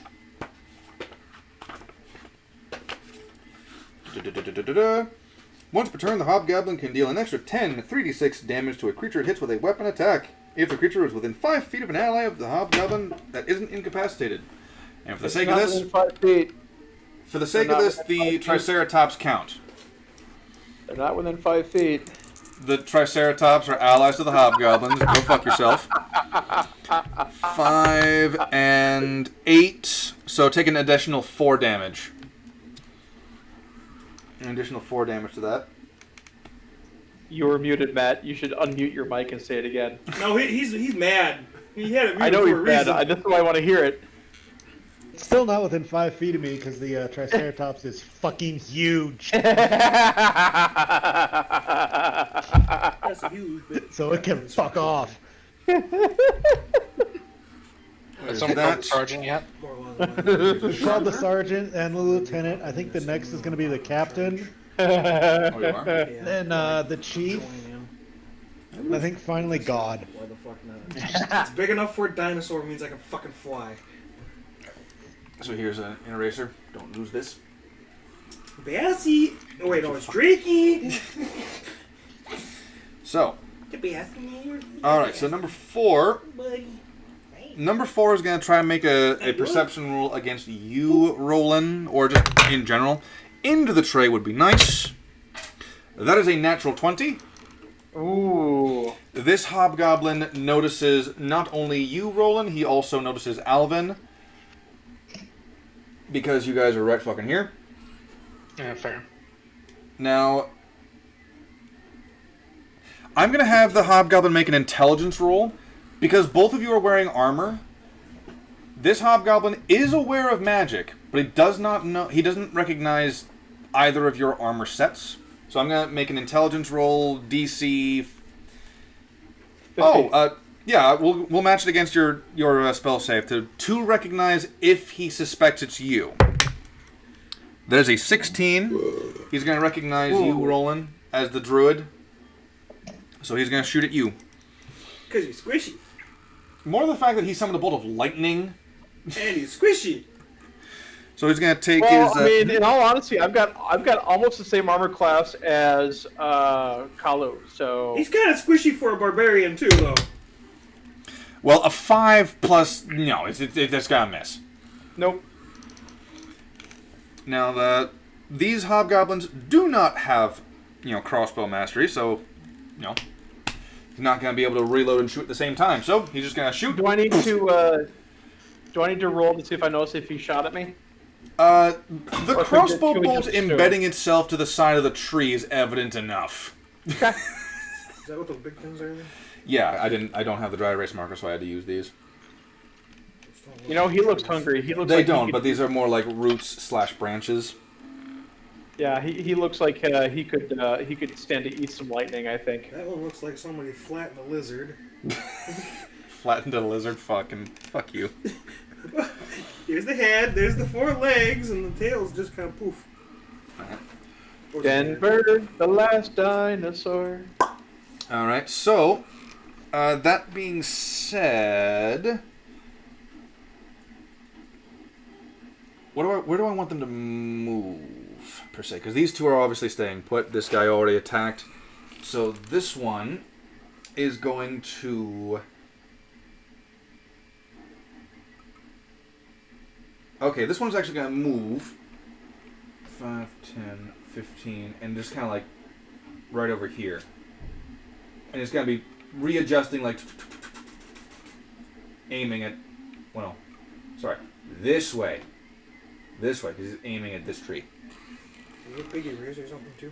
The big eraser is for the thundercloud, the call lightning that Roland did. Goblins' turns. Goblins of 7, 8, 9, and 10. Well, not 10, because 10's dead. 7. Oh, there's the 9 as well? Okay. Yep. 7, 8, 9, 10. All eraser is? I found a diamond and revivified the bitch. So 7. They're gonna make one more attempt to notice where you guys hid off to. So they don't notice you guys. So instead, they're gonna turn their attention to whom they can see, which is the barbarian over here, and they're gonna drop the pretenses. They're just gonna run. 5. 10. That's the whole purpose of me riding a fucking Triceratops. Uh-huh. All right. So goblin over there. Goblin 5, 10, 15, 20, 25, 30, 35, 40. Fuck it, yeah, he's gonna do that because he's stupid. Who, the Triceratops or Kalu? Pick one. I was referring to the goblin specifically, Kalu? but not so much. Triceratops? Oh. 10, 15, 20, Both 30, fucking 35, same. 40. Alright. Now all 4 of these goblins, and actually this one's just going to go 5, 10, 15, 20, 25, 30, and it's going to sniff out, because this is a separate thing for him. Which kitty is that? Oh, it's Drake. Yep. He's playing with his ball. This thing is just going to move over here, because it doesn't sniff you out for some fucking how. Well, we're up in the wind from the storm. Sure. All the 3 of these goblins are going to attack you, Kalu, and if I remember correctly, yes, they do. They have multi-attack. Yeah. All right, so these 3 are going to lob javelins at you as opposed to crossbows. So we'll go 8, 7, and 9. First attacks. That one's going to be a 14. This one's a natural 20. Nope. So 1 hit, natural 20. Nope. And the third one is going to be a 17. Nope. All right. So your armor class is 18 then? it's a 16. Your armor's like 60. Okay, so 2 hit with the first round of javelins. And that's going to be 3d6 total. 5, 7 plus 2 for each. 7, that's 11, rounded down to 6. And now they have a multi-attack of 2, but here's the fun fact. Goblin bosses have disadvantage on their second attack. So that's a 5 and a 2. So the first one misses completely. 16 and 8. So that's a 12. That one misses. And the third and final one, it's going to miss. Yep. So all 3 of them miss with their second volleys of shots at you. But one of them hurt like a bitch. And you've got this... You didn't actually get stabbed by any of them, per se. Because of how you're moving around and whatnot. It's more the fact that the javelins struck hard against you, but the angle was a bit off, so they more like grazed you and like flew past. Mm-hmm. But one of them did just like stick into the leather of your armor, and just. Hey, look! Now you have another javelin. Yep. Well, it did. Assuming that he's gonna fight, he's gonna have to take that fucker out, and like. These are goblin-sized javelins, mind you. After that, the goblins are done. Would you mind rolling a initiative for me?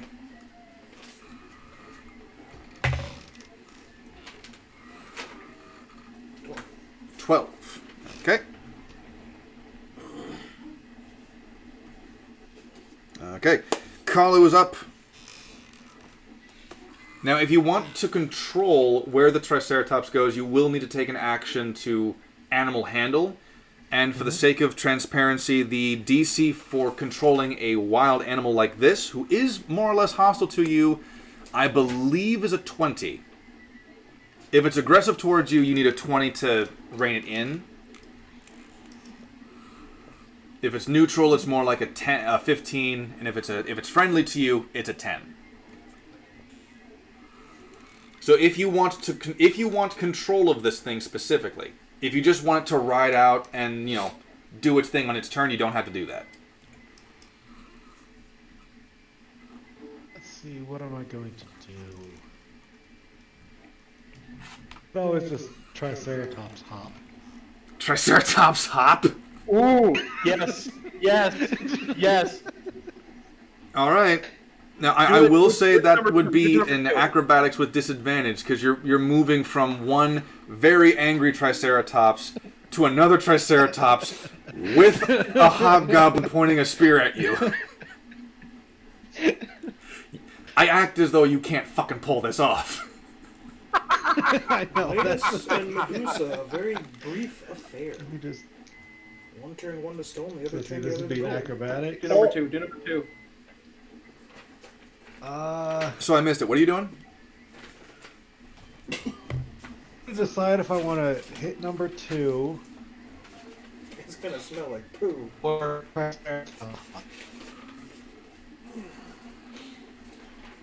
I mean, I'm still gonna have to have number 2 here that makes do me that just... dexterity saving throw though. Which one make a dexterity saving throw? 2 Number 2? within 10 feet of me. Yep.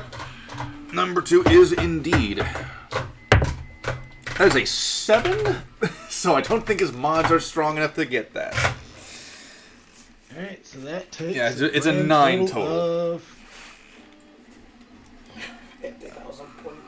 That'll take a grand total of 6.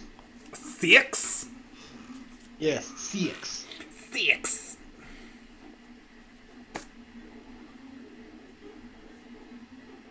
And then, yeah, she's hurting. Really attack, then.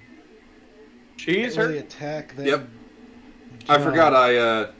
I went a little. I had weeks to plan this. I decided to fucking name their sexes. Let's see. I could swing at the bitch and then jump at her. Or I could It's a just damn jump thing at if her. it's a male. It's a bitch if it's a woman. Yep. I don't think you could have gotten more Yep. boondocks if you tried.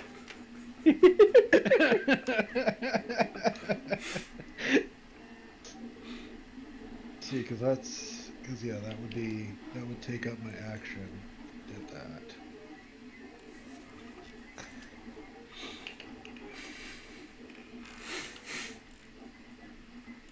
Yeah, we're going to.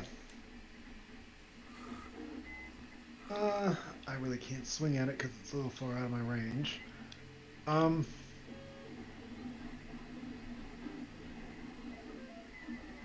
Yeah, I really can't. Ooh. Oh, I have an idea. Can I offer an option? Yeah. All right. Now she's pointing that spear at you, right? Mm-hmm. Take it from her and pull her off the damn thing. I was like, ooh, that could do that, couldn't I? And that would be with disadvantage. A weapon that could give you the reach to do what you need to do. I'm gonna steal her fucking spear. It's mine. It'll be with disadvantage. What you are attempting to do is a disarming ability. He's gonna fucking roll a 20 on it with his strength. It's mine. Alright, so I do actually want to find the disarming section in here, because there is... Well, it's like an opposed grapple check, isn't it? I think it's something similar to that. Like an opposed strength?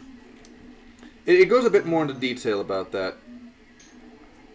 Actions in combat, 192 might be it. Because if I remember correctly, depending on how you go about the disarm, you actually have disadvantage because you're trying to, use an object make an attack, improvising an action. Attack rolls, ranged attacks, unseen attacks, melee attacks, shoving, grappling. The Kellogg's brought back their cereal straws, boys. I know, I saw that. How great is that? It'd be great if they were made special, okay?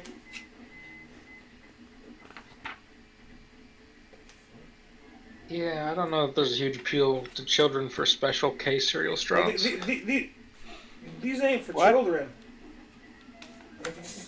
Oh, come on. I think they're bringing it back to mark the nostalgia. Yeah. So it's still silly straws. It's still gonna be great, or cereal straws. I mean, you'll still get people that'll buy them. Should be great. Yeah, just great. Okay, so fucking hell, where is it?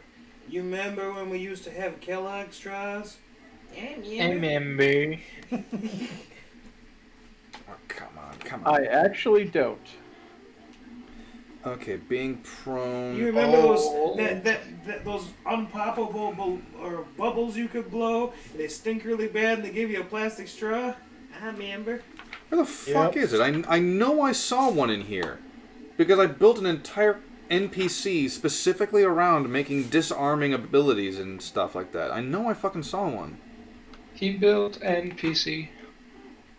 He built this MP on disarm rolls. Disarm rolls? Oh, is that actually in here? No, we're making fun. We built this city. Thank you. Disengage, discovery, distracting, disciple. I'm gonna look this up. 5E rules of disarming. The optional rules for disarming, page 271. Oh, that's a fighter thing. Oh, that's a fighter thing? Yeah, under maneuvers. 271. Wait, what? Maneuvers. 74, 73, 74. I was just on 270. What? So there's a disarming attack. There's a disarming attack that's a maneuver that is part of the fighter list under the battle master. Okay. When you hit a creature with a weapon attack, you can expend 1 superiority dice to attempt to disarm the target. Forcing it to drop one item of your choice that it's holding, you add the superiority die to the attack's damage roll, and the target must make a strength saving throw. On a failed save, it drops the object you choose. The object lands at its feet. So you probably built a fighter, a battle master fighter around the disarming attack. Maybe, but the strangest thing is like rule for, there is an option. I thought there was a disarm rule for. There is in Pathfinder, but I don't know if there is in 5th Ed. Yeah, that's what I'm looking for here. Here it is, disarm in the Dungeon Master's Guide. A creature can use a weapon to attack or knock a weapon or another item from a target's grasp. The attacker makes an attack roll contested by the target's strength, athletics check, or dexterity acrobatics check. If the attacker wins the contest, the attack caused no damage or other ill effect, but the defender drops the item. The attacker has disadvantage on its attack roll if the target is holding the item with 2 or more hands. The target has advantage on its ability check if it is larger than the attacking creature, or disadvantage if it is smaller. So this woman is carrying her spear more or less with... but aren't hobgoblins smaller? Smaller than Kalu. Well, smaller by Kalu, but that's in terms of, like, category. Yeah, but, are hobgoblins medium or are they small? They're medium. Okay, so then he does get disadvantage, because otherwise the size differential would have canceled out the disadvantage. So yeah, you can attempt the disarming, but you'd have disadvantage for it. You can totally just lop its arm off too. That is also true. You could do that. It looks like you've been disarmed. Yeah. Not close enough. Because I could just attack her twice if I really wanted to. Is she close enough? I mean, he's got some javelins. Wait, the javelins aren't reach. Never mind.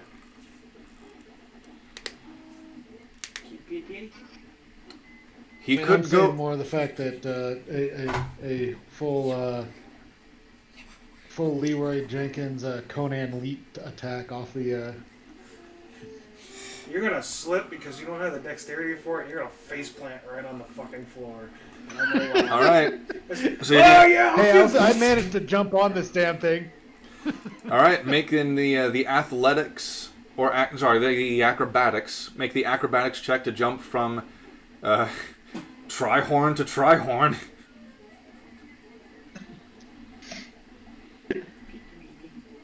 That's with disadvantage, correct? Yeah, it's disadvantage because the one you're currently on is already trying to shake you off of it, and the one that you're trying to get to is hostile towards you, and you've got a hobgoblin trying to fucking stab you in the face. Let's see. And sun is out. What'd you get? God, my dice love me tonight. Let's see. One of them's a dirty 20. Mm-hmm. The other's a 17. Okay. All right, so this is how I'm going to do this, because this is a very improvised fucking action you're taking. What's going to happen is that while you're leaping at this woman, you're leaping at this hobgoblin bitch, she is going to try to stab you on your way over to her. I'm going to tell you right now that the 17 is high enough to, leap from it. Think of it as an improvised attack of opportunity, where essentially you're leaping onto her spear where you have no means of altering your trajectory. Except by grabbing it and... that is going to miss. She's going to take a quick stab, and it's just going to miss you entirely. And we're going to swap positions with these fucking things.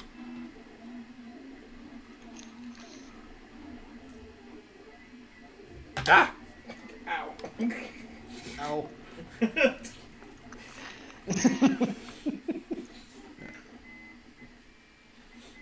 There we go.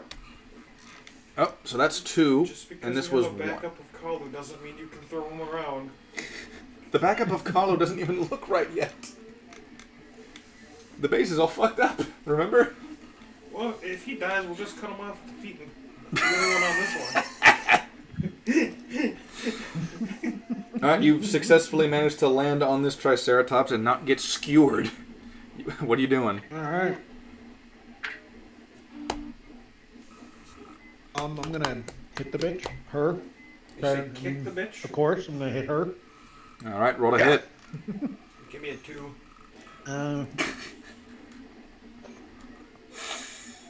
Let's see, that's gonna be with just a straight, probably unarmed. Yep. That is a dirty 20. You said unarmed strike? I mean, unless I'm able to swing my sword. Uh,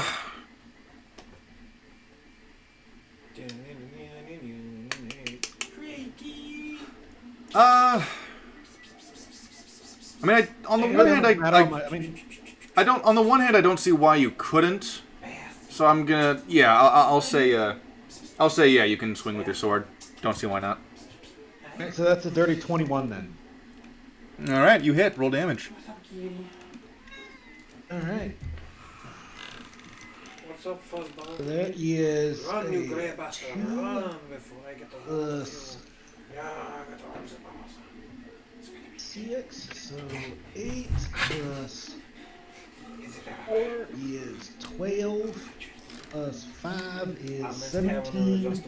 Yeah, 17. For a flat surface. Not to be used against the kitty. 17 damage, you said? 17. All right, this woman is hurting.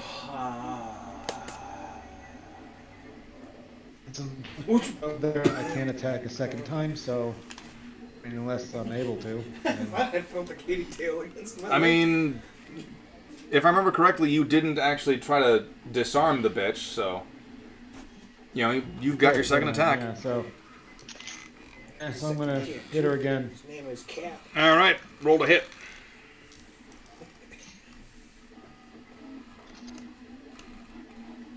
That's a 25. 25 to hit. Roll your damage, you fuckwit. A long time ago. That is, oh god, that's a 10 plus. That's a 5 plus 5 plus 5 plus 2, so 17 again. 17 damage. I think you've been spending a little bit too much time there down south there, my friend.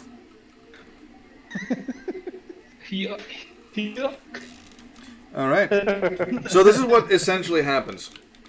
Are you okay there, Ed? This is what essentially happens. You leap forward from the first Triceratops. You land on the forehead of the second one. You kind of grab a hold of the whatever this fucking thing is, the shield.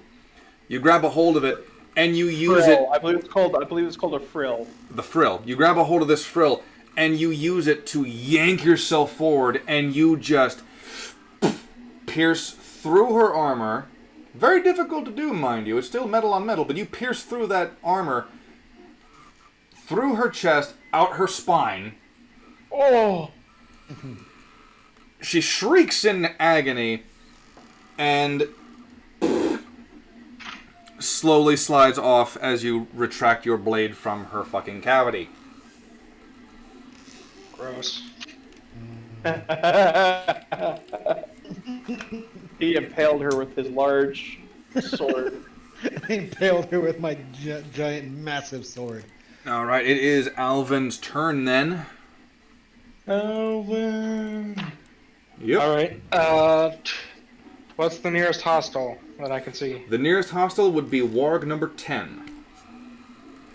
Alrighty. I'm gonna take a shot. Take that shot, bitch. That's a natural 1.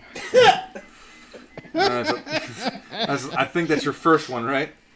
It is my first one. Okay. But, I don't know if you can see. Natural 1. Yep, I see it. Don't worry, I see it. So your arrow, you are keeping track of how many arrows you loose, right? Yes. Okay. So this one, you loose, and it just... It's called. It's...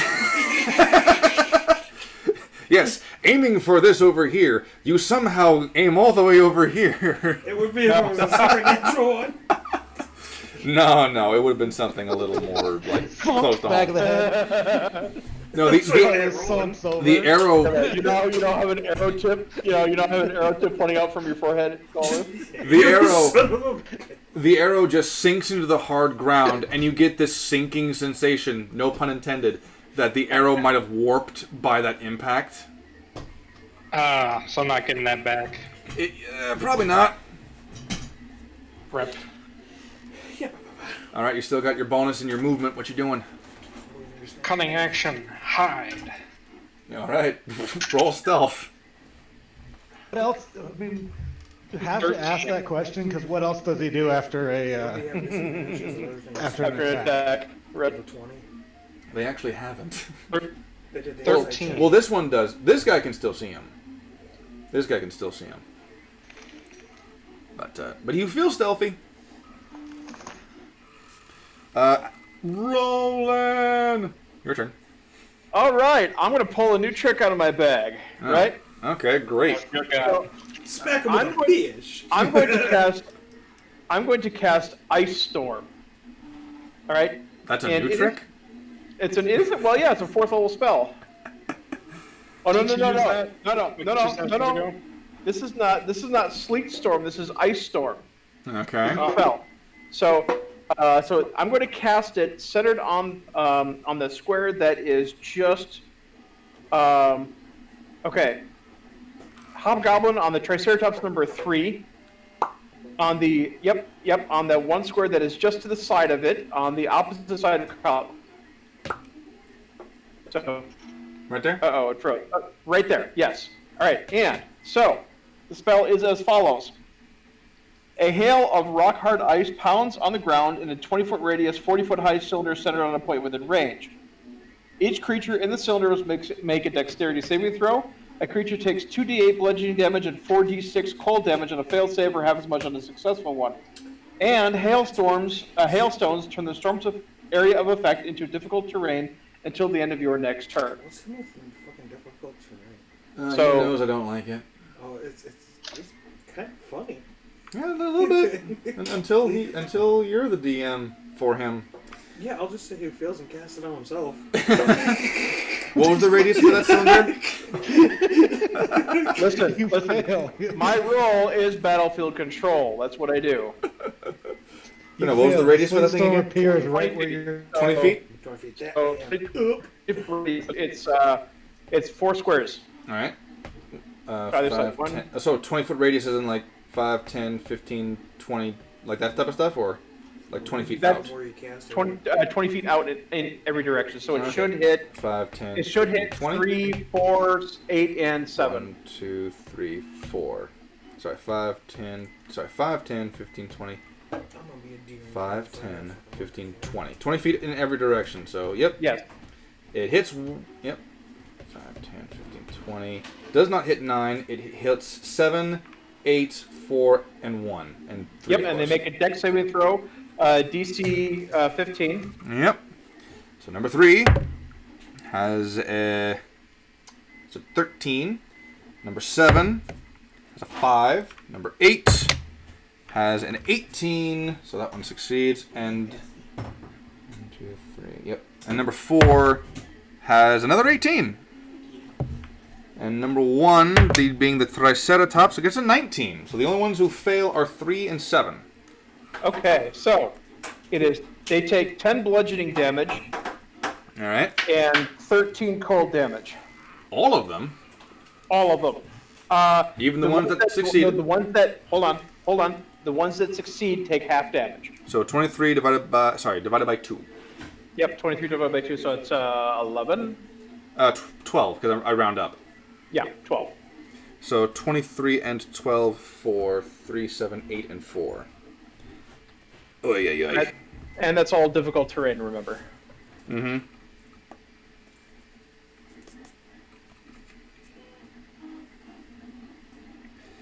$57. Sorry, there's just a lot of hit points I have to change now. Okay. 7, 8, and 4. 4 squares from the front, right? Yep. That's right. Just one little bit of rubbing alcohol on a rag. It comes off with water too. Okay. Does that mean it has radius, so it'd be right? It's a circle, but I'm allowing that for now. That's good. It's still technically a circle. Okay, so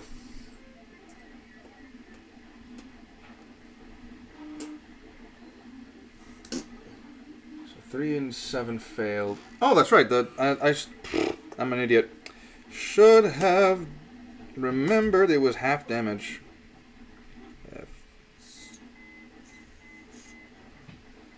And that is difficult terrain only until next turn. So, until my next turn. And I realized I did the math wrong on this one. How dare you? I did the math wrong on this one. I'm sorry.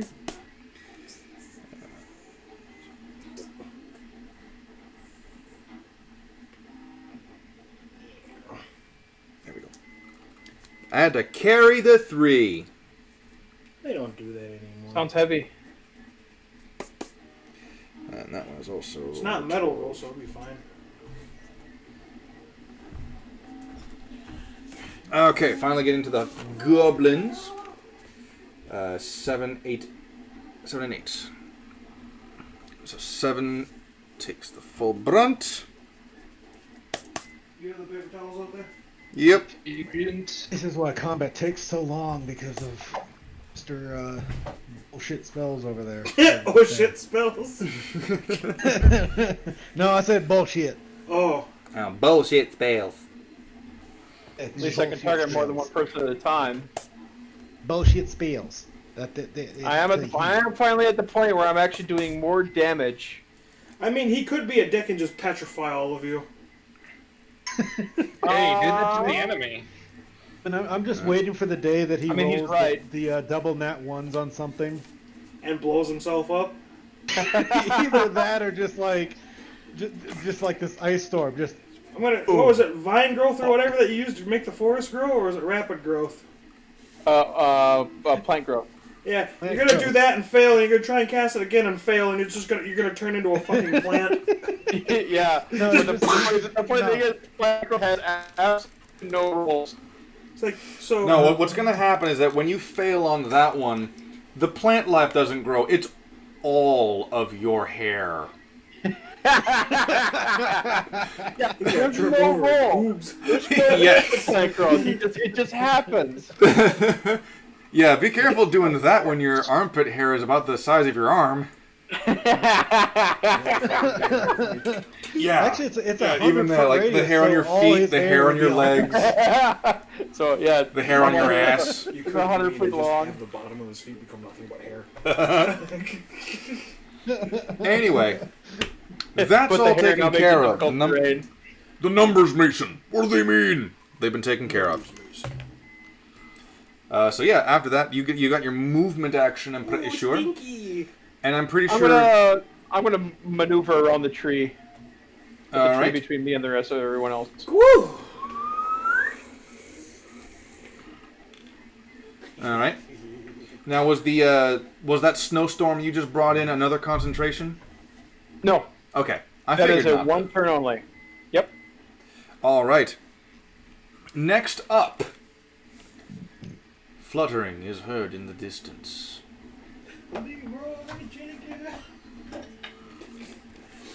You hear something beyond comprehension, beyond understanding, and then you realize. If I cast my shit, spell of Find Blood Brother. That you use your reaction to cast the Find Blood Brother spell. Is that a reaction? You realize. Yes, my reaction. He's I cast coming in hot. my bonus reaction. His Find Blood bonus Brother action. Your reaction allows you to cast Blood Brother, and you realize that your true Blood Brother was always a part of your heart, all this time. Maybe the real Blood Brothers were the friends we made along the way. No. We're not playing that. Absolutely not. But no, that with his 60-foot flying speed, Omen comes screaming down. Where are you going? Can I get close enough for the Triceratops? Just smoke him in the head with a guiding bolt? Okay, you're just gonna... At level 4. Oh, so you're... With a 4? Which one? Because we've got the one that he's on? That one, and that Freaking annihilated. The one that I can actually see is a Triceratops. Okay, so that one, number 2. Just... So don't mind the product placement that you can't actually see. Hold on. You're hitting the Triceratops that he's on? Yeah? Okay. You see... Well, you might not see him as he's flying higher Free! than ever before. Fly like an eagle. He's the purple Power Ranger. Where's my orange soda? Vacation. Yeah, you've got Guiding Bolt at, you said level 4? With a crit. With a 4? With a critical hit, and for those of you watching the live stream / the VOD, the Die of Destiny, which is exclusive to Omen's character... It's the white die with the black letters on it. He does not crit on a natural 20. He crits on a 4.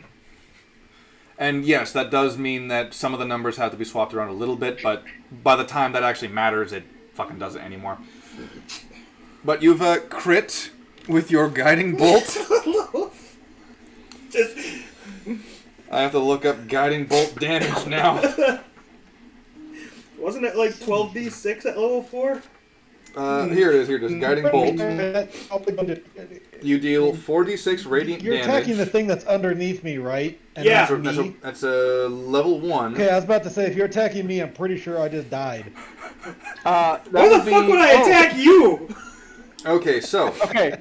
it is 46 plus 3, so 7d6 times 2. 14d6. 14d6 in damage.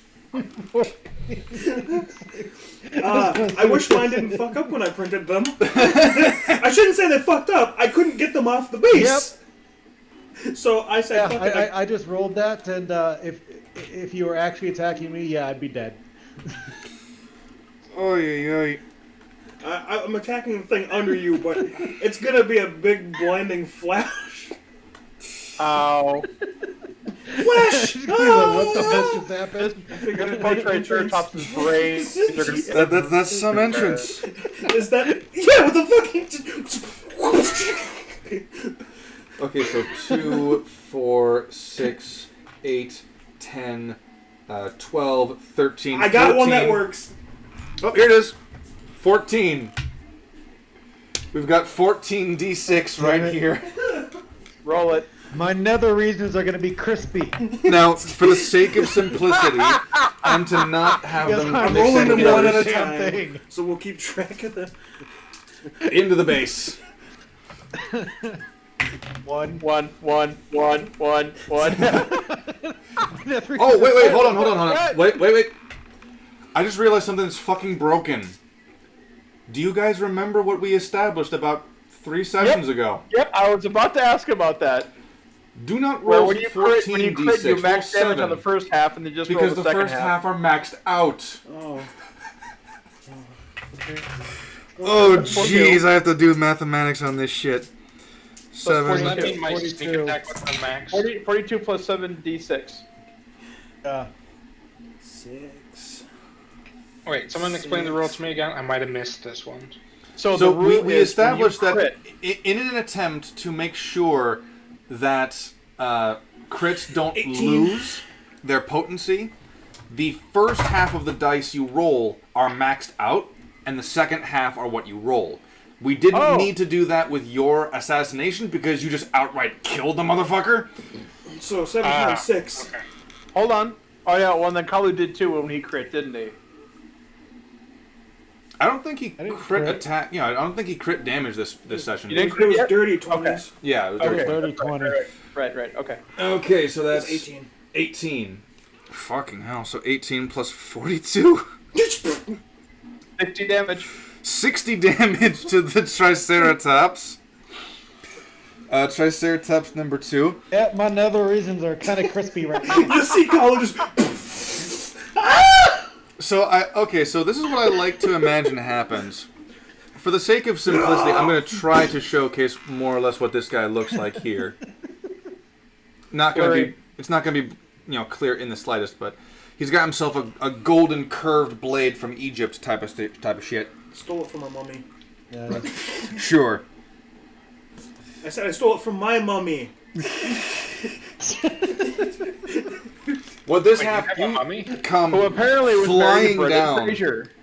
You come flying down, and what I like to imagine is that this is kind of like that fucking Final Fantasy thing, where while in mid-air, you kind of curl your wings around you so that you can spin, and you start generating power, and your wings unfurl, and you just a wide sweeping motion, and this guiding bolt starting from a wide triangle kind of like coalesces into a single point, and boom! Toasted the Triceratops, Kalu, and the grizzly is gone. And yeah, that's thankfully it is not an AoE spell. Flash of light. Straight up Dragon Ball Z level shit right And there. the Triceratops, the first attack your allies make against this Triceratops now has advantage. Would you like to do anything else, like a bonus action? Starts with a T, I think you like to... Right! Toll the Dead. I believe Toll the Dead is a bonus action.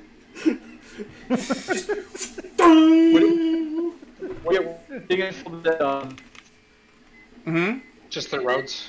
Actually, I think Toll the Dead is a full round action. I think. It's a bonus. Oops. I think you can use it as a bonus. If not, I got one I can use as a bonus. I'm just gonna check. Okay, so it's not in the base. It's wizard or... So it's not in the base when it's in one of the expansion One books. action. It's in Xanathar's. Yep. So Yeah. it's a cantrip. But it's an action. It's a full round. Oh, it is an action? Okay. Spiritual weapon. Okay. Yep. That'll work. Spiritual weapon. Feather. Alright. Claw. Make that attack against the thing. That's my second crit in a row.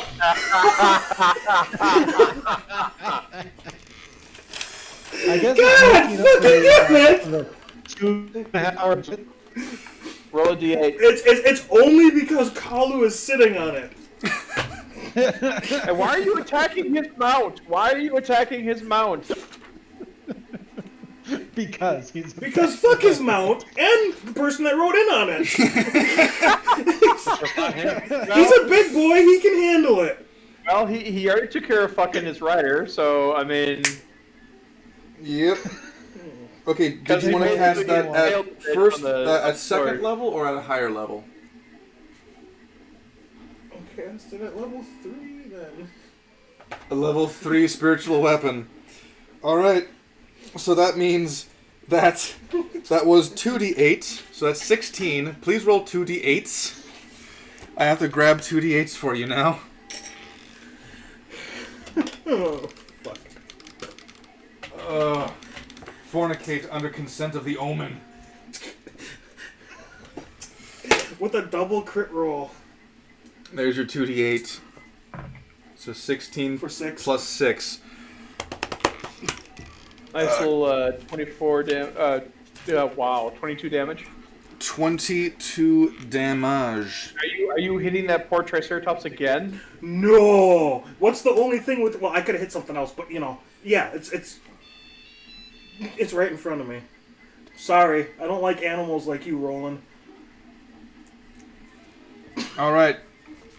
Okay. If he actually kills the thing that you want as a mount, Kalu, I'm gonna have to laugh. I'm just saying. I think he will.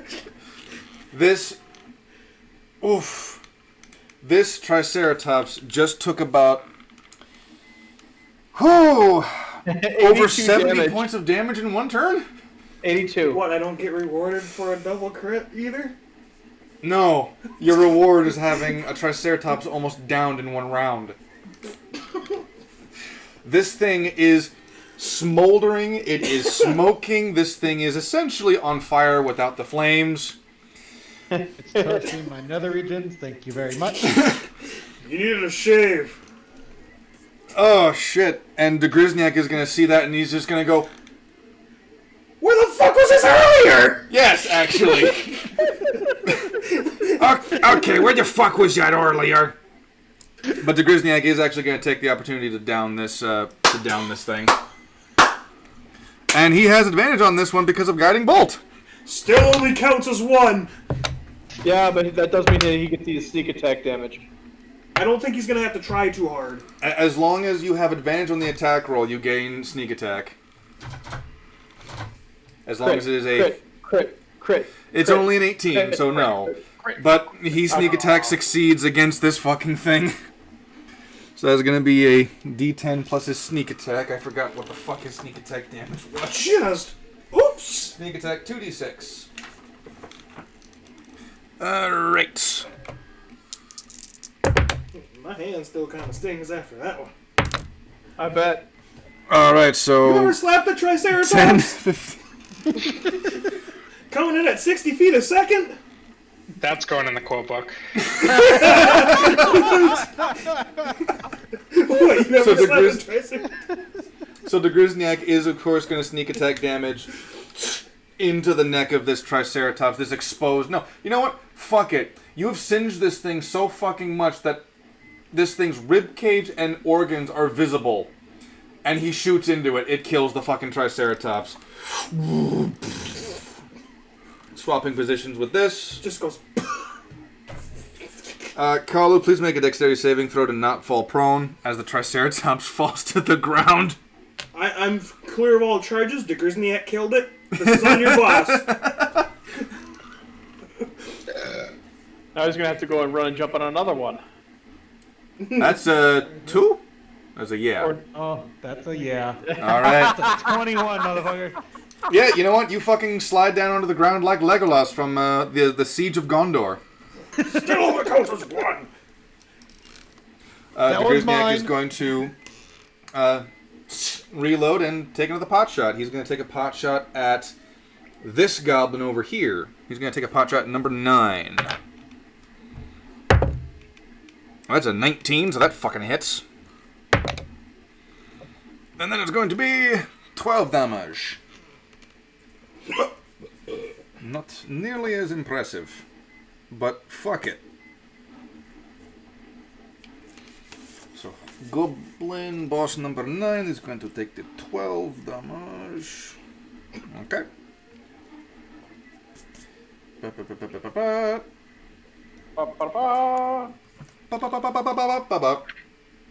And he's going to bonus action hide. Rolling stealth. Okay, that's a 12 to keep me honest. To which that goblin is actually going to try and fails. A fucking 12, and that guy fails to fucking see him. Okay then. After that, I believe it is the hobgoblins and goblins' turns. So hobgoblin number 1 is going to reach up. He's going to dash 5, 10, 15, 20, 25, 30, 35. Actually, yeah, he's not going to dash. He's going to go over to here. And he is going to... Actually, Alvin has nose pierce? Alvin has nose pierce, yeah. Okay, I'm not seeing shit. Okay, so... what was your last stealth score, Alvin? I think it was like a 13, right? Yeah, because it's 4 plus 9. Alright, this hobgoblin number 1 is actually going to see you, and he's going to shout out something in Goblin, which I believe none of you... No, you understand Kalu. You understand the gist of it, that this hobgoblin is calling out where your allies are in the trees. Both of us? Yep. I realize we're on Twitch, so I can't say it. I mean, as long as it's not the words that Twitch exclusively says you get banned for even mentioning. Well, I mean, Alvin over there will know what I'm talking about. They're in the trees! We already made that joke. Oh, you did? Okay. Yeah. Okay. We made that joke about the VC, not about Predator or whatever the movie was. Yeah. But the Hobgoblin is actually going to take a pot shot at...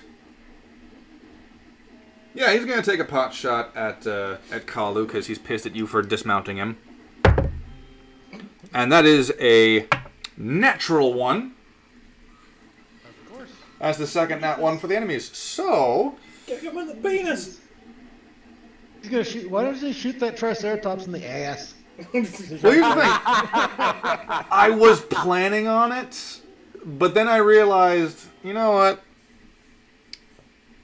No. The severity. What am I going to do with this one?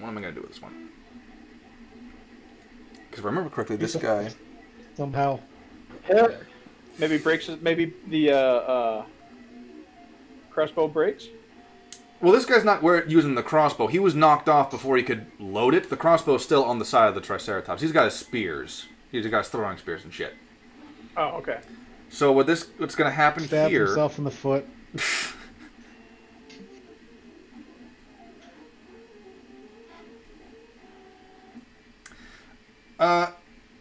You know what? This guy's just going to go to swing at you. And the same thing happened with the Grisniak, only a bit more severe. He's going to slip on an exposed wet root. This guy's going to fall prone. And he's going to jab himself with the butt of the spear. It's not going to be a whole lot of damage, but it's going to be damage. What, he didn't like a 1d4? No. 3 damage to the Hobgoblin number 1. And that's going to end his turn. Come here, fat ass. Come here, fat ass. I know you're trying to nap. Come here. I see you down there, you little fucker. That's Drake. That's Sebastian. That's Sebastian, or that's Drake. I know better now. Alright, so number 2 is dead as a doornail. Because, Isn't the same doorknob? yeah, doorknob. Then there's a doornail, there's a doorknob. Nail in the coffin. So... number 1. The Triceratops number 1 is going to turn and going to attack you, Kalu. Headbutt it! Alright, so... I'm fairly certain that it does not get... Actually, yeah, it does not get its trampling charge, but it is going to gore you. It's going to attempt to gore him. That is also true. It's going to attempt to gore you. That's a natural 4! Does nothing. Because it's not the Die of Destiny. So that misses, and I believe that they don't actually gain a second attack unless they trampling charge, so that just misses. Right. This thing is going to start lunging at you with its horns, and you're just going to like back away a little bit, and you're like, "Whoa, Bessie!" Whoa there. A little late. Alright, so then it's going to be 3 and 4. 3... who's in the center? You said it was rough terrain, right? Difficult terrain, so speed is halved. Okay, so it's got 25 feet of movement then. Alright, so... These guys now know where you are. They know he's not a spell slinger. Well, they don't know he's a bard. So instead, this guy's going to go over here. 5, 10, 15, 20... 25, and it's going to lunge a spear over at you, Alvin. Oh, we're at the difficult terrain. Oh, boy. Right? It's gone. Huh? I thought the difficult terrain was only one turn, wasn't it? It's until his next turn. Okay. So wouldn't his movement be half? It was. On a Triceratops, he has a movement speed of 25 feet. No, the red die. 50. The red die? Yeah, the red one. That one? Yeah. Yeah, that was the 25 feet. That's another Triceratops? Yeah, I only have the one. How many are out there? Well, there were 4. Oh. Now there's only there 3. Were 2. There are 3. Okay. There's 3 left. I thought it was a guy. I'm like, oh. Yep, so that is going to be a 19 to hit. That is a hit. Alright, now I just need to double check something. Because it does say martial. No, that's the player's handbook, not the fucking monster handbook. The martial ability. I just need to find out if he gets his additional d6s if it's with a ranged attack. All I need to double check. Okay, within 5 feet of an ally. So it would if you were within 5 feet of an ally, so it doesn't. So it's just going to be the basic 2d6 damage. The 2d6 plus 2. That is cocked. That is going to be 7 plus 2 for 9. 9, okay. 9 piercing damage to you. Yeah. Are you going to kind of action dodge that? Well, cunning action dodge is different. Uncanny dodge is what he meant. There you go. The question is, do I think I'll get hit again this round? Could it be worse? That was a 2d6 plus 2. Uncanny dodge. Uncanny dodge? Alright, you take 5 damage instead. Nice. Alright. Number 4 is going to do the same thing. Where he's going to go 5, 10, 15, 20, 25, 30. And he's going to chuck a jet. Wait, no. Hobgoblins have a second attack. So this one will attack as well, but we're going to, first off, number 3 is going to hit you, try to hit you again. Natural 4! Now number 4 is going to try to hit you. That's a 5. And the second swing is a 6. So 3 and 4 waste their... Well, sorry, 4 specifically wastes his fucking spears and shit. Ammunition. Alright, so numbers 7, 8, 9, and 10. These ones are actually going to go 5, 10, 15, 20, 25, 30, 35, and 40 in an attempt to fucking kill the half-orc. This one is going to go 5, 10... Actually, no. It would need to take more to get to this guy, so he's going to go this way instead. 5, 10, 15, 20. And he's going to chuck something at you, Alvin, again. Alright, bring it. But number 8 is also going to do something. You know what? Fuck it. This one is actually going to brave the storm a little bit. 5, 10, 15, 20, 25, 30... Because it was half movement to get out. One more space, I think. Right there. I know! He fell and he can't get up. Oh. Make a dex saving throw. Oh no, he fails. Okay. Okay, dokie then. So. 7 and... Okay, so 7's going to attack you, Alvin. That is a natural 4! That is a miss. And the second attack would have a disadvantage, which misses. And next is going to be 9 for the melee attacks against Kalu. That is going to be a 2. Yep. And the second swing. That's going to be an 11 to hit. Nope. And finally, 8 is going to go and try to attack Kalu. Whew. That's a dirty 22. Yeah, no. Wait, hey. So that's going to be 7 rounded down to 4. And it's going to take a disadvantage second attack, which is a dirty 10. That misses. Of course it does. Alright, that is actually the end of the goblins' turns. Kalu! Let's see. Can you move the water bottle so I can see where I'm at? Or the gator, the soda bottle so I can just kind of see where I am. Thank you. Let's see. What do I want to do? Mount the trike. Kill some things. Mount the trike. Could Family mount show. the damn thing again. Or I could try to kill something. That is true. You have been kind of light on the killing thing.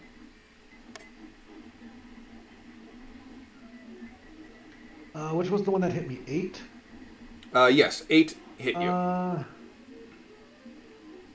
Careful, if you go out of the threatened range of the trike, then it'll get an attack of opportunity. So. Oh, I know. That's why I'm gonna hit the red one. All right.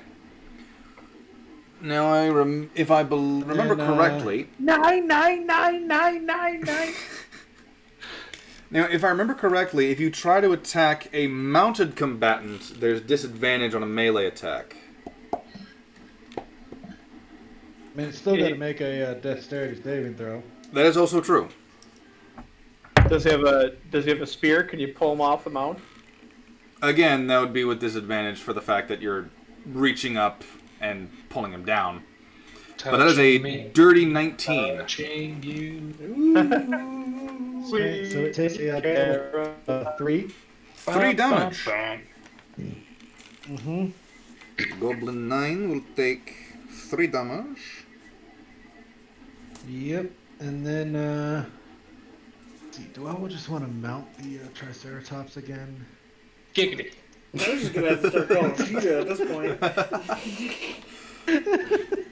Or do I want to hit the goblin?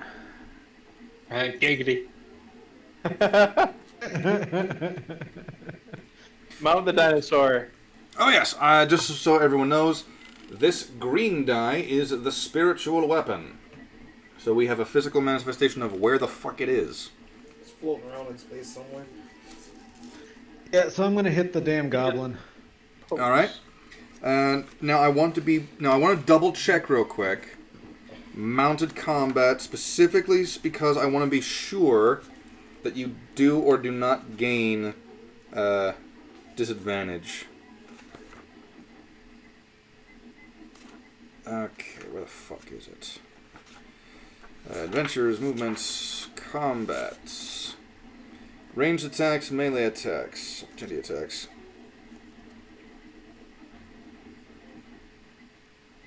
Grappling, shoving a creature, cover, group hits.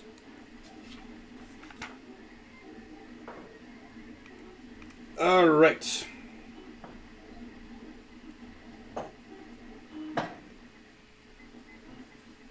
Alright, these are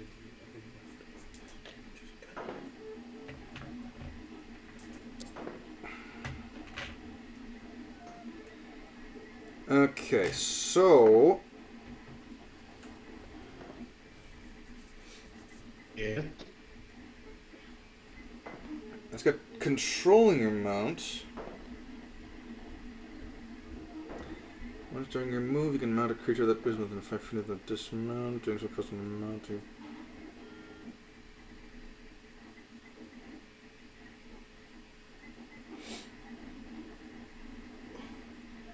Okay, so it doesn't actually... As controlling the mount.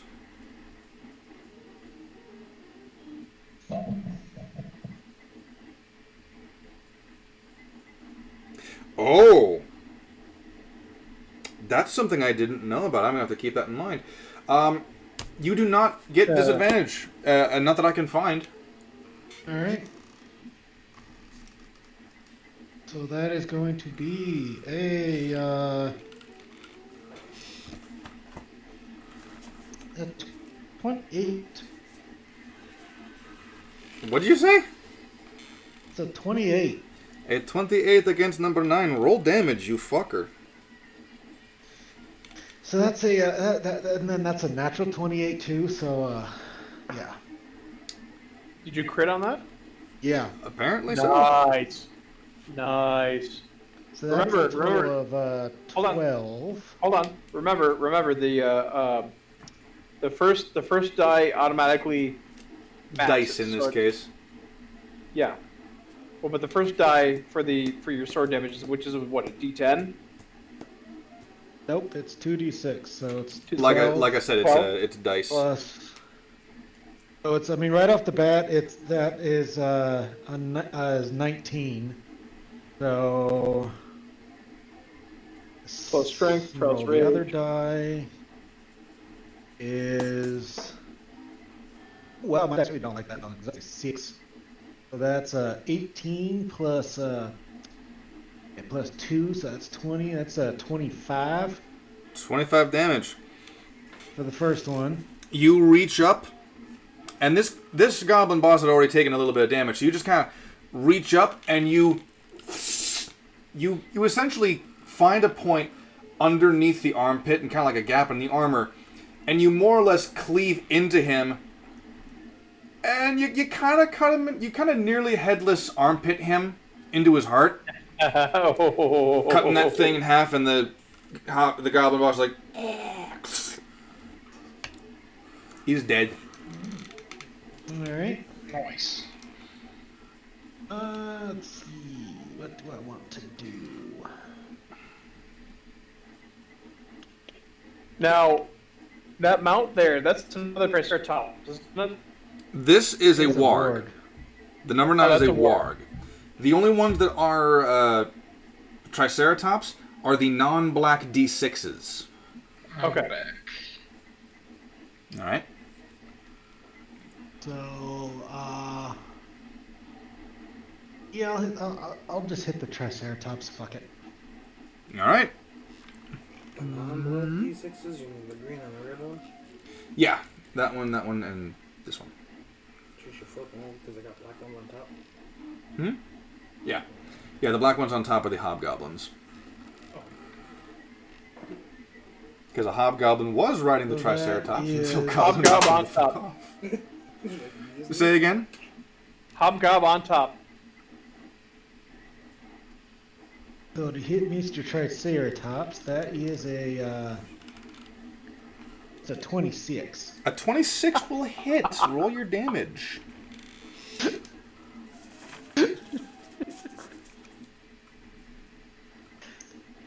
So that is going to be... That is a 4 plus 6, so that's 10 plus 15, plus 5 plus 15, so that's like a 37.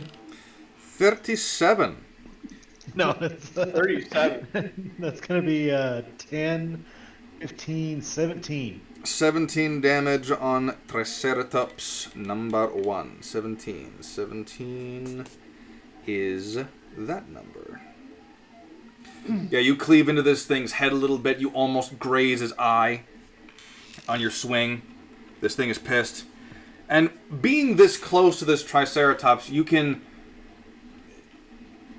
officially see loose strands of meat hanging inside this creature's mouth. This thing was legitimately eating things, and you can smell the stench of death on its breath. And real quick, I will have you roll. Huh? My breath smells worse. Okay. So I will have you roll an insight for me real quick. Insight on this Triceratops. Right. Yep.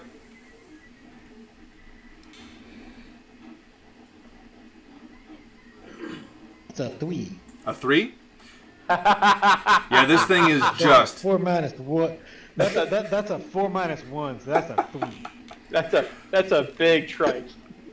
So what ends up happening is that you kind of... You're staring into the eyes of this thing, and you just cannot tell one way or the other. This thing just looks like an angry beast that you need to kill. Anyway, moving right along, it would be Alvin's turn, though he is not currently here, so it is Roland's turn.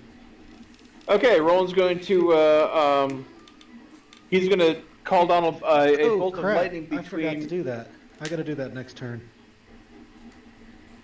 All right. Well, I mean, I haven't taken my turn yet, so did you want to do it?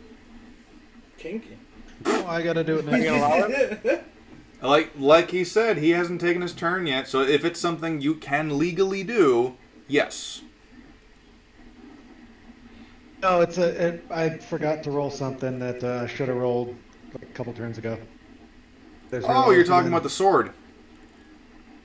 Yeah, we hadn't been rolling it, and I was looking at it and like, shit.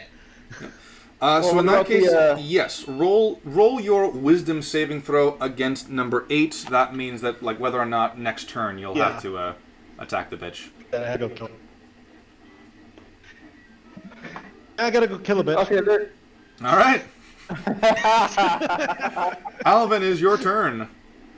All right. Take my short bow. Yep. I don't even know.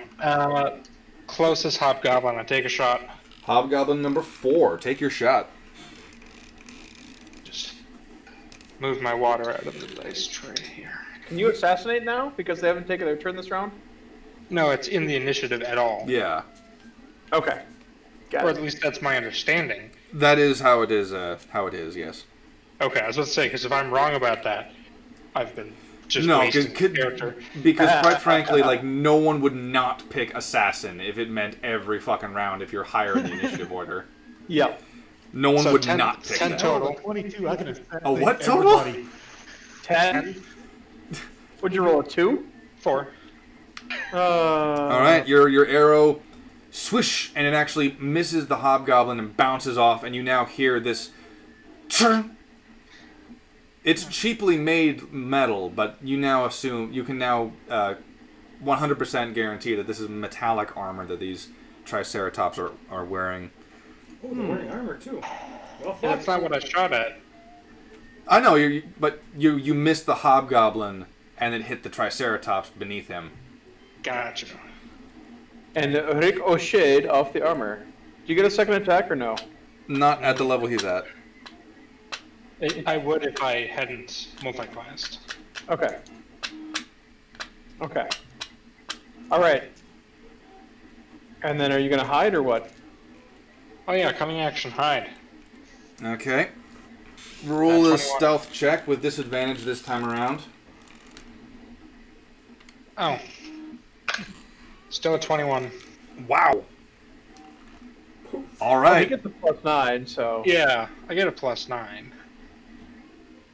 I can All right. break the 20 even with the lower roll. Pretty easy. Alvin, as your turn ends, it is Roland's turn. Okay. He's going to call down lightning immediately between Hobgoblin 3 and Goblin 7. All So right. because... And Oh, wait, everything hold on. within- I need to do this. Because they Oh, technically come take on! the... No, it's because the Triceratops... I know, but that thing- means I can't hit both of them with the lightning bolt. Unless you're going to allow that. I mean, you can hit the Triceratops and the Goblin, but not the Hobgoblin and the Goblin. Let's see, which one looks more ragged? 7 or 3? More ragged?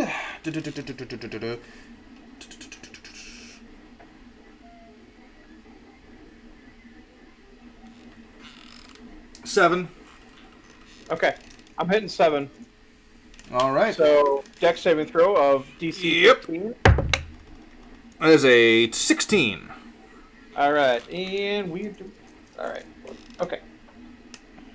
Alright, and that is 19 damage. 19 damage to... Oh, well, 19 damage, so it's rolled down. So Yep. did you roll for both of them? Okay. So, down to 10.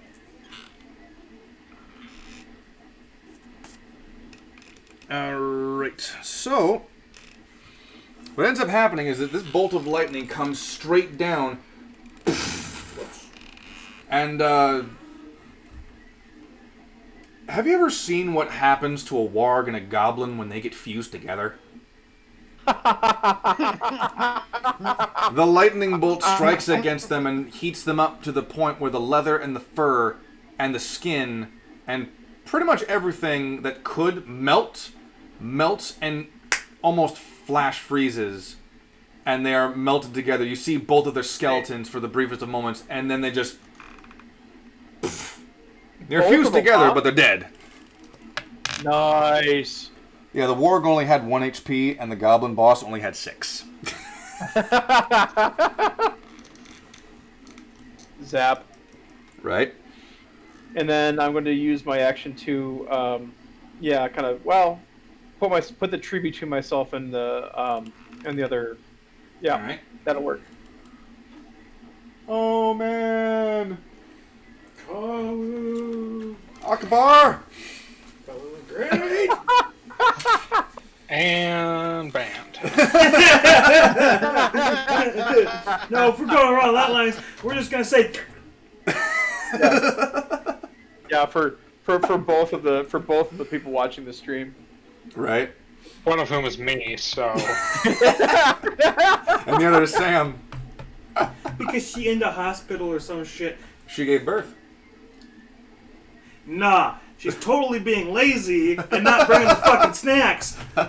Yeah, Sam, give us. God! Yeah, come over here and give us our fucking food. God! Why didn't you bring snacks for all the people who showed up in person for this session?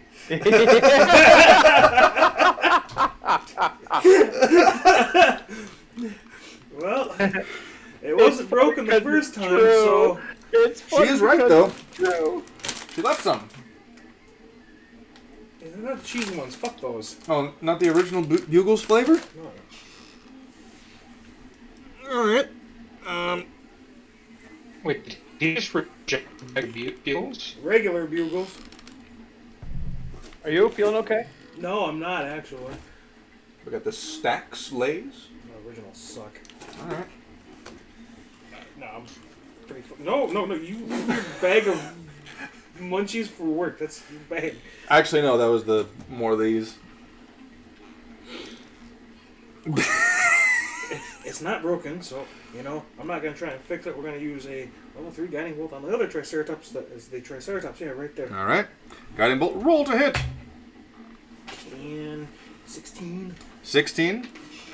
And that's the Wargs. Armor class of the Triceratops is a... Despite the fact that they're wearing armor, it should be a 17, but it's a 15 written down here, so it's going to be 15 for now. Roll your damage. Level 3 is what now? Well, Dice ways. for Guiding Bolt, Six. it is 6d6.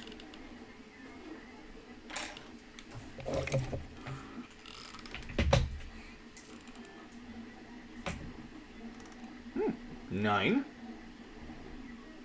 15. 21. Fuck, it's cocked! I'd say that's not cocked enough, because you can clearly see it's on the 6 side. Fucking hell. That's 10, 16, 22, 27 points of radiant damage. And that one's also lit up like a Christmas tree. Yep. Now, are you going to hit it with the spiritual weapon too? No, I totally never thought of that. Yeah, it's right there. 22 on... Was that on the trike or was that on the warp? So if I swing with my spiritual weapon, doesn't that mean I get an opportunity too? Or is that just for my allies? I believe I think it's it's the the next... swing on it. Oh, It's advantage. I believe it's the next ally, but I'll double check spiritual weapon. It's the next attack. The next attack? Okay. Yeah, the next. Well, for the next round, actually, whoever attacks it gets advantage. I went to spiritual weapon instead of guiding bolt. I'm sorry. Hold on a second. How dare you? He darn. I'm me dumb. Guiding bolt. And the next attack roll made against the creature. Yep. 14. And the advantage? You were taking the 14? Alright, that'll hit because of 14 plus your bonus. Roll your spiritual weapon damage. It's 2d6. 20. Oh, it's no, because that's the level 3. What's the damage for the level 3 spiritual weapon? Oh, that's right. You cast the spiritual weapon at level 3. You asked me what level I want to cast it at. That is true. I can cast it at a higher level? Yes, you can. Yeah. Special weapon is going to be... 1d8. That'll be 3d8. What's a D8 look like? The diamond. Those ones. The diamond. 7 and 4. 11. And 6. 17.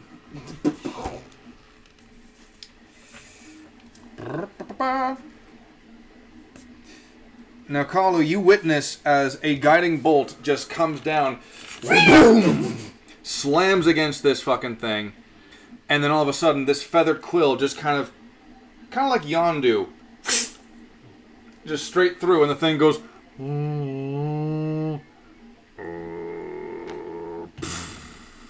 It dies.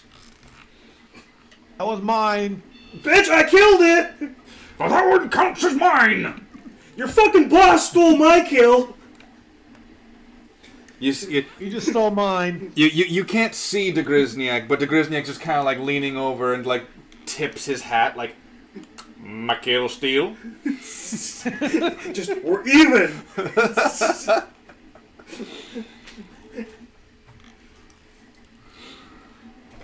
Right. I can't do anything else except for be a sassy little. I'm already in the air. Don't matter. You call him a sassy little shawarma? Because it's technically should just. That's like sassy little shawarma. Yeah.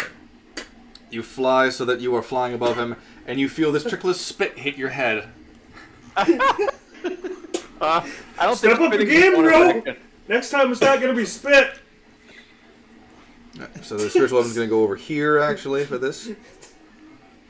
And the Grizniak is going to pop out. 5, 10, 15. He's going to see that nothing is there. And the Grizniak is going to use his... he's going to run up. And he's going to attack with his sword. And he has advantage because sneak attack flanking.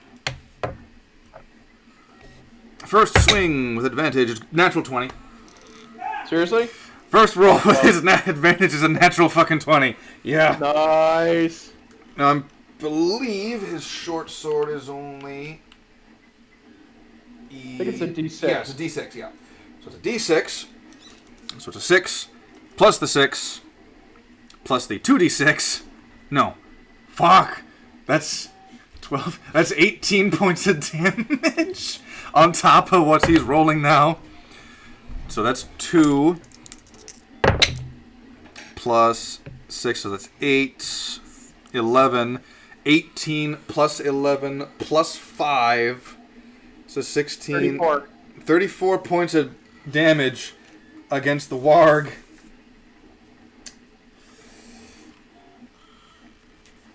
.34 damage.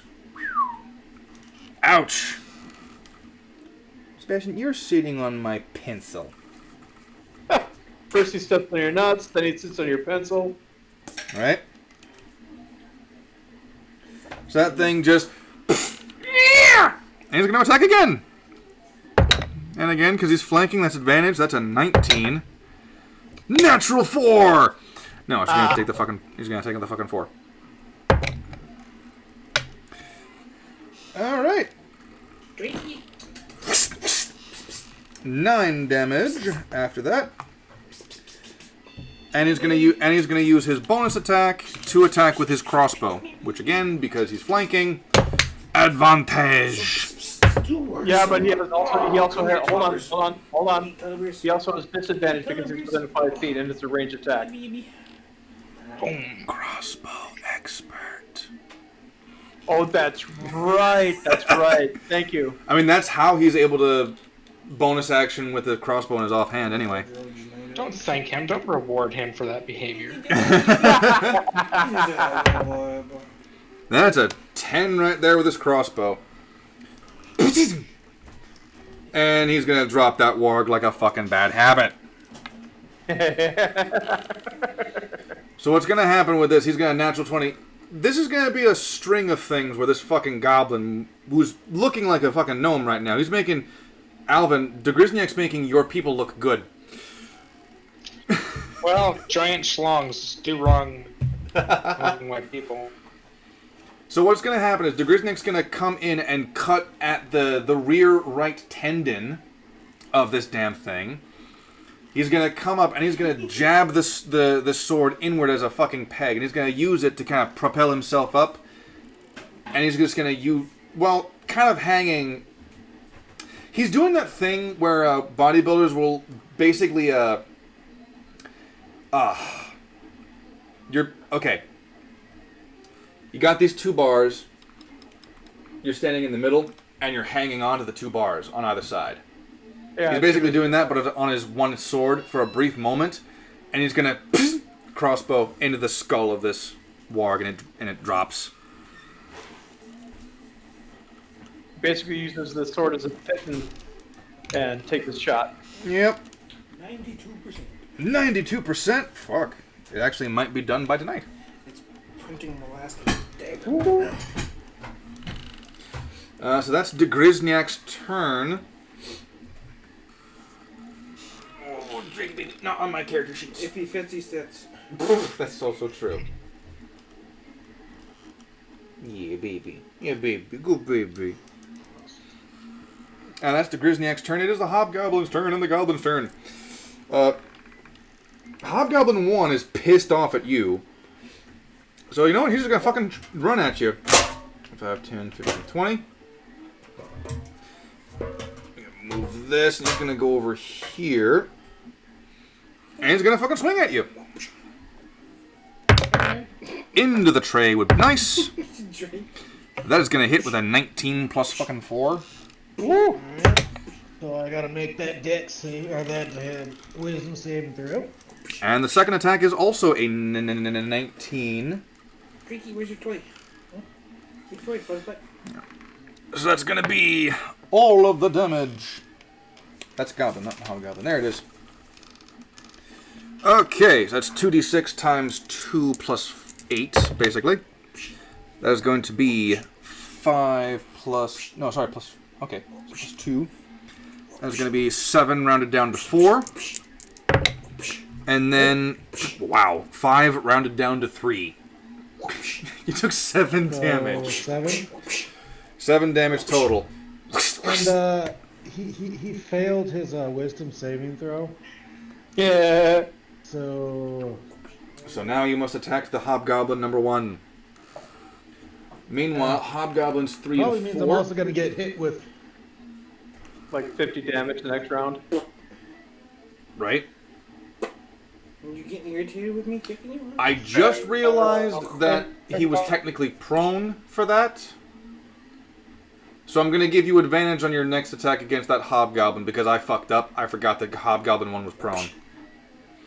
That way I get to keep my damage and you get compensated. Actually, no. You know what? Give yourself the 7 back. He's going to use his half movement speed to get up. I think it was around here. Half his movement speed to get up. And he's going to go 5, 10, and... No, sorry. 5, 10, and 15. He's going to move over here.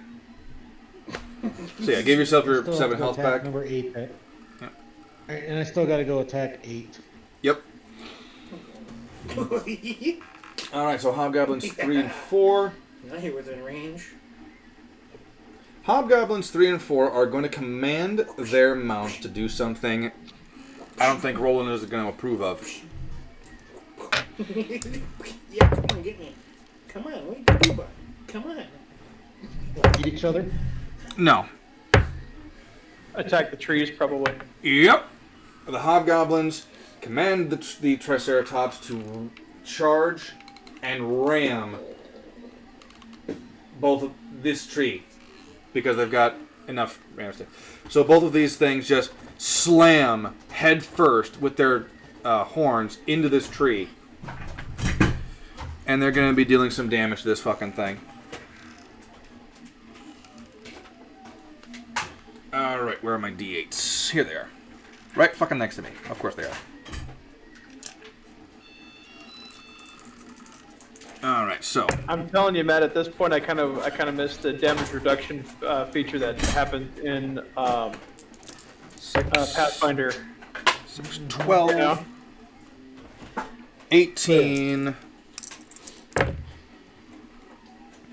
And yeah, that tree is the combined force of both of these Triceratops slamming into this tree completely knock it over. And Alvin, I'm going to need you to make a dexterity saving throw with disadvantage because this whole fucking tree is coming down. Okay. Yeah, fucked up. Well, those were both the same roll, so dex saving throw 17. 17? Alright. You're on the ground now. But you avoided being crushed by the tree itself. That was good. Now, would you like to roll to your left or your right to avoid the tree falling? To the left, to the left. Alright. You land about right there. Now this fallen tree is kind of like there a little bit. And, Just find like a toilet paper tube and stick it there. right? But anyway, The hobgoblins, that was their I believe that was their command, so that was their action for them, but they can still move a little bit. So it's going to be 5, 10, 15, and 5, 10. Might have just fixed it. Alright. Next up are the wargs and the goblins. So I found out something you're not going to like. But first off, goblin number 8 is going to approach you, Kalu. You dare approach me? And this is what I found out. A rider can choose to allow his mount to act on instinct. A warg's instinct is to eat its prey. Really slow warhounds. So it also gets an attack against you. Now normally this, It's not a player, so it's fine. They are evil animals. They're evil animals. They're going to attack you. So is my sister, but you don't see me talking about that. No, you talk about way other things. Which one? Things I probably shouldn't say on Twitch. It's not like we haven't said worse on the stream. Alright, so that's a 19 to hit you for the warg. The warg's going to bite at you with a 2d6 plus 3. No, my penis. And you're going to make a DC 13 strength saving throw.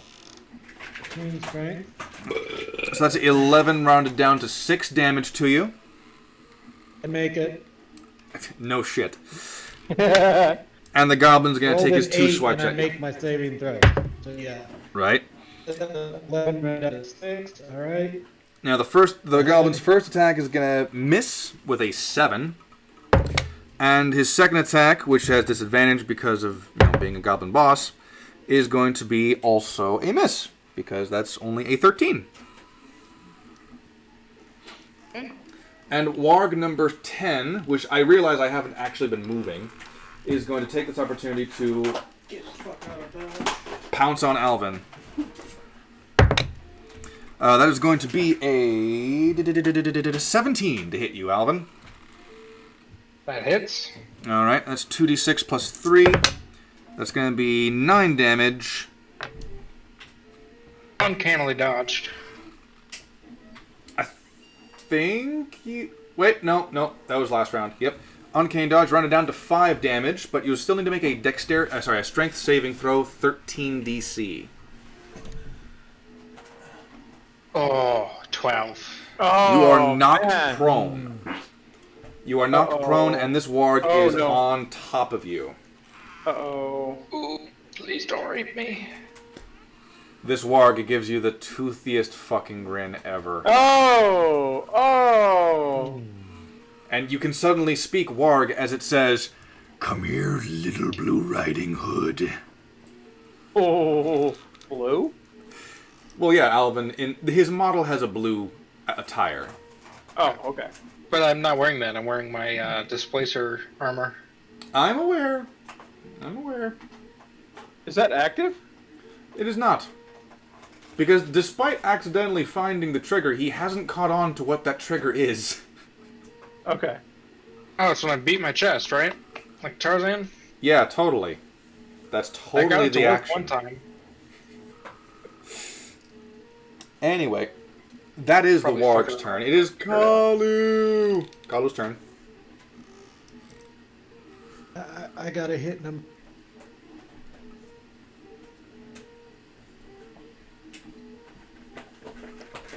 Alright, roll the Carry hit. him down. Alright, so that is... Does a 25 hit? No. Yeah. Yeah, I mean, does a... Jesus Christ. 27 hit? Yes, it does. Wish it was a fucking 28. No, because I'm called. Oh, real quick. You were hit by the warg. Did you make your saving throw against the warg? I think they're already attacking. Yeah, he saved it. Okay. Yeah, he saved against the warg. He didn't save against the goblin, so he has to attack the goblin first. Yes, roll your damage against Goblin That 8. is not- I really hate the fucking goblin, so that's going to be a 10 plus 6 plus 2, so 18. The guy only had 3 fucking one. HP. He's dead. I know.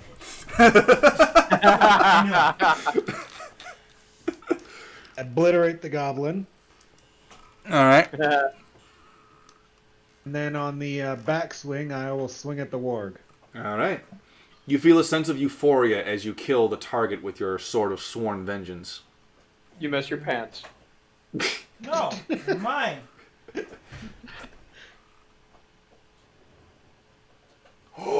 And then I think it stopped. The printer. Oh, damn it, dude. Is it done or a malfunction? It's probably done. It's done. Okay, if it like a, malfunctioned at 99%, I would laugh. I have to And admit, it's I'm done sorry. it before. It has. Not That quite at happens 90, a lot. but it was like, what, 70? Close fuck enough. But yes, you were rolling to hit the warg, I think? That's a 26. The 26 hits. Roll your fucking damage.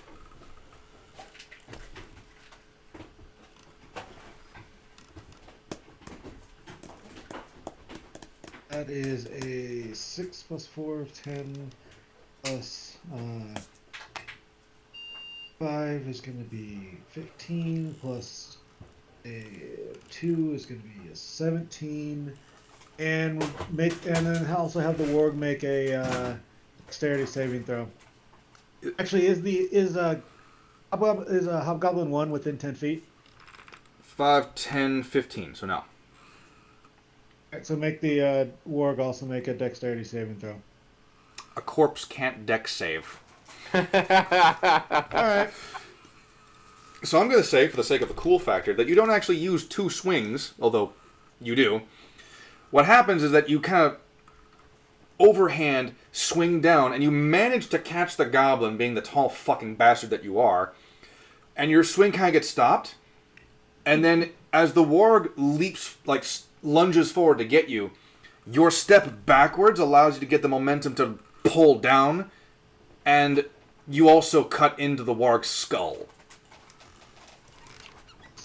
So, in lore, you technically just killed 2 enemies with 1 stroke. The samurai would be proud. And canceled. What? What?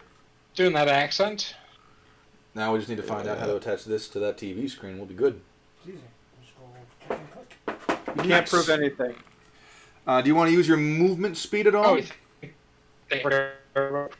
mean, if I move towards the Hobgoblin, I'll just move up towards him. All right. Yep. All right. So then, are you gonna unleash your lightning on him then? I mean, I technically could because it's a bonus action. Wait, he knows spell. Oh, right, he's barred down too. Well, that's a barbarian trait, lightning from your chest. What? Yeah. He's a storm herald. He brings the thunder. Go ahead and have him. Yeah, Go with ahead, ass cheese go ahead and have him make it. He makes it. He got a 17. Can't wait till the next time I'll we're take at a 3. mic in a pub and hark the Herald Angel sings. 3 damage. What are you talking about? You talking shit, little man?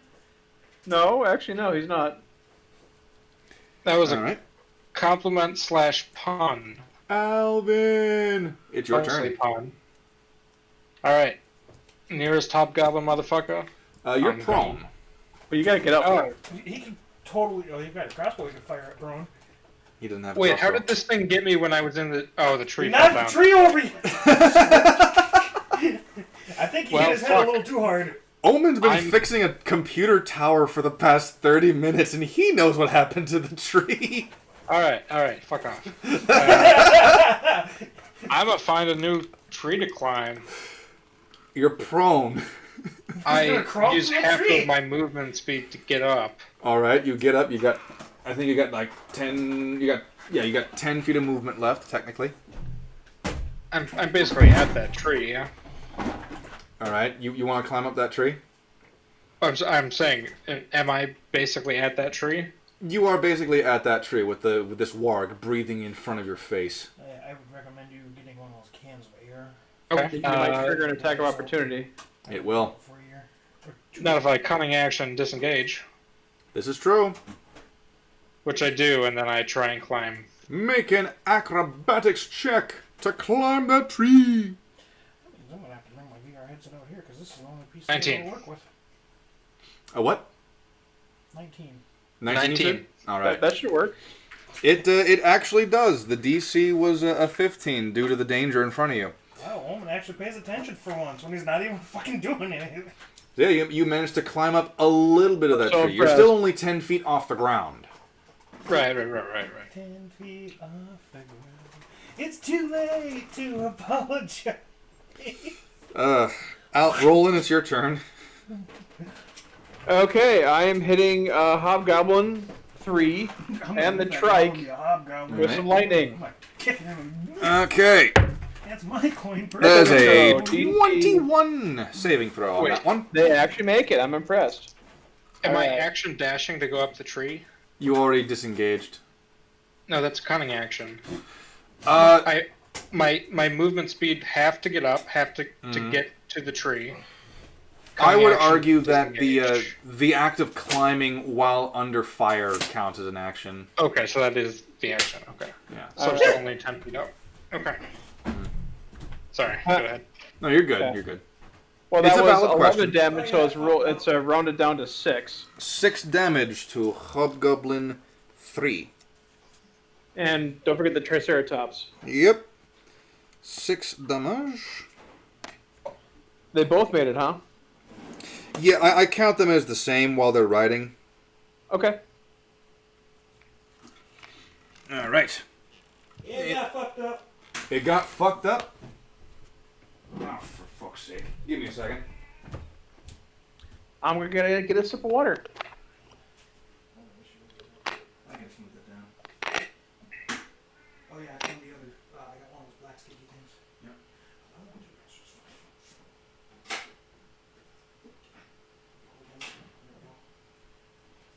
So I got one of those sandpaper like ones that it came with. I found one in the back of the bag. Nice one, isn't Yeah. it? Yeah. 3D print fucked up. Look at that ugly bastard. Awful. Terrible, poor quality. The second statue has been printed.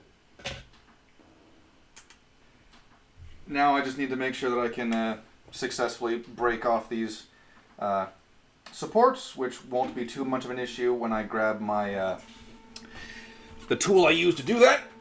And after that, I will get to painting this bitch. I need to change the filament. That make it out.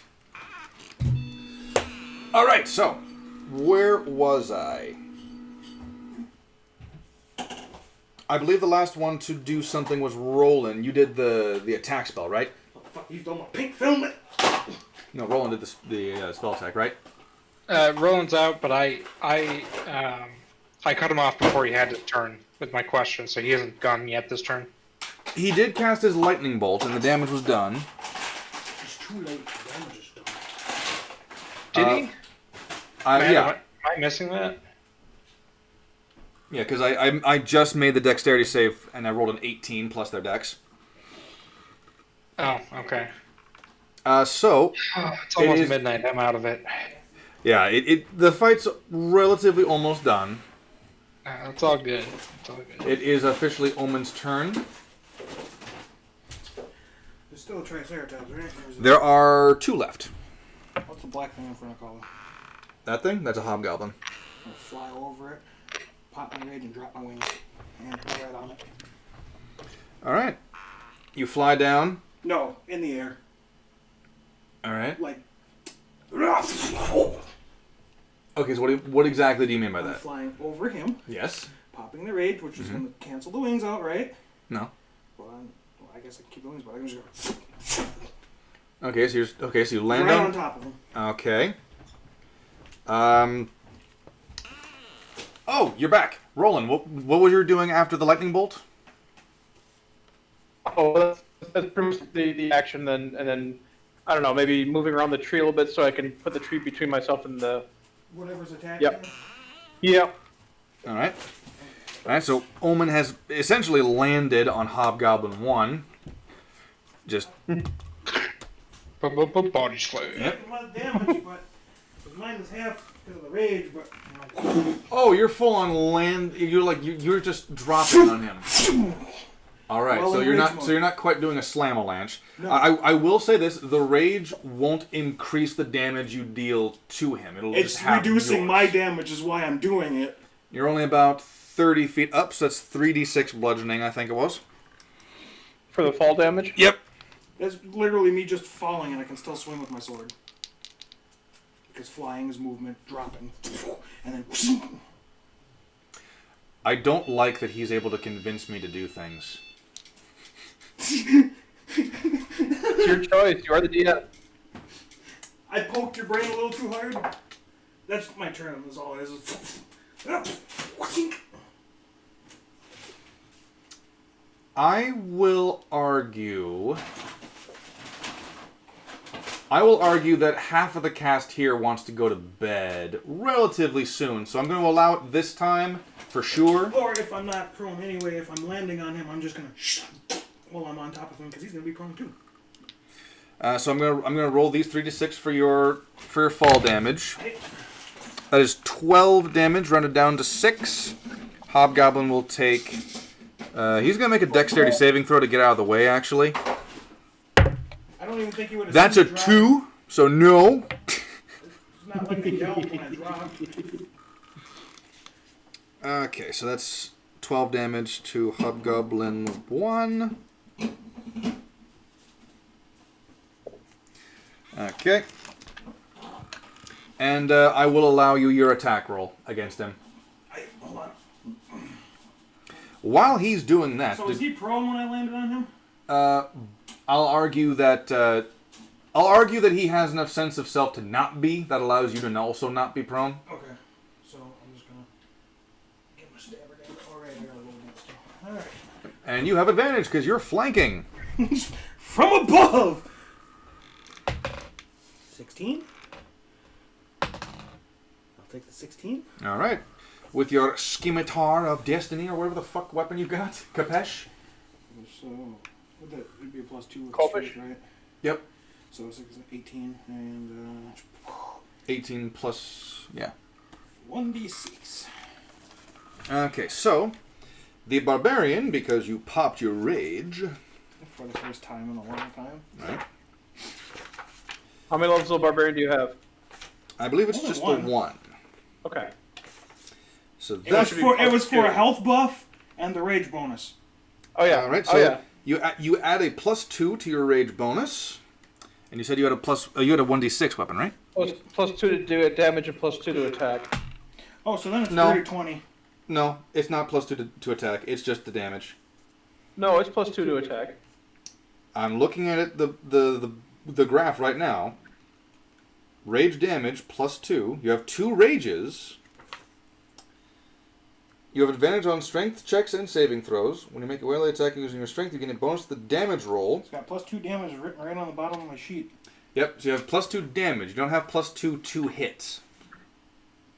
So Now that might be the proficiency bonus you're talking about, but he already added that. Okay. I added my proficiency bonus. Yep. Okay, so that's okay. So you're taking your I 1d6. got a D6. Oh, roll it. 6. Wow. Plus So- 2. So 8. No, because you add your strength as well. So 10.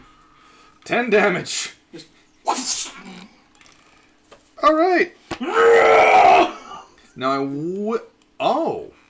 Now I will say that it does get rid of your spiritual weapon to pop your rage. I don't give a shit. No, the spiritual weapon is there. He just can't control it anymore.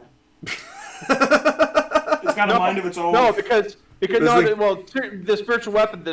Seriously, the spiritual weapon. I mean, it lasts for 1 minute, so 10 rounds. Or until I dispel it. Well, it's a concentration, isn't it? Nope. Interesting. Nope. It's just there. You know what? No. I want you to retcon that. Whenever I pop my rage, magical stuff go bye-bye. All right. Well, boom. It's simple fix. Except for wings, because you said wings don't. Yeah, because they're a separate thing. All right. It is now Degriz's turn. Is the little fucker not dead yet? Not yet, no. Not yet? Okay. He's a hobgoblin. He's not actually a little guy. I wasn't sure. So he's going to... Fuck it. The Grizznyak's is going to go here. He's gonna what? The Grizznyak's going to go there. That area, remember, that area is no longer... Okay. Difficult terrain. Yep. So, the Grizznyak's going to... With advantage, because you guys are attacking him. That's a 17, and that's a 13, but a 17 plus 5 is going to hit with sneak attack. So the crossbow and sneak attack damage. That is 10, 14, 20 damage. Fuzzy butt. 20 damage for the Hobgoblin number 1. Hobgoblin is not looking nice for this right now. He's not looking good. And so the Grizznak is going to attack him again. That's a natural 20. He's dead. He's dead. Not quite. There is a potential that he doesn't die. So that's a... Fight! Alright, so that is going to be 19 damage to him. You know what? Fuck it. The Griznak's gonna pop his Fury of the Small to deal 8 points of damage and kill the fucker.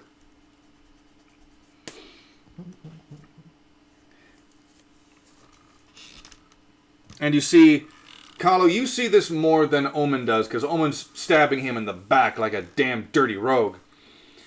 I'm stabbing him in the back from the top. That ain't But you see, as the Hobgoblin is turning to try and get acquainted with his new predicament, what ends up happening is that 2 crossbow bolts end up in each of his eyes. Oh.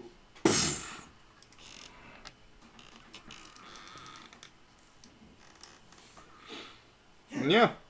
And that's it, basically, for the Grizniak. Hobgoblins' turns. The Hobgoblins are going to... Hobgoblin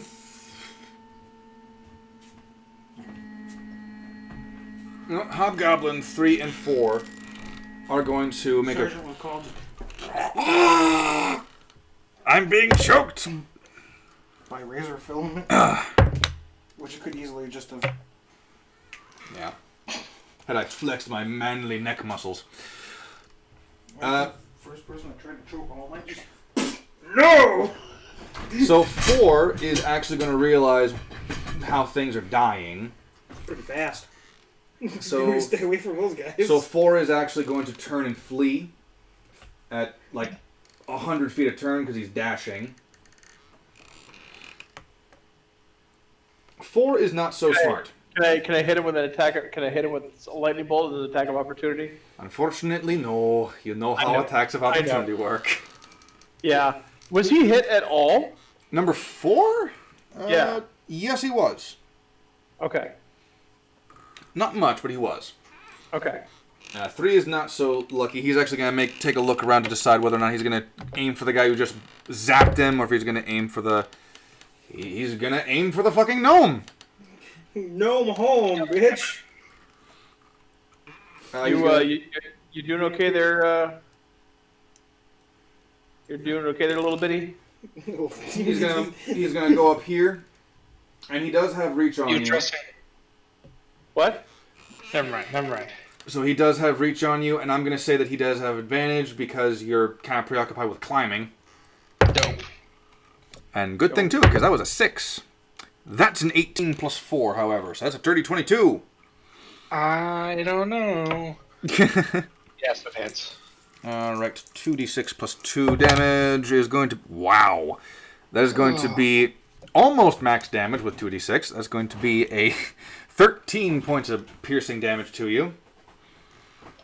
Uncanny dodge. Now, you are lucky because the warg is not within 5 feet of you, so to speak.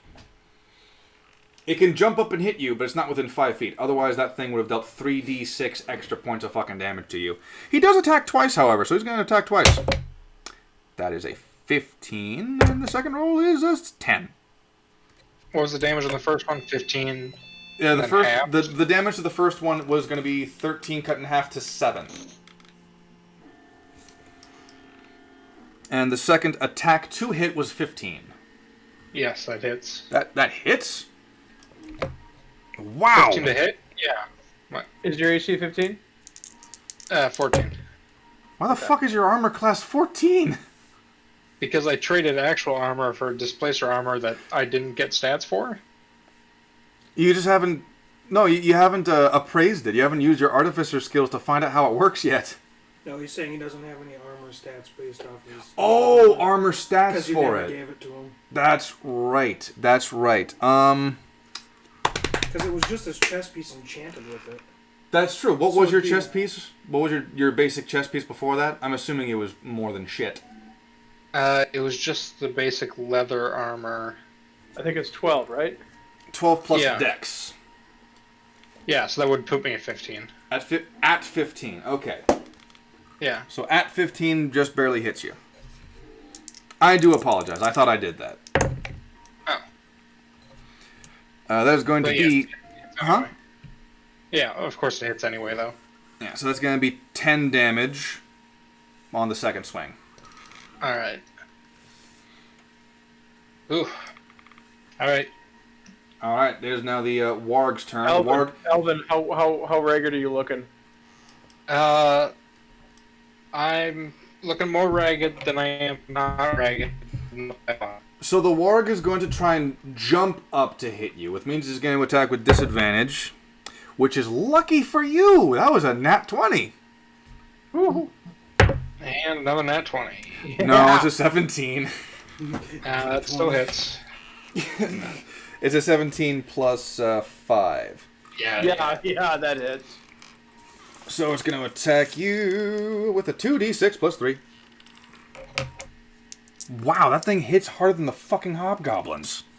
Oh, dear. That is going to be 8 plus 3 for 11. Please make a strength saving throw. Or be pulled prone. 8.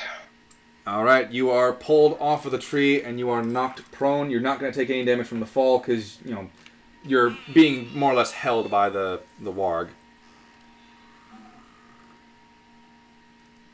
But that's the end of the warg's turn. Top of the round, it is Kali. Alright. Fuck, I can't get anywhere close to anybody. It'll take me an action to do anything. And he'll just stay. He's not going to do anything because it's going to take him an action anyways to drop his sword and pull out either a javelin or his longbow. So you're not going to... Actually, you know what? Are you going to dash forward? I mean, you get 80 feet of movement. You won't be able to attack, but you can still do a dash. Yeah, I'm just trying to think where I wouldn't be able to hit anything either, even if I dropped my age and used it. I think it's you get 2 rounds if you don't hit something for 2 rounds. Oh, or you can attack. I can drop it on my own. Yeah. Because I can't do any spells without it. I wouldn't be able to hit anything.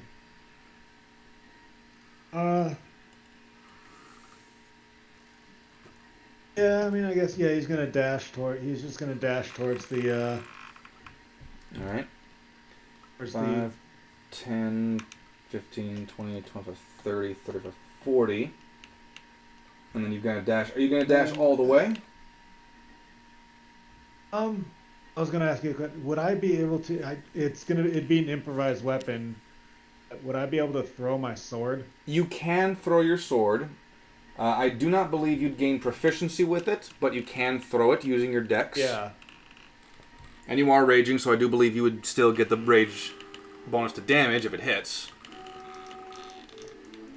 Yeah, he's gonna check. He's gonna run as far forward as he needs to be within range, and then overhand chuck his sword. Yeah. I would say that you can chuck a sword 20 to 40 feet. So 5, 10, 15, 20, 25, 30, 35. You can hit the warg. Yeah, he's gonna chuck it at the warg. All right. Roll a non-proficient ranged attack with your dex. That's just gonna be what plus? Yeah, that's just gonna be a +4. No, +1 then. Yeah. So, Crit. That's a 16. Crit. A 16, huh? That should hit. It does. It does hit. Roll your damage. It's still the 2d6, right? Yes. Probably shouldn't, but I'm going to say yes. It'd be 2d6 plus. It'd be 2d6 plus 1 since it's a.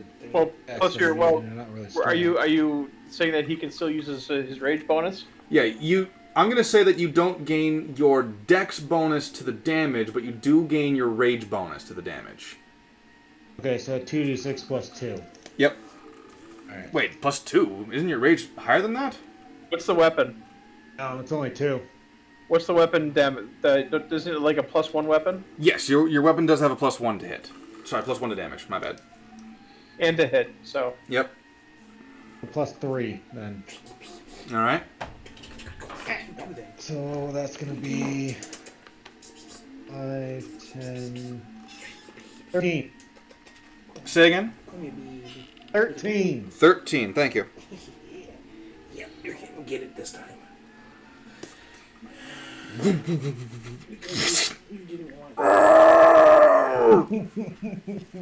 Your sword is now lodged into the soft part of its abdomen, basically. No vital organs were pierced, but that thing's feeling it. Alright. Alright, it is Alvin's turn again. Alright, well, I'm not in a great position. I'm going to cunning action disengage. Alright. And then I am going to scamper up that tree like a mofo. Like, bam, bam, bam. I will say this. I think if you do that again, it's most likely going to end the same way. Oh, I do have to get up from prone too, don't I? Damn. Yes, that takes half your movement speed. Alright. Unless you have some kind of ability or a feat that negates that. I don't. Okay. Alright, well. Here comes the Hail Mary. I'm going to try and just jump onto this thing's back. Which one? Wait. I'm being attacked by more than one? You've got the Triceratops and the Hobgoblin, and you've got the Warg. Yeah, let's mount the Triceratops. Alright. What could go wrong? Make an acrobatics check. And, on the one hand, I don't want to do this to you, but on the other hand, it's only fair. I'm going to need to make the acrobatics with disadvantage purely because you're being surrounded by a Warg. Alright, that first one was a 21. Oof. And this one is a 17. Somehow, you managed to get on that fucking Triceratops. You're more or less... I don't suppose he can attack the Hobgoblin. I'm going to say yes for the sake of time. Alright. Well... I take my action to switch from my short bow to my rapier. Oh. Alright. Alright, you've got your rapier out. You're moderately safe from the Warg, who can't quite jump high enough to get the fucking Triceratops before it gets to you. Alright.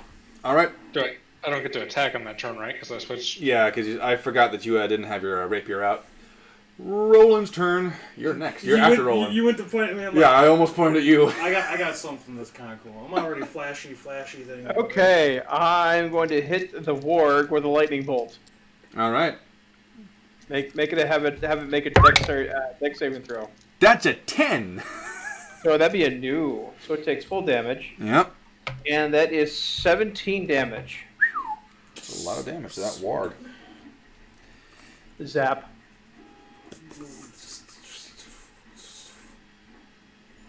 All right. Warg is very much so in pain.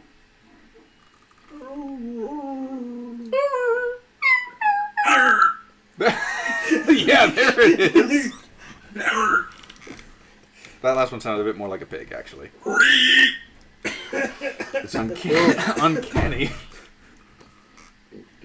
It's like Anyway, it is Omen's turn, because I'm assuming that's all Roland can do. At this point, yeah. 80 feet of movement. If I were to fly, I can get to 60, actually. 60? Wait, no. Did I say 80? It was 80. 80? Okay. With wings out. So, I'm going to assume that Kalu's about 40 from me, right? Yep. I'm going to get my shield out, and I'm going to fly as fast as I can and slam into that warg. All right. Come on and slam. And welcome to the jam. All right. 5, 10, 15, 20, 25, 30, 35, 40, 45, 50, 55, 60, 65. And picking up as fast as I can physically fucking go. Oh, you're trying to pick up the warg. No. Oh, okay. That's what you mean. Like straight into whatever I can push it into. All right. Strength check, right? No, this one's gonna be a dexterity ranged attack because I got something for you. 11 with dexterity modifiers plus 2. Plus your proficiency. Plus 3. That's gonna be 16 total. I'm gonna roll for this. The silver die. It's cocked. It was a 1 and you didn't like it. It was a 14.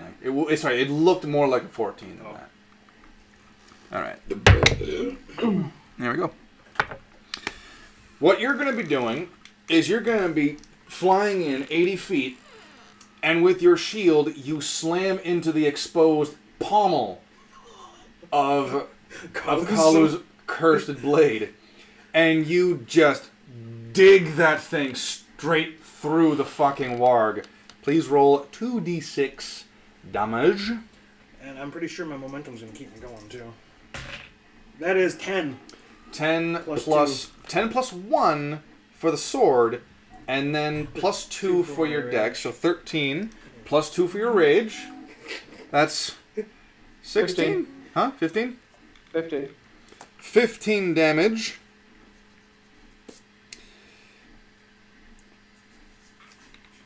And you just slam into this thing. The sword goes straight through, and you can see the black and gold tip piercing through the other side of this warg as the actual guard kind of like stops it from going into the beast, and it just like caves in a little bit. And the warg... And yes, I will allow you to have your momentum a little bit as you fly. You actually want to fly forward 10 more feet? Well, if I'm flying as fast as I possibly can into that thing, I'm hitting it. That's going to hit that. That warg, even dead, is going to keep going with me. Because I'm straight into it. And 10 more feet. The body would still be... Well, you like... Because I hit it, and it's... momentum. No, you hit the palm of the sword specifically with your shield, and you like hammer on a nail. BAM! Oh, I was just going for the body. That works, I guess. I was hoping to slam him into the fucking Triceratops. From the angle you had, that wasn't actually quite possible. Had you enough movement speed to go like here and then that, then yes, but... Technically not an attack, so I'm going to pop my shroud too. You attempt to pop your shroud, nothing happens. Oh, yeah. Either way. Ah, just bad. But yeah, I would consider that an improvised attack that killed a fucking demonic wolf. Oh, is that what that was? Yeah, you do have That a bonus weapon action. might kill. Yeah, Now- where's his sword, by the way? His sword is currently very much embedded into the fucking warg. Would you like to pull out his sword? Yes. All right, so this is. I know it's gonna be very bad, but at this point, I'm on a fucking roll tonight. So this is for all the sickos out there. Kalu, even from this distance, you can kind of make out as your blood brother reaches for your big black sword handle.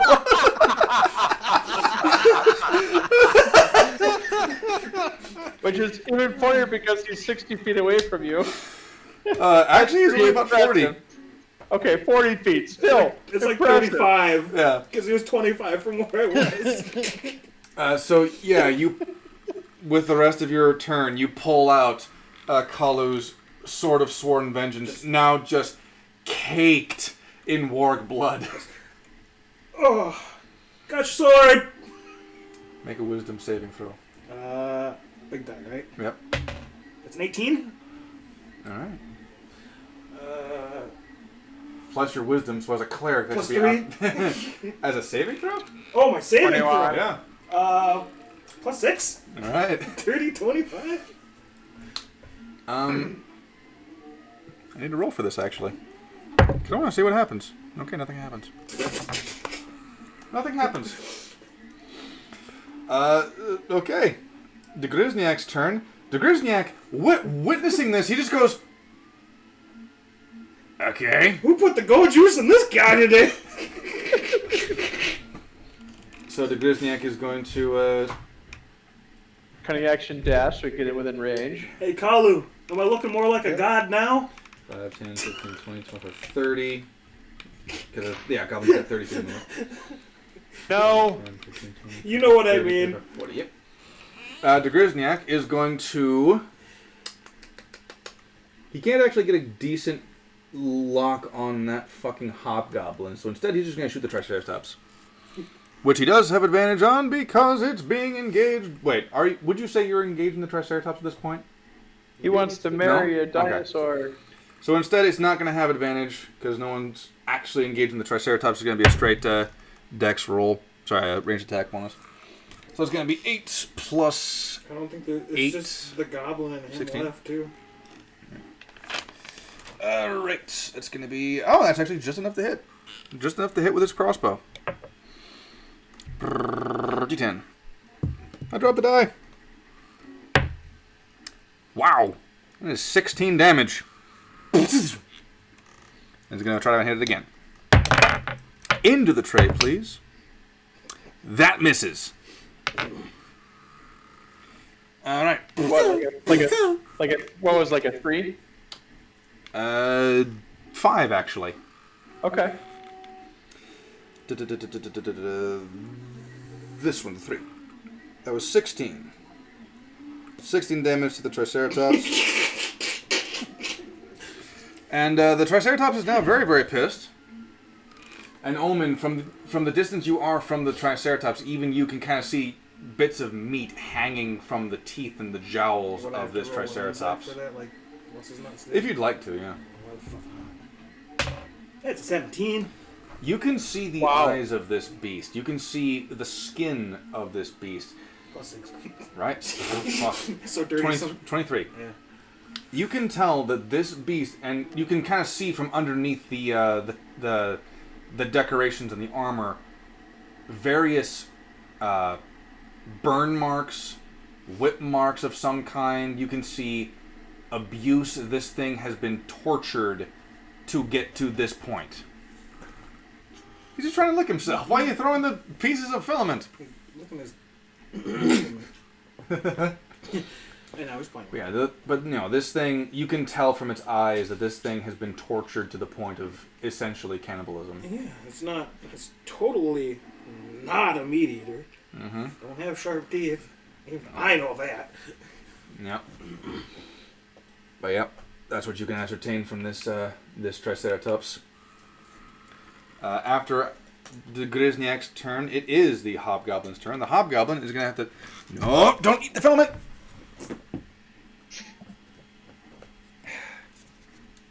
He eats the regular plastic. Whether he does or not, I don't care. I don't want him to. He'll be our new 3D printer. Great. He'll be 3D printing kitty turds. And they'll all look like asterisks. But he can only extrude in one dimension. Technically, he was our original 3D printer. We feed him, and he makes his own 3D prints.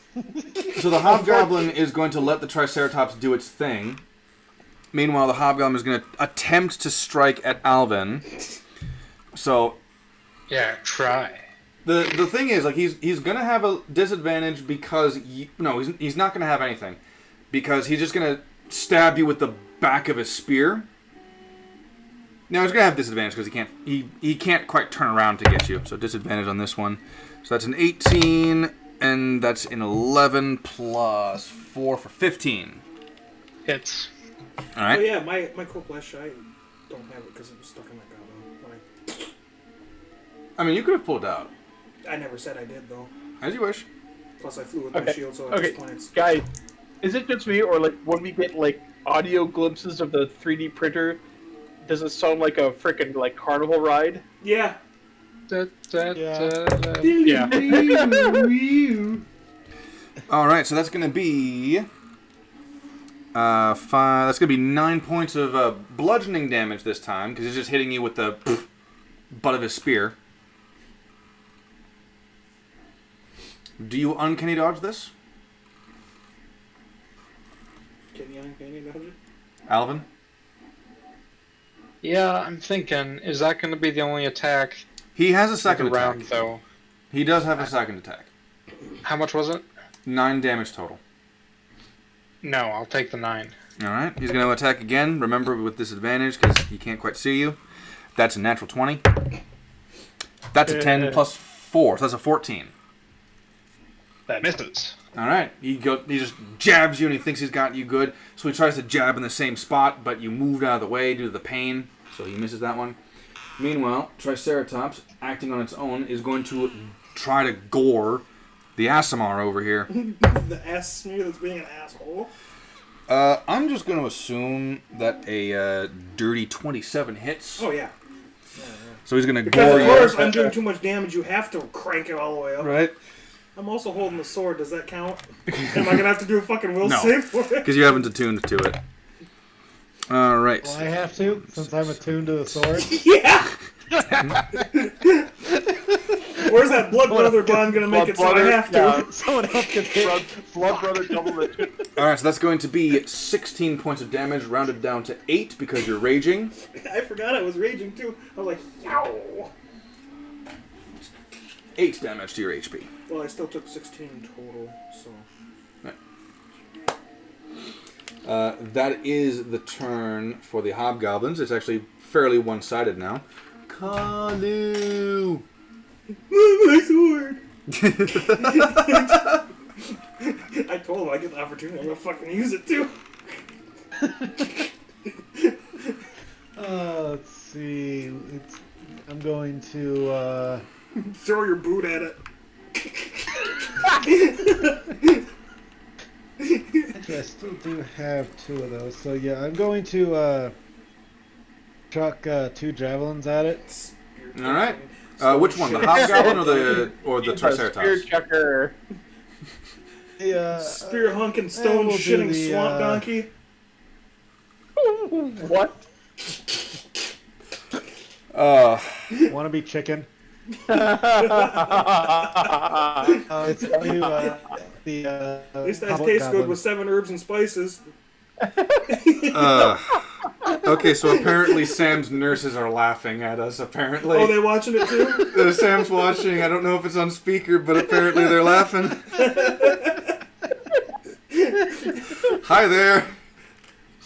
So all I have to do, no. Perfect reply for Kalu. Pluck you. Pluck you. Pluck you. No, pluck me yourself, you fucking coward. I already wore your pants. Oh, fucking great. You're chucking 2 javelins at the Hobgoblin or the Triceratops. Either or, because if he misses, he's gonna hit the other. Yeah, basically. Or Elvin. I'm going to throw it at the Hobgoblin, and then I'm going to call or I'm gonna call that fucking Asmar. You're gonna call me a what? Wingless earthbound bastard half-breed. A wingless earthbound bastard half-breed. I have wings, thank you very much. Oh, great. All right, so roll your attack. Back after all. Roll your attack against the hobgoblins. I'm gonna sell it to Elvin. What, you're not gonna send it through the mirror? Through time and space, Alvin just perks up. Yeah, but player knows that. I could just put it in my bag though. Be like, you get this back when you're a good boy. I mean, you could just, if you do sell it to Alvin, I'm pretty sure I just call him a fat fairy, and then a let's see, a lawn ornament. And a couple other things. You call Alvin a fat fairy? And a lawn. How does insulting me help get your shit back? Yeah. How does insulting him deal damage to the hobgoblin? Oh, I don't know. He was insulting because you haven't rolled. Yeah, roll your damage. Roll to hit, you fucker.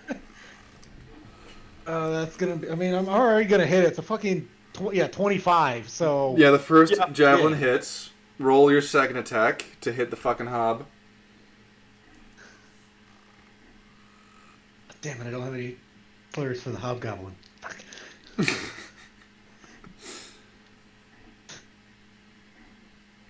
Oh, fuck. Yeah, that's gonna be a. Oh wow, that's a 19. All right, they will both hit. Roll damage for both strikes. All right, so that is for both of them. That first one is going to be a 8. All right. Second one is look at that, a 10. A 10. So nice. 18.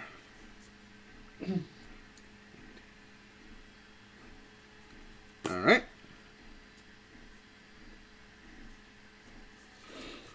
Let's see, what can I call the hobgoblin?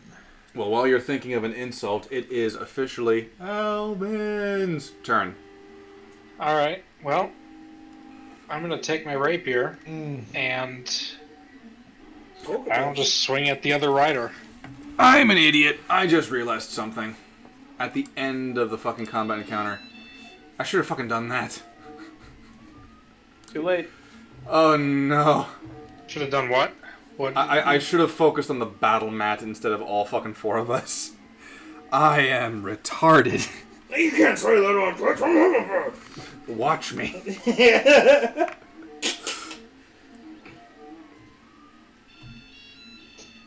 All right, Alvin, what are you doing? I am attacking the other rider with my rapier. All right, roll to hit. Oh, right, because it's 2 of them. No. Plus dex, plus proficiency. Yeah, that puts me at a 14. A 14 will miss. You strike at the hobgoblin, and the hobgoblin like whips the butt of his spear around and kind of like deflects your blow a little bit. He's still struggling. Oh, roll with advantage. I'm sorry, because he's stuck in the saddle. And while he's still doing that, that is worse. Never mind then. You know he still deflects your blow. All right, cunning action or Cunning yeah, action I can do that as cunning action. Cunning action dodge. Okay, like it's not going to make much of a difference. He's already got disadvantage. Fair. I need to feel like I do something. All right, that ends my turn, I guess. Rolling. Okay, we're calling down the thunder, and I'm going to aim it at the just on the other side of the hobgoblin and the trike. So I hit those 2 and not my teammates. Unfortunately, with the position that these guys are in, you would hit one of them. Just fucking But it's just on the far side. Okay, fine. Hit me with your best shot. All right. Fry my brains and make me lay some eggs. All right. So yeah. Okay. I'll hit the trike on the head. All right. So that's gonna hit Omen and the hobgoblin. Please make a dexterity saving throw, Omen. 14. 14 plus. That your works. And plus my dex, plus 2. That works. 16. Even if he has a +1, so yeah, a DC of 15. Yep, the Hobgoblin and the Triceratops miss, however. They're going to take the full blunt. Okay, and they both take, let's see here. Oh my, 25 damage. 25 damage. And then as a bonus action, I'm going to cast Healing Word at level 2. Alright. On our eponymous rogue / artificer. Alright. So that's our garden decor. So take 10 healing points. Oh, thank God. Did I take damage wise from his lightning? 25 rounded down, so 13. 13. Wow! Apparently your ASMR is also R2-D2. Yeah, right? Well, that kind of works. Wilhelm scream. Still hurts worse when Rawl does it. So what ends up happening, Alvin, you see this bolt of lightning strike down and give this somewhat cool effect that bounces between the horns themselves, and the Hobgoblin in front of you just kind of like and slumps forward dead. Meanwhile, the Triceratops is screaming out. He was partially knocked off the board. No, that's fine. Yeah, because he was getting an angle from this spot. Because they take up a 3x3. Alright, but the Triceratops is quite raging at this point. That makes 3 of us. Well, so I obviously picked up this sword. Yep, you have the Sword of Sworn Vengeance. Obviously in my left hand. Because the shield was right here. And I'm just going to fire. Alright, you're going to cleave into it. Yeah, I'm going to use my luck. Alright, reroll that bitch. I'm going to actually use Fuck! You swing with this sort of Sword of Sworn Vengeance, and you weren't expecting a straight blade like this one to be quite so hefty, so you kind of like don't compensate enough. And you're like, yeah. Oh right, that's two-hander. Yeah, pretty much. You kind of like you are able to like kind of raise it up, but the amount of momentum you have for that fucking thing is not nearly enough to even scratch the fucking hide on this thing. Fucking raging, so I can't use my bonus actions either. I believe you can actually, because you can't use spells, but you can use your bonus actions. And my bonus actions are cantrips. Never mind. But if I can bonus action headbutt the bitch. No, not yet. I still got my wings, so I can. If you'd like to fly away, you can. The Triceratops will take an attack of opportunity against you. Well, if that's the case, I'm just going to fly straight towards Carl. Alright. As you fly, the Triceratops is going to take an attack of opportunity. That is a 23. Yeah, because totally always hitting my armor class today. Well, the Triceratops has a +9. So that's going to be 12, 13 plus 6. 19 points of damage rounded down to 10. Because you're raging, motherfucker. Alright. That is Omen's turn. It is now... I'm going to make sure I hold the sword out as I'm flying, so he can take it. You present Kalu's own big black blade. Right in the face. Doesn't feel big, boys. You slap Kalu's blood-stained big black sword in his own face.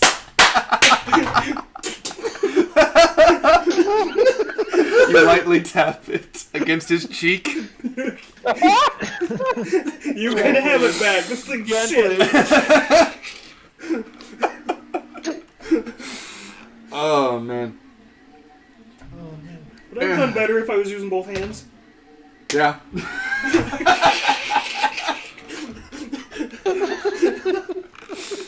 You gotta use both hands to work Kalu's big black sword. This is why we can't have nice things.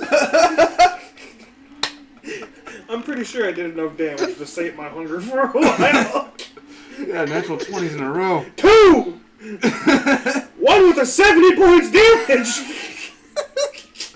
And the next one for damn near 30. Yeah. I'm back.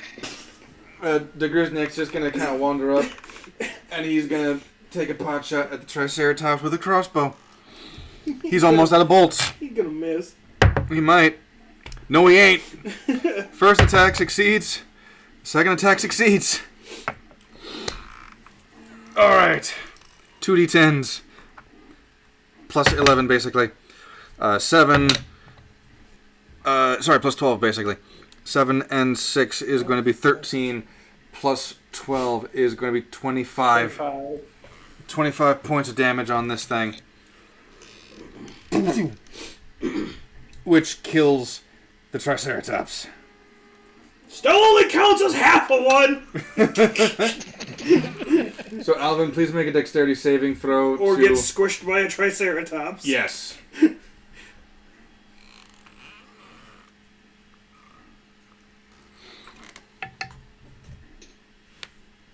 Oh wait, he's gone because he went to, his medication and shit. We're just we're gonna take pity on him and say that he succeeds his dexterity saving throw. Oh, he is back. Make a dexterity saving throw. Back. I fail it. Okay. Like a 9. All right. Squished. You don't. You're knocked prone. You're not actually squished. Yeah, that would be like a nat 1. Hey, you hunk of garbage! Get your fat ass off me. Oh yeah. He's like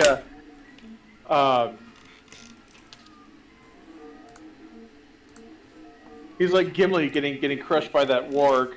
You know? No, he was like that before when the actual warg knocked him down. Yeah. Alright. Combat is over. All right, so Roland's gonna climb down, and then all right, come on everyone, gather around, and then he's gonna cast Healing Spirit at level 3. So everyone take. The Grizzniak didn't actually take any damage that fight, so he's. Well, whoever whoever needs it, whoever needs it. I I say most of my damage came from a lightning bolt. I need it. Yeah. I can fix that. So everyone. A great healing spirit emerges on the battlefield. Everyone take 20d6 healing. Ooh, 20d6. Jesus Christ. Yeah. Well, it's 2d6 per round for a minute, which is 10 rounds. So at that point, we just get maximum health then. Yeah, basically. So yeah, you're back up to if max you have under 20 damage to you, then yeah. So Yeah, I'm way above maximum now. 66, 67 damage. You got at least a 10. You're fucking fine. Yeah, I'm fully healed. All right. Yeah, I need to, like... Good. All right. Because I'm at 22. So out of curiosity, Yes.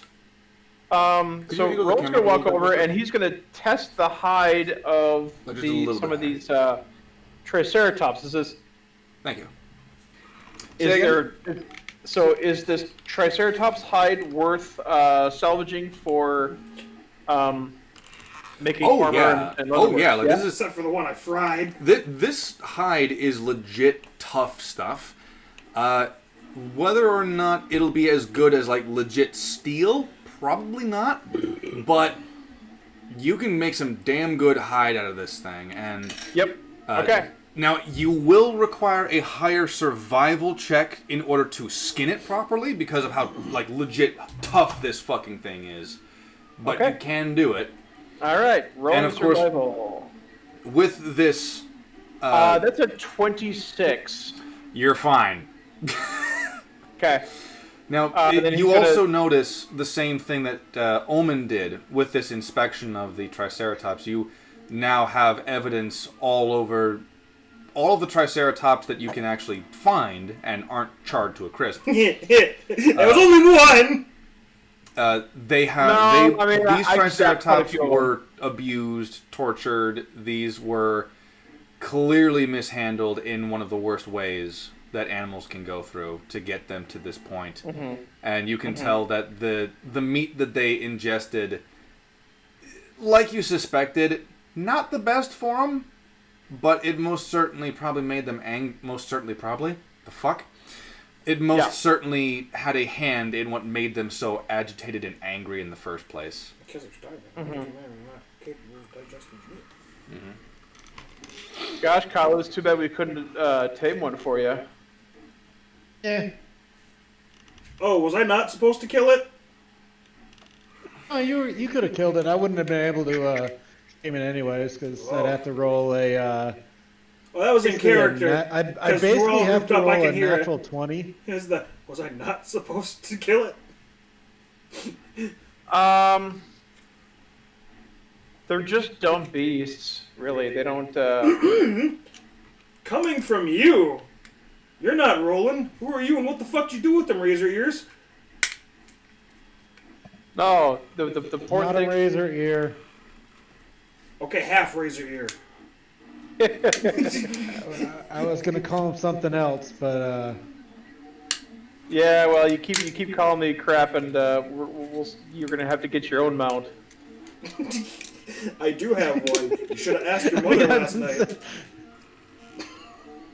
Zach, go ahead and check your phone, because I did send you a whole bunch of them. I've just been sitting here. Oh, you did? I didn't hear it. Hold on. For everybody? No, for Oh. So these are all for small people, right? For the ones after the slur generator. Those are yours. The slur generator? Oh, nice. Yes. So there is one fuck up that I'm seeing so far with the Alvin statue, and that's with it, his right? quiver. But I can purposefully break that and glue it back together. It's like it just kind of like moved a little bit to the side. I can fix that. I like the ones above the name generator. Yep. I'm gonna use one. How's the bug-eyed stump holding up?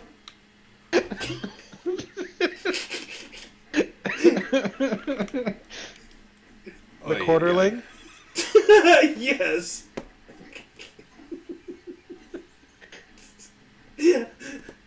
Oh, and we lost somebody. No, we're good. Oh, I thought that pushed the line. The bug-eyed and now he's gone. And he's back. Right. I'm trying to get to the damn chat. The bug-eyed stump is the gnome. Okay. So,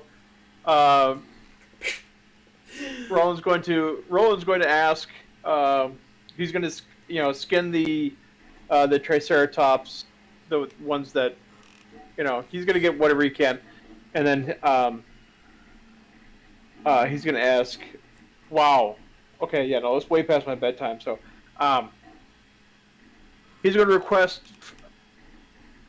Omen that he puts the leather in his pack until we can get it tanned and turn into leather. What do I look like, a fucking pack mule? You put it in there yourself. Yeah, sort of. Stuff. My hand still hurts from slapping the first one. You got to admit, it would make great leather. Yeah, it'd be especially better when it's... Never mind. Yeah, I'll carry it. Did Kalu actually take his sword back, or is he just sitting there taking it? Yeah, the two of you got your respective blades back, no problem. Because it's more funny just tormenting him with it. Tap, tap, tap, tap, and then running away with it. Tap, tap, running away. Tap, tap, running away. Get back here, you little shit! At that point, if you ever flew close enough, let's see, I've got... yeah, I'll just do either a thunder wave, a sleep, or We're both raging still, though, because we haven't shut it off. So you go to do it, nothing happened, then one of us would swing and the other one would swing, we just get no fucking boxing match. And since I'm holding your sword, it's not gonna matter for you. Just no, it kind of sucked because every time you hit me, I have to make a dexterity, or I'd have to make a wisdom saving throw. If you're holding the sword, myself. Yeah. I would mention that you need to take damage, not necessarily a slap. But if he's not holding the sword... Oh, he's still attuned to it. Oh. Okay, we're just going to whip this on the bottom of the lake real quick.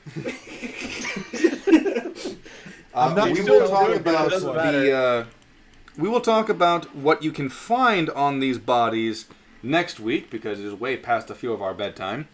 But instead, I will tell you what the experience points you all got. Ooh. You didn't get the full amount because you did let one of them get away, and that was a Triceratops and a Hobgoblin. But we'll get them later. The 3 Hobgoblins and Triceratops, and the 4 Goblin Bosses and Wargs, put together, multiplied by the number of enemies in the encounter, and then divided by the number of players here. Hold up. I just realized I did this incorrectly. It is not that. It is times that divided by this. There we go. Not so funny when somebody else wakes up, is it? Meow! Meow! Meow! Hey, let's be honest. It's Sebastian who does that more often than not. He did it last night. All right. How's your paws doing? You all gain 6,960 experience points. Ooh, level up. It's 6,000. Run that number by me one more time. 6,960 points. 6,960? Yep. What's the next level up require? Level 8. Same. Yeah. You... It would be the same thing, then. Well, normally you would, but Alvin had one combat encounter where you weren't there. Yeah. But I've got 24,176. Plus 6, that'd bring it up. Right? Plus what? So I got 24 and you said it was 6, right? That we get? 6,960. It's like 30,176. Yeah, level 8 is 34. Is 32,000. Oh, okay. So you're almost there. I don't care. I am level 8. Which means I get to specialize as an artificer. That's just your work schedule. And me not playing, so I can play in the car for like 2 hours. Alright. Now the real question is, do I become an alchemist? Do what? Armorer? Artillerist? Oh, that's right. I think artillerist. Do I take a second level in... do I take a second level in Bard? 47? Or do I take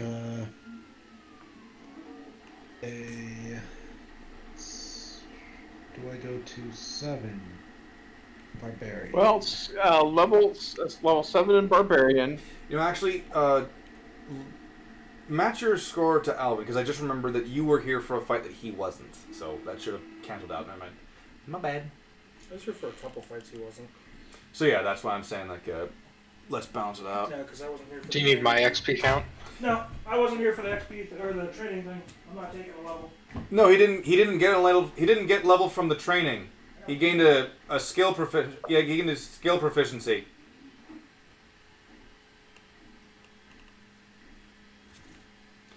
But yeah, what is your current level number, Alvin? I'm level 8, 34886 experience. 34886? Yep.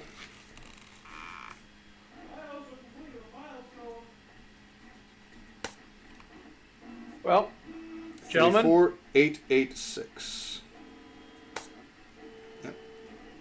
It has been a good encounter, but God, I need to go to bed. Oh yeah. Agreed. Good night, all. Good night. Huh? Oh yeah. Catch you guys later. Thank you for joining me on the live stream. We will catch you next week. And also, you leveled up. I'm still not taking it because I was gone for more than just that one encounter. I was physically here, just not out here. I came in at the end. It's not fair. Just saying. If all right, if you'd like to. I shouldn't even be getting all that XP for coming in as late as I did. You got 2 natural 20s and nearly dropped one. You nearly dropped one enemy by yourself, who was at max HP. You finished off how many others with Doesn't bullshit?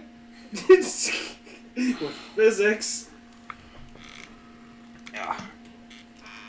People experience when I choose a level. You want to wait until the next combat to do that then? No, I just hold off on it until I decide I want to put it in. Oh, If that's I what you decide to mean. Put it in anything. That well. All right. You know what I mean. I get you. All right. Let me know so, once you kill the stream. Yep. That's what I am doing now. Thank you, and good night. As much as that means for things, my eyesight is still pretty bad. There we go. Good night.